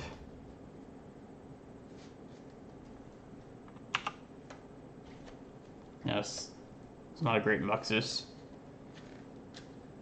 Normally I'd be terrified of that card, but...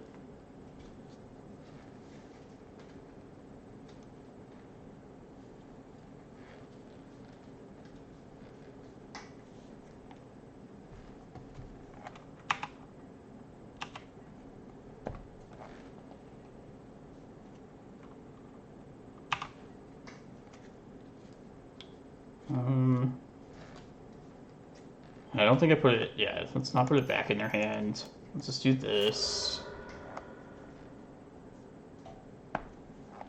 Yeah, now this Crop Rot's just not going to do anything.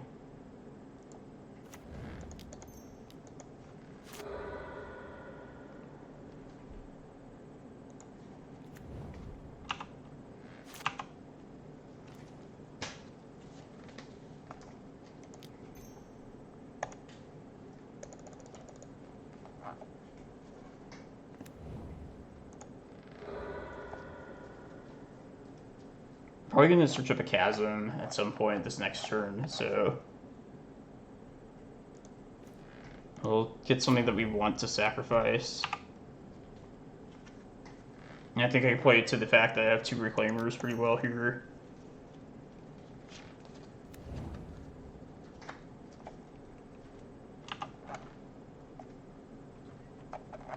I definitely messed something up along the way.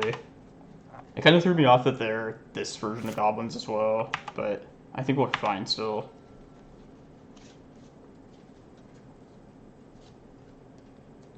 I might actually just even like chump with the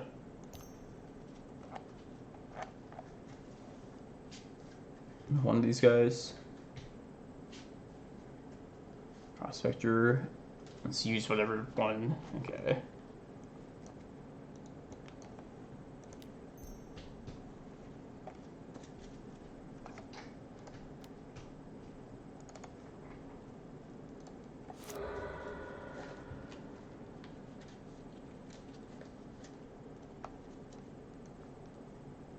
I guess multiple prospectors fuck me up here. I'm gonna need a chasm anyway this turn, I feel like. Maybe I don't have to do that yet though. I could just jump with this one. And force them to make another move. Yeah, it's... I guess I'll just do the same thing, because I'm going to use this Reclaimer as well, so I might as well just double up on the life here.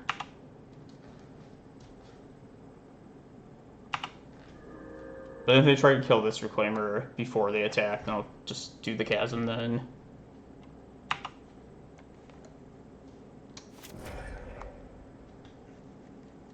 Just use... I can wait on that too.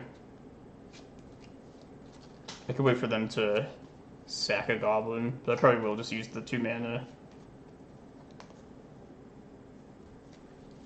I feel like this feels like a punt ball, or a punt almost. It's like earlier in the stream, playing loose. Now they're gonna do some crazy chain now.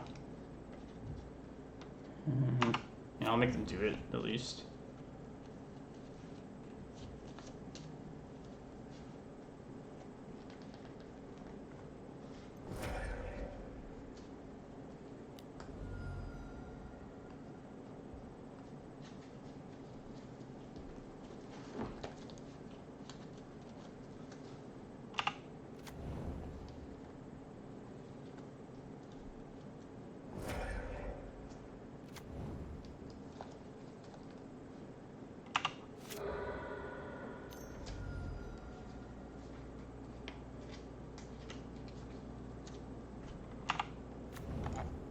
Thinking if I had enough life to just live through this, then I wouldn't have to get Chasm, but I can't see how this does not just do way more than enough damage.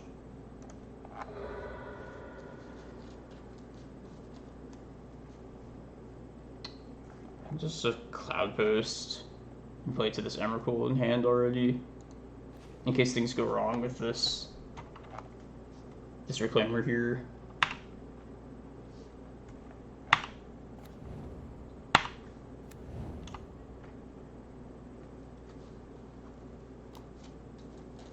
Oh, these don't have haste. Okay. I think we're good then.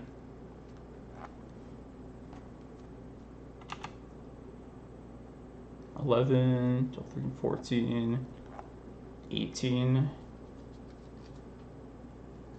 The only thing would be if they have like Sling Gang. I don't think this version usually does though.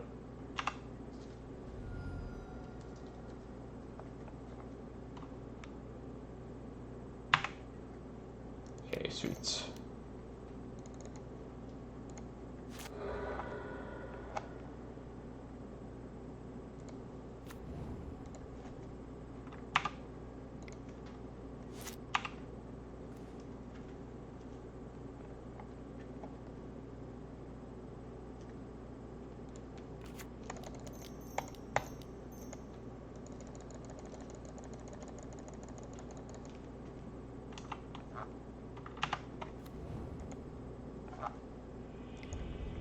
I feel like I almost punted that.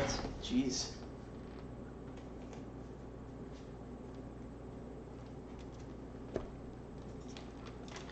I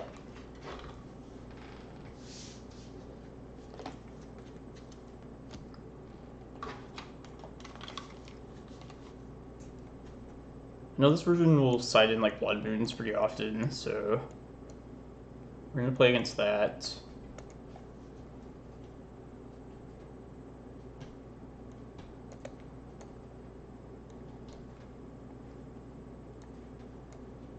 This version doesn't run. Yeah, I guess we don't really need the needles here either. They're only really naming Crater Maker, Excavator, or whatever the cycling goblin is, Gem Palm, Trash Master. But I don't think those aren't really relevant enough in enough spots. I think I'd rather have like, yeah, maps and other stuff like that. Could be wrong. Let's see.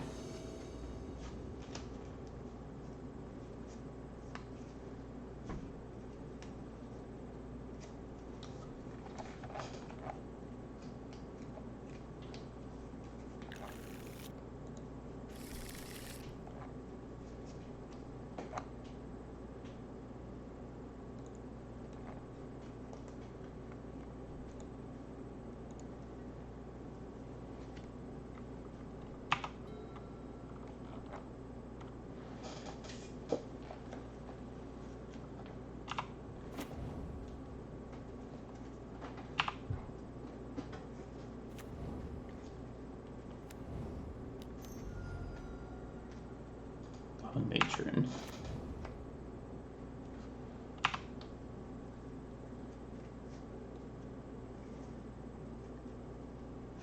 Master. I feel like this is a spot where I feel like I should definitely get rid of this this Crumb Mox. They might be short of red mana. Yeah, I was expecting like a Blood Moon there, which would have been incredible. But I think, yeah, I'll wait to see what I draw still. I don't have to do this just yet. I guess if they have like a Cycler, I could stop them from doing this here. Yeah, I know I want to land with this, so let's do this.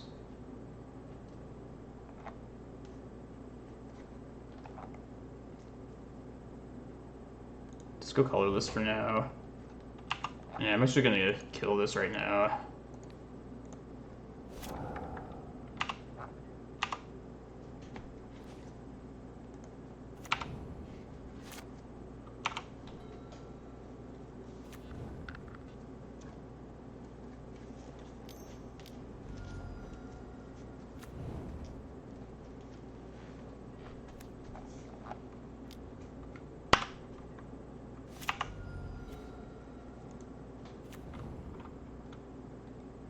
I don't think we're going to be fast enough. So what do I need to do here? I don't see any reason to play the map out here.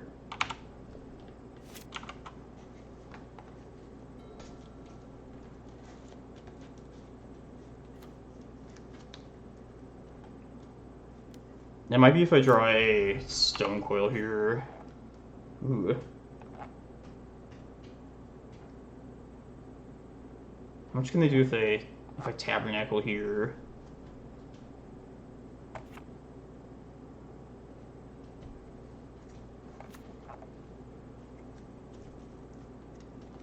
I think I played this Chasm instead of like messing with Tabernacle here. I could get to Excavator and then probably pull my way out of this. So yeah, let's get our green mana here.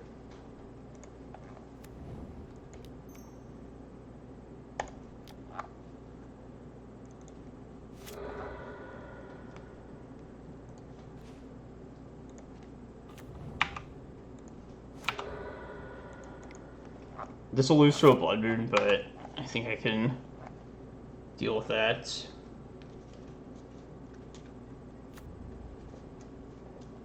I'll probably search up Reclaimer with this first Green Sun as well. It's gonna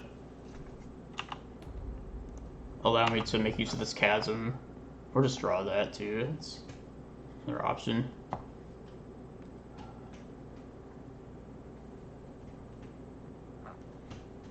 I guess I need the Excavator next turn.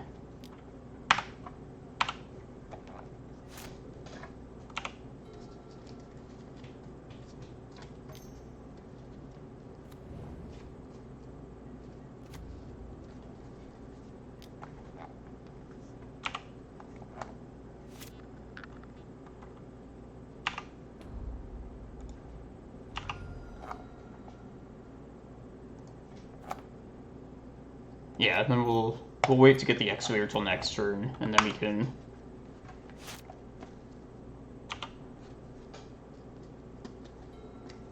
As long as they can't kill me at instant speed, I don't think this Goblin's deck can. And if this Reclaimer lives, I get to make some use out of my Chasm.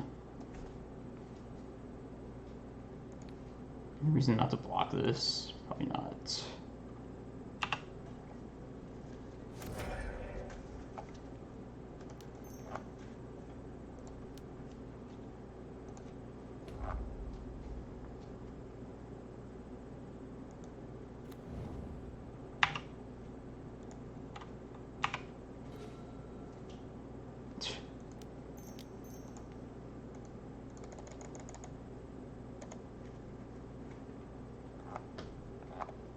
I should have got like a Glimmerpost at that point, and I would sack that to this Chasm, and then yeah, whatever.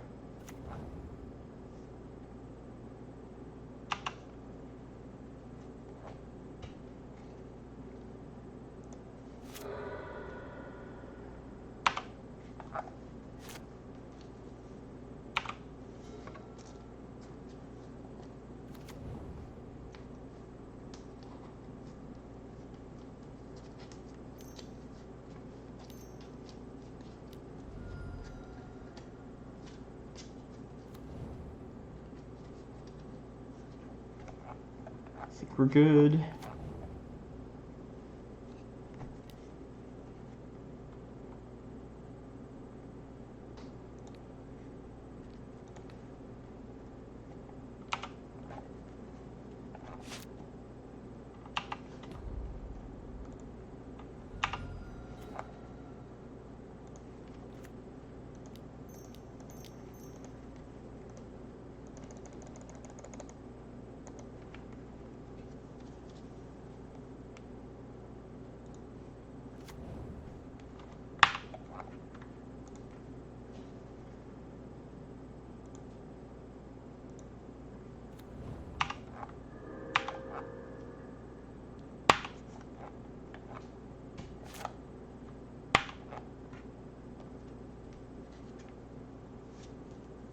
This is mostly just to prompt them to concede more than anything.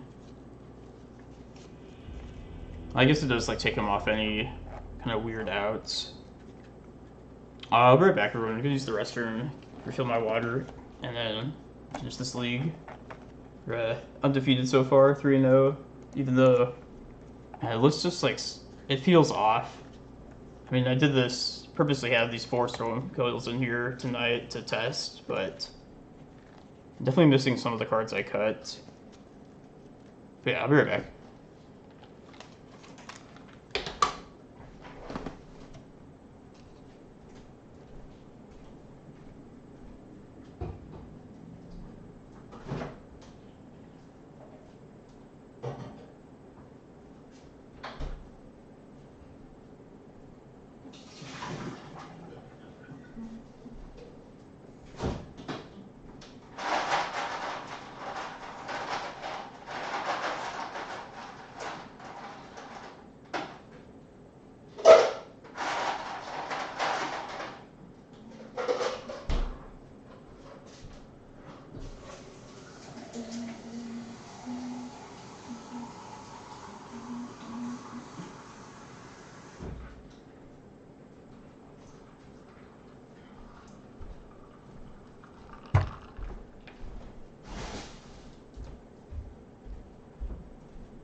So I've been running the Stompy list fairly recently, the last month or so, including during the PTQ on Saturday, which I was able to pull this list to 11th place, 7-2, which is a pretty good finish. I kind of want really want like a challenge top 8 with the Stompy list at least once, but PTQ top 16 is not terrible at all.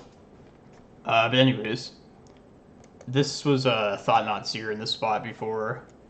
In a couple leagues I tried Stonecoil Serpent in place of that. And yeah, I like this card in those matches, especially for this deck. It's better for this particular list that can power up mana faster.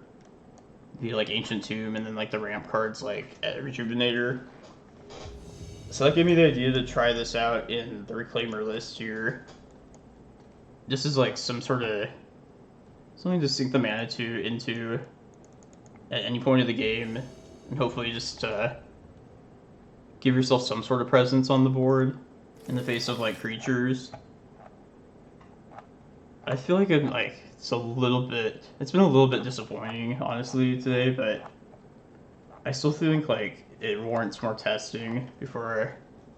It's just such a small sample size, and I feel like the card definitely still has potential.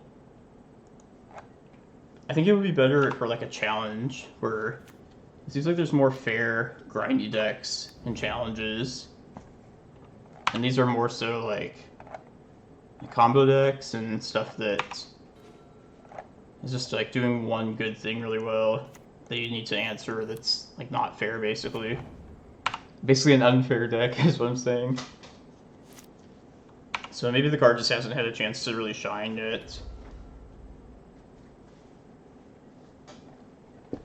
So I like shuffle cards and stuff to just like do something with my hands. Try and stop that. It's probably annoying.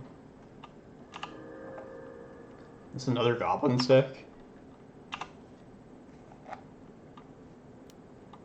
Looks like it.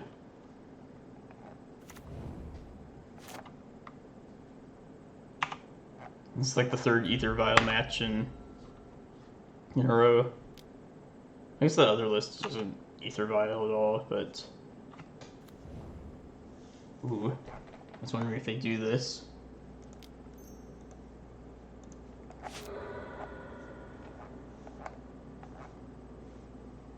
Misty Rainforest. And I still have to take a lackey hit here, but I can save the Reclaimer at least.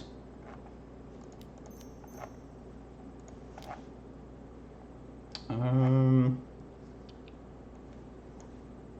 gonna get rid of the forest at this point. And give myself the extra mana to cast the map. Just hope we don't get Muxus right here.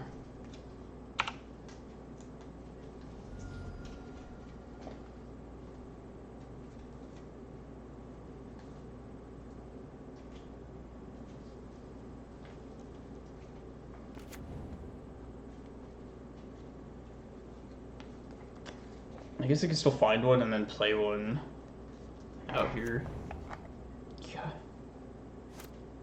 Yeah, definitely Lynch Alice. It might be like what I want for the more competitive matches. Yeah, I feel like maybe that's why I do like poorly in leagues for the most part, but better in challenges, or at least I used to do better in challenges. I feel like I died to like a bunch of this like random stuff that Legacy has, but more like commonplace decks. Or like manageable. I don't know why I play like that. I just didn't notice I drew a Pithing Needle. It's getting to that point of the stream where yeah. Alright, let's just keep it together. Undefeated so far.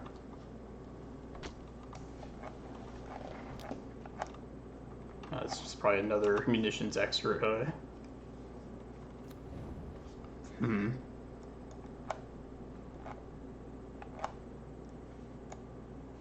Man, this thing is like the scariest thing here. I need to make use of this Reclaimer.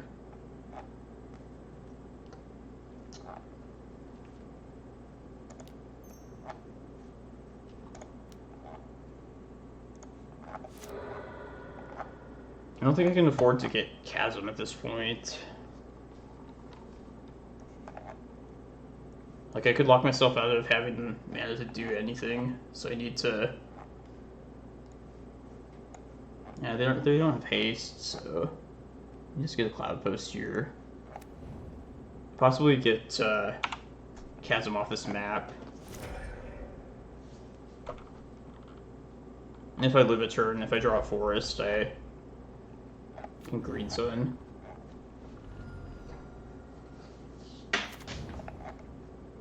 And maybe I should put Tabernacle main deck. Does seem like it's been coming up more often, or I wouldn't mind having it. Having it game 1.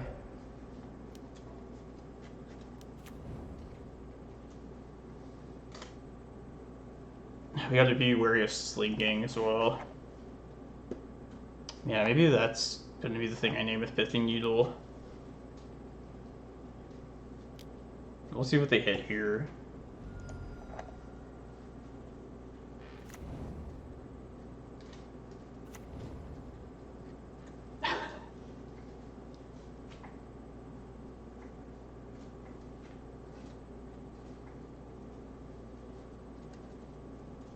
Yeah, it's the threat of Muxus for sure.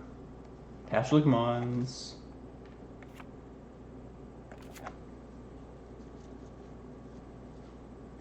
Oh man, I wish one of my Goblins experts was here watching. I don't think they can combo. Maybe they can with like Prospector plus Tashlik. I should probably just name Slinging if I live. I feel like I'm probably just dead though. Yeah. Sacrifice a Goblin. Create 2.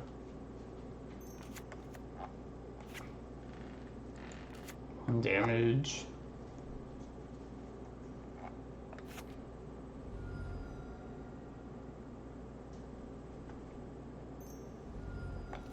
Oh, okay, yeah, then they just easily ping me to death. It's pretty simple. Well, even if I played that Pithing Needle out, I guess I was not naming Tashlik Mons with that.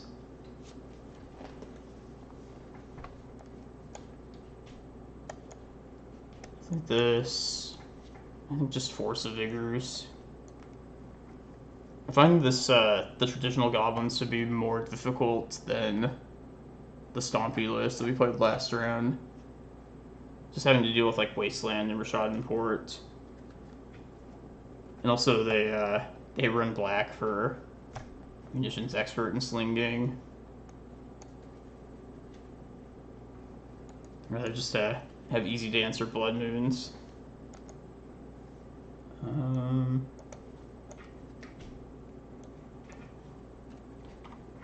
Yeah, also this list is just not constructed properly. Like, I don't know if I made the right cuts, but they seemed reasonable at the time.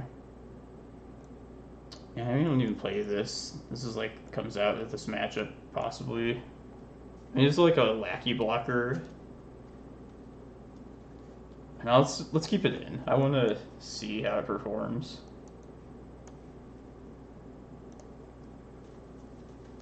Even if it ends up being incorrect, I want to see a full look at it.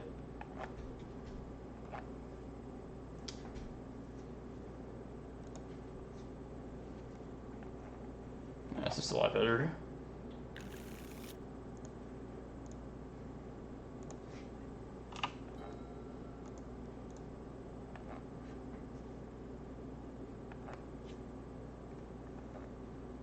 It's Tabernacle.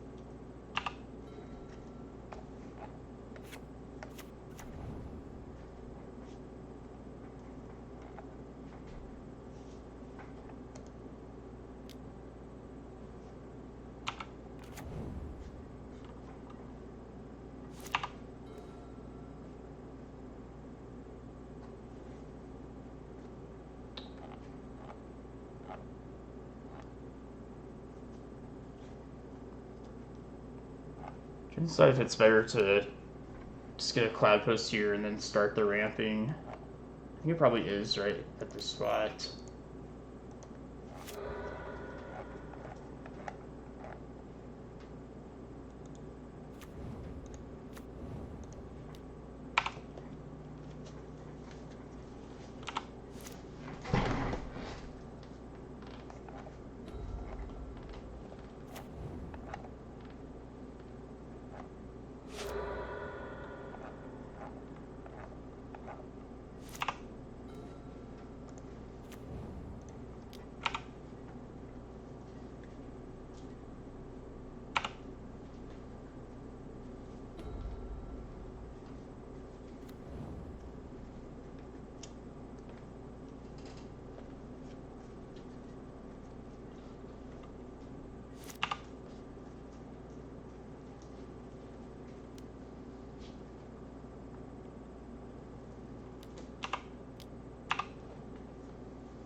Definitely thought they were going to drop a goblin starting last end step.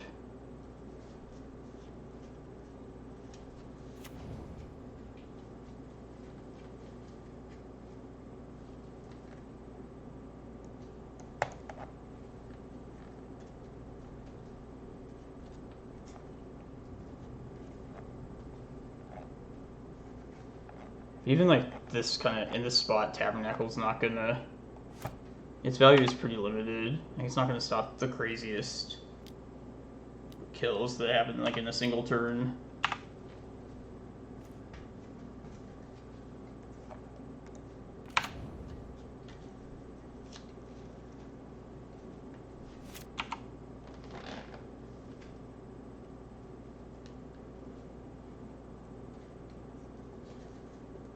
And depending how those earlier turns played out, it was gonna influence my decision of when to play this Tabernacle out.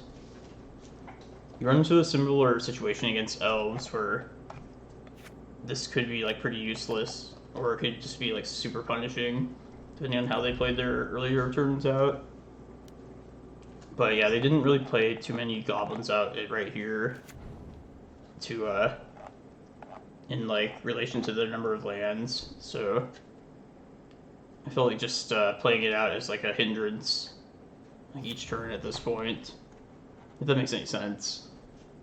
Sometimes I just ramble and I'm not as great at getting my point across, I guess. That was basically the thought of that Tabernacle. And I really like one of the Stonecoils right now. Almost any threat would be pretty good.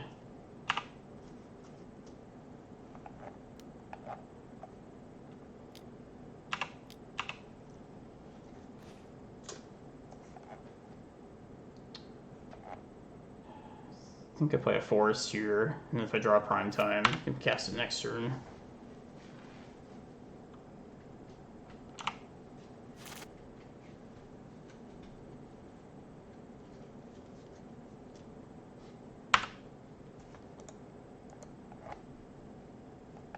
Yeah, I'm not going to auto-yield here if I have a Forest out. I'll do that when I just only have like 5 posts out, but might as well bluff having like a crop rotation potentially.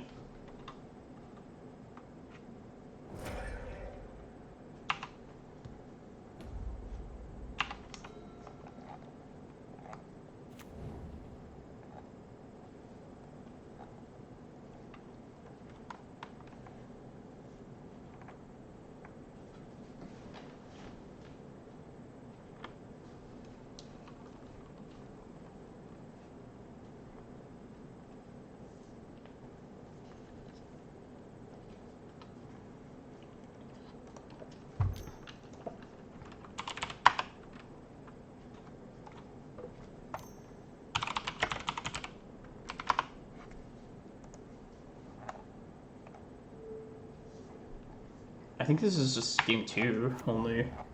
We did play the Goblin Stompy list last round, so you might be thinking of that round. It just kind of looks the same here.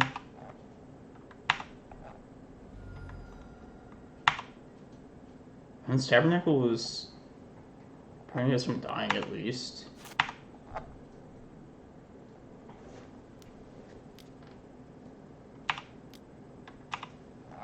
Yeah, I thought that was weird too. It's not what I would expect to see twice in a row.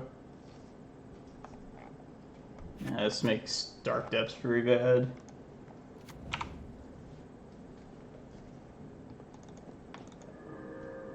And it really sucks that they're not posting the Magic Online deck list anymore. Like, of the very limited legacy content that was out there, like official content, that was like the one thing that we had.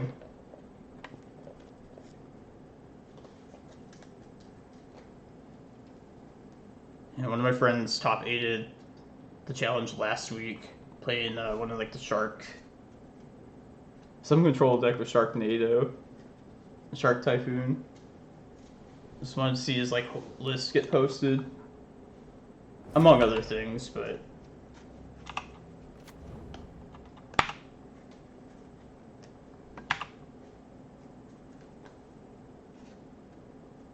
yeah, I don't know what's going on with that.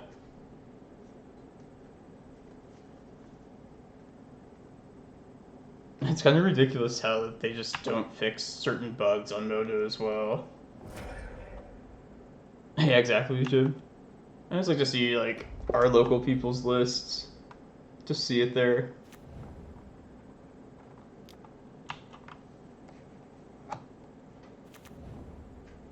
God. We're very likely dead. Yeah, they're gonna get their guy's haste.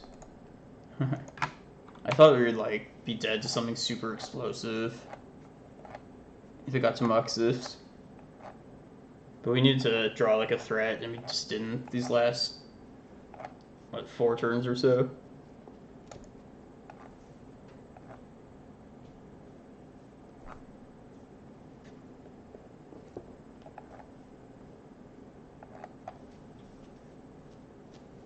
I shouldn't like skip through.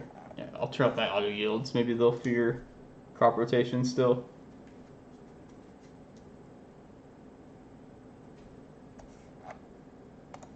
I'm not gonna waste this time. Oh well. Dream Crush in the 5-0. I thought it was pretty lucky that we beat one Goblin's list though. Matchup just gets worse and worse over time. Yeah, that's true. There's no reason to not just attack right there.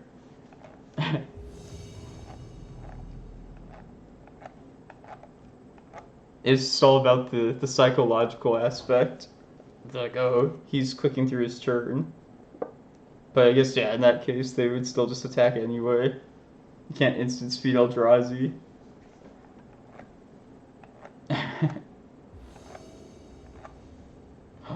Oh, it's Jake.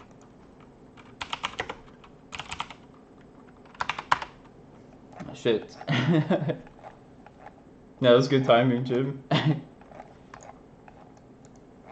He's the gatekeeper to our 4-0.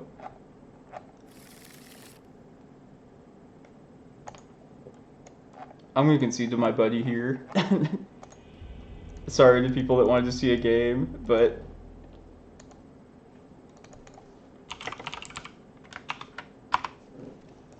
I'm going to help my buddy out here.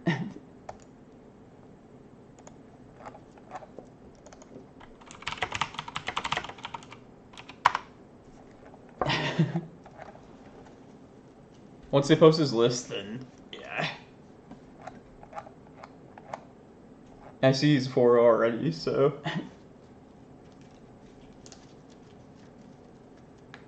I crushed him game 1. That's alright.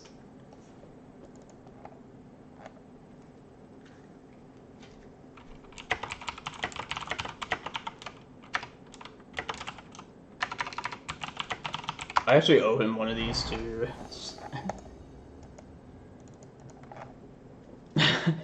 We'll have to save our matchup for another day.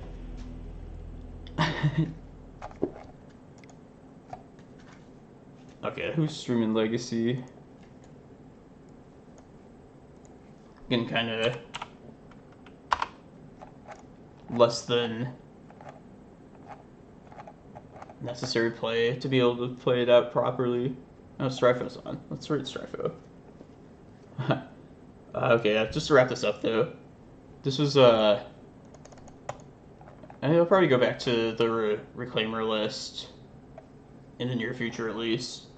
And this was like too small of a sample size of games to really properly analyze the Stonecoil Serpent. Yeah, I feel like I have less motivation for this card, but after a pair of leagues. But it is possible we just didn't face the matchups where we wanted to see this the most. I still think it has a lot of potential, and I should probably definitely test this out quite a bit in the near future. But yeah, I feel like we saw the power of the singletons in their absence.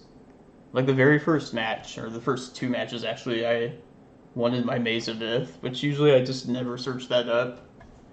But of course in that case, it actually was necessary.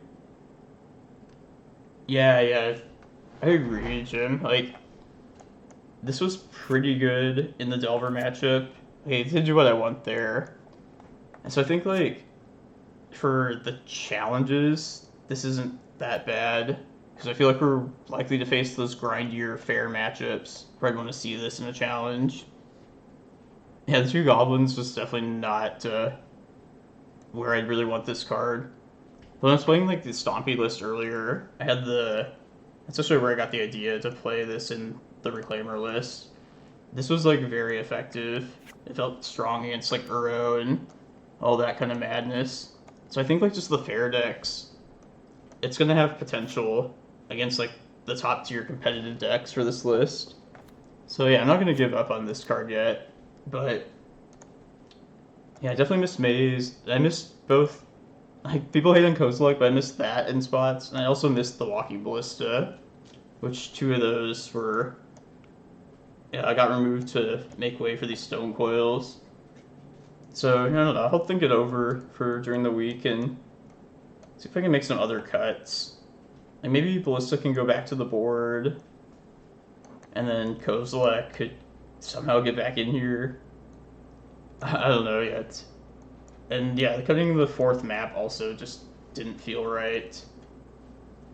Just not like my deck building style to go down on cards that I feel like I just want 4-0s and want like constant access to. But yeah, I think this card needs more testing. So I'll think of the list a bit more, and then we'll try some variations of this list and see how it stacks up. Maybe just play it in a challenge next week, next Saturday, if I'm able to stay up for that. But yeah, I hope you guys all enjoyed the stream. I didn't get to stream much this weekend, being a guest on Mr. Lee and Fenris Crowd's stream. So if you haven't seen those, definitely check them out. Next week, I'm planning to have Hello Newton on Monday. So as long as he's still down, we'll be doing that. I've been meaning to do guest streams for quite a while now. It's like with local friends from AZ and also some other streamers, so yeah, it's a lot more fun for me when I like have a second person to talk to. Like the co-streams I did the last couple days reminded me of that. Yeah, definitely, Jim. You're on the short list for sure. I need to get I plan to do this for quite a while. I don't know exactly how I'm going to do the co-streams, like what the content will be like. Like it might just be me playing like regular, but then just talking to another person, which would be more cool for me still. But like, I can carry on conversation about Magic. Like I know we all love this game, we love Legacy, so I like talking about other people's decks, other archetypes as well. So yeah, I don't know. But yeah, I definitely expect a lot more co-streams starting next weekend, and then. Yeah, I know I have the Stompy list and the Reclaimer list, and I know there's fans of both lists. one of them's not better than the other, but what I play for the given day is just gonna depend on like what I feel like playing. So the new Lily. Oh, is there a new card spoiled? I don't think I saw a new Lily. Oh yeah, the Pox. Yeah, I don't think I'll ever be playing Pox on stream. Maybe one of my brews, they're even worse than Pox. Ooh, let me check this out.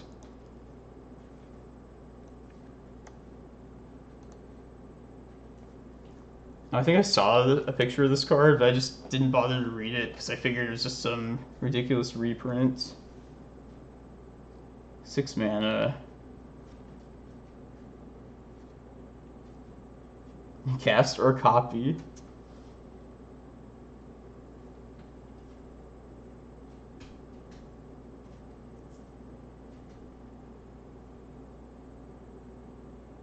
I mean, it's a 6 mana card.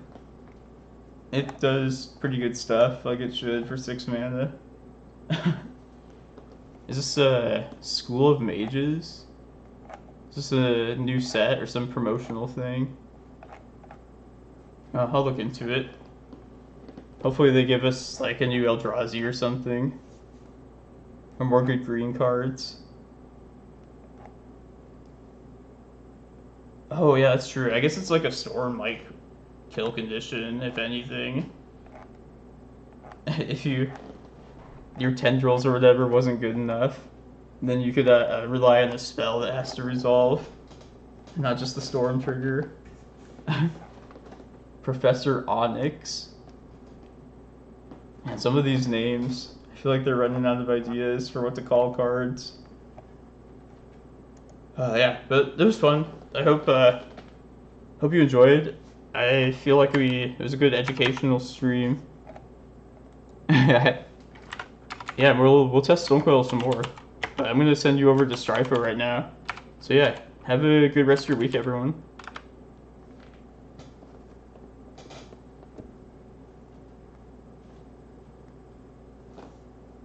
See you, Jim.